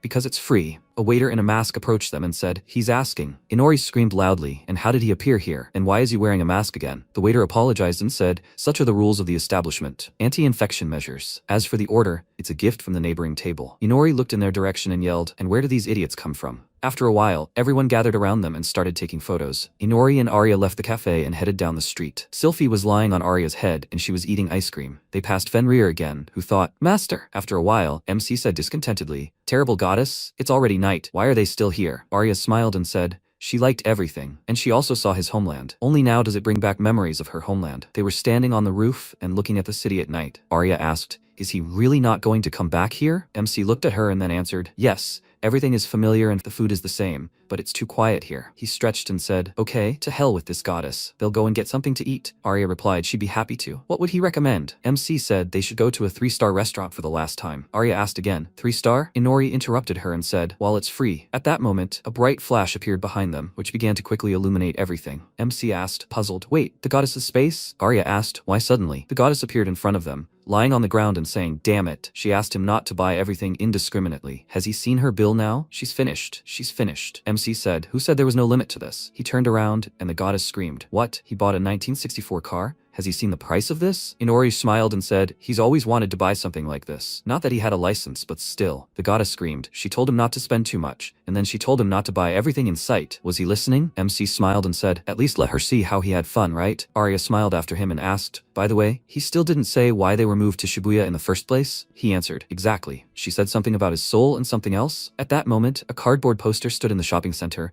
with the inscription, "Collaboration with Shibuya." Fenrir stood in the same place and thought, "Master." After a while, Inori asked, "Well, will she try to kill him?" Arya looked at him questioningly and screamed, "Kill? What is he talking about?" MC answered, "It's simple. They will fight. Only he won't kill her, and she can fight however she wants. There's no point in fighting if his opponent is deliberately holding back." He smirked slightly and asked, "She wants to become stronger than him, right?" Arya wondered how close she had gotten to his level. "She wants to know." She screamed, "Yes, let him fight her." Inori smiled and said, "Excellent. Fenrir, come here." He appeared from underground and asked, "Did he call him Master?" Inori said he wanted his people to purge all the dangerous monsters in the area. He would be upset if they accidentally interfered with the fight. Fenrir said it would be done, but Master, they have no need to fight each other. Inori asked, "Isn't he thinking of joining her? If deep down he wants to kill him?" Fenrir screamed, "What?" Sylphie screamed in fear, and Fenrir said he was only expressing his humble opinion, and as his subject, he has no right to fight him. Once was enough for him. Sylphie screamed in fear, "Is he serious?" MC smirked and said, "Besides, the only one he hasn't fought yet is Arya. It's getting more interesting. Will she agree?" Arya narrowed her eyes slightly and remained silent. Inori extended his hand and said, "Okay, they'll finish eating quickly and discuss the rules of the battle." His hand caught fire and he cried out in fear, and Arya told him to put it out first and then raise his hands. After a while, Arya said the battle would begin in 3 days when the sun is at its zenith, and it wouldn't matter where or what state they were in. Fenrir said that until then, the master would not use detection or clairvoyance and would not set any traps. Sylphie sat on a rock and said that it was good that Inori didn't use orders towards his subjects. Arya spoke up. She didn't expect him to suggest fighting during the day. Of course, she wasn't even close to his level at night, but she remembered MC's words. It was optimistic to think he would always be able to fight only at night. The level of her abilities during the day also had to be taken into account. Arya said so. That's why he said it doesn't count as a concession. Fenrir said he was lying. It's a concession, pure and simple. Although at night it would be hard to even call it a battle. Sylphie asked if that was too much. He doesn't even use the black wind. He threw her out of there and left, and she could have led him to these springs, like them. Arya smiled and said, "Thank you, Sylphie. Inori will be another complication." She answered, "Exactly." Fenrir asked, "But what next?" The master said she must kill him. Arya looked down, and Sylphie asked, "What do you mean? What next?" "Go and kill him. And at the same time they will free her too." He himself, a little dog, doesn't want to be free again? Fenrir asked whom she called a little dog. Arya thought Inori saved her, and to be free, she must surpass him. She wanted to be free from him. She remembered fragments with him, and thought, but she left everything to get a second chance. Her home, herself, the duty of the royal family, everything. She plunged under the water, and then rose and clenched her jaw and thought, she left everything to be free. Arya asked, "Inori wants a fight, right?" She clutched the towel in her hand and thought, this is it, her chance to gain freedom. She looked up and thought, even if the price is Inori's own life, she must follow her will. She looked at the sky and said, he will get it. It is unpleasant when they give in to it. Inori is not the only one who has managed to learn something. She will show him what she has managed to learn herself. 3 days later before sunrise, Takafuji Inori, a demon, a vampire who has a very large list of skills. He held the monster's body in his hands and looked at the system window with his skills. MC thought, he accumulated a lot by stealing skills. He thought about it. He didn't have any particularly strong skills, but he had plenty of passive ones like resistance to heat or poison. But they wouldn't help him in battle right now. He needed his own unique skills. Inori sank his teeth into the monster's body and thought about things like blood-sucking, skill enhancement, 2 magical eyes, and true dark magic. He acquired them when the goddess dragged him through 8 different worlds. But along with them, he received the hatred of the sun god. Because of this, during the day, he was limited to only 1 unique skill acquired in this world: detection. That's his main weakness. Or so Arya might think. And she's partly right. But if she's so frivolous, then their battle would hardly be considered one. The battle with Chris's demons greatly increased his level and his vampire title. His unique skills not only became stronger, but he can now choose up to 4 unique skills that he can use during daylight hours. But the choice is only available at dawn. He must lock in his chosen skills at the moment. Sun God's hatred is activated. Detection will be the first. This is indispensable in combat and allows for a preemptive strike. The second will be his right demonic eye, which opens clairvoyance and improves focusing speed while moving, the most versatile tool. Third in line is true dark magic. It allows for remote control of objects. Shadow movement and fading relate to this. Fourth, perhaps, he will try to take the skill with which he killed him. At that moment, Fenrir asked, "Is she absolutely sure?" Arya smiled and said, "Yes. Let Inori try his own tricks." Sylphie said that she doesn't believe that this is enough. She doesn't believe it. Fenrir said he doesn't mind lending it to her, but he doesn't intend to fight his master. Arya said, "That's enough." This magical tool got inside her along with Inori's blood and his memories. She thanked Fenrir for helping her get it. Unlike Inori, she can use magical weapons.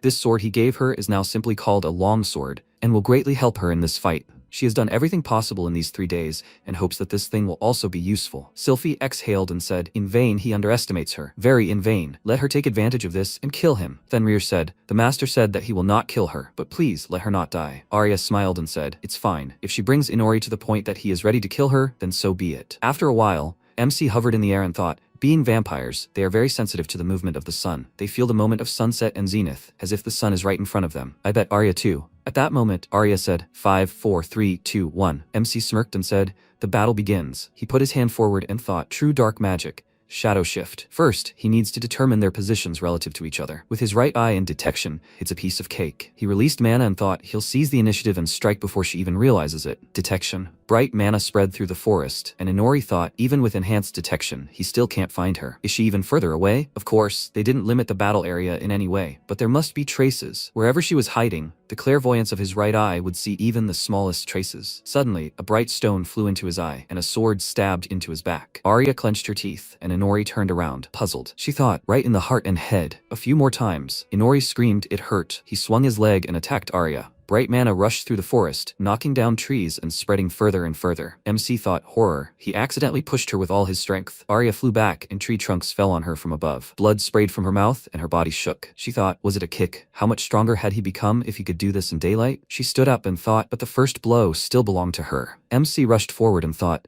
how did this happen? At first, the detection didn't work, and Arya immediately appeared, striking him in the most vulnerable places. She sensed that the heart is the main organ of vampires, because she herself is a vampire. This could have been a fatal blow, not death. He preemptively pushed the heart aside with the threads of Gleipnir. When was the last time he was this close to death? He underestimated her. He greatly underestimated her. After a while, he landed in the place where Arya had just been and thought, no longer. Another blow from behind? So his right eye and clairvoyance were of no use. She was probably aiming for it on purpose, knowing full well how poorly he recovers during the day. But honestly, he looked up and said, he doesn't need an eye when the smell of blood wafts from her a mile away. There's no point in hiding. Arya's eyes widened in surprise, when suddenly Inori sent energy threads in her direction. He tied her up and said, she's lost a lot of blood. And alas, she missed her only chance to finish everything in one move. Arya thought, true dark magic. Control, remote control. She severed the threads with her sword, after which it broke. MC watched her closely and asked if she still had any strength left. Whoever his opponent was, they don't get up right away after that. Or is this another trick? Arya covered herself in restorative mana, and Sylphie said, listen, it's going well, right? If they're lucky, she might even win. Fenrir said to take it slow. Strength, endurance, recovery. The master still surpasses her in every way. However, she did well. She managed to disable the eye of clairvoyance and detection. Otherwise, she wouldn't have a chance. Sylphie asked, and what will happen when he restores them? Fenrir answered, she will lose immediately. But tears of blood no longer allow her to hide. The only remaining option is to fight him face to face before he has time to recover. From this moment, the battle truly begins. Sylphie asked, will she lose right away, even despite his stone? Fenrir said, a haven created by the witch. The witch's secret stone is a magical instrument, and since ancient times it has protected their lands from invasion. It prevents detection, so the master was unable to find them right away either. Previously, it was hidden in the hollow of a tall tree. He lent it to the girl. Fenrir suspected that the owner had noticed the stone, but showed no interest in it, as he was incapable of using magical tools, unlike them. Sylphie asked, was it worth it, giving it up? Fenrir said he had nothing left to protect, but she did. Arya gripped the hilt of her sword and charged. She frowned, thinking, he keeps pelting her with knives, keeping his distance. She wasn't afraid to fight from a distance, but at this rate, She released mana and thought an air hole. It was aimed at MC, and he thought this is the same spell they used when they escaped the castle. Wind magic is so visible, even without a magical eye. Arya thought she'll deal with this before Inori recovers his eye. Air holes. Several attacks were aimed at Inori and hit his body. He released the mana from his hands and used true dark magic, shadow space. He covered himself with tree trunks, but Arya's attacks were able to break through it. She thought, horror. She can't see Inori because of the smoke. He stepped forward and asked if she was hiding well, but how well was he searching? He used true dark magic, shadow movement. He moved behind Arya and quickly attacked, causing her to fall to the ground. MC saw a stone on her neck and thought, Gleipnir. He tied Arya's hands and said that she could only cut it with a black sword. Checkmate. Inori approached Arya and began to quickly punch her. He said that the sooner she gave in, the better for her. Suddenly, his fingers separated from his hand, and MC's eyes widened in surprise. Arya gritted her teeth and chopped off her hand with the sword.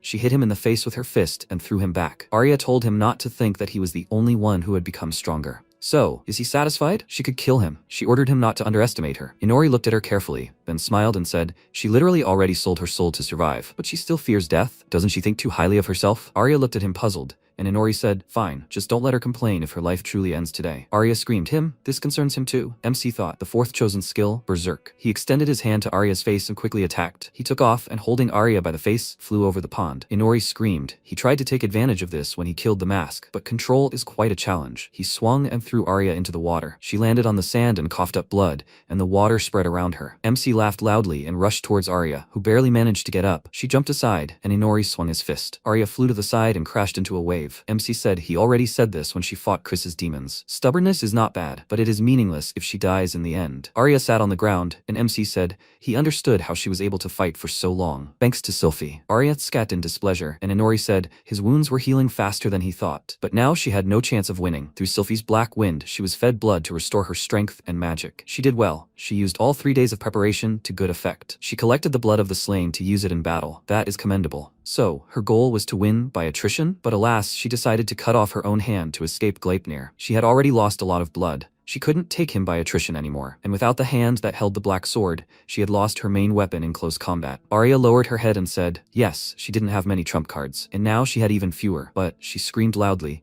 that's no reason to give up. She created a wave and, thrusting her blade forward, rushed to attack. She pierced Inori's palm, and he joyfully said, she's caught. Arya said, no, he's the one who got caught. Sylphie's black wind passes through his shadow too. It's a sin not to take advantage of it. She tied them with a red thread and said, he only cut Gleipnir with a black sword. He remembers, right? She used holy flame and ordered them to be patient. Now they'll find out who will burn first. MC thought, light magic? How does she know that vampires are vulnerable to light magic? Because she's a vampire too? No. Unlike him, she feels fine in the sun and can use magic. Did she notice when the mentor hit him with light magic during training? Or did she notice the wound from the mask? Inori asked when she realized he couldn't stand light magic. Arya said, honestly, never. She just decided to guess. It's not like she had anything left to fight with. Although no, there was a moment. He got scared when he touched her fire. She laughed and said, that's not like him at all. It looks comical. The fire spread through their bodies and the health bar began to beep. MC said, she's dying. The fact that he's vulnerable to light doesn't make her immortal, and she doesn't have time to recover from the flames. His berserk triples all stats while active. She'll die first. Absolutely no way. His eye sees the reflection of her endurance in the numbers. He's serious, and she's serious. She's not going to believe her enemy's words. Besides, for the first time in her life, she fought with a clear desire to kill. To win no matter what. She's not afraid to say she had fun. MC looked up at the sky and said, he orders her to stop the magic. He turned into his usual form, and the threads began to cut through his body. He said that he wasn't going to kill her. He suggested otherwise. Arya opened her mouth very wide,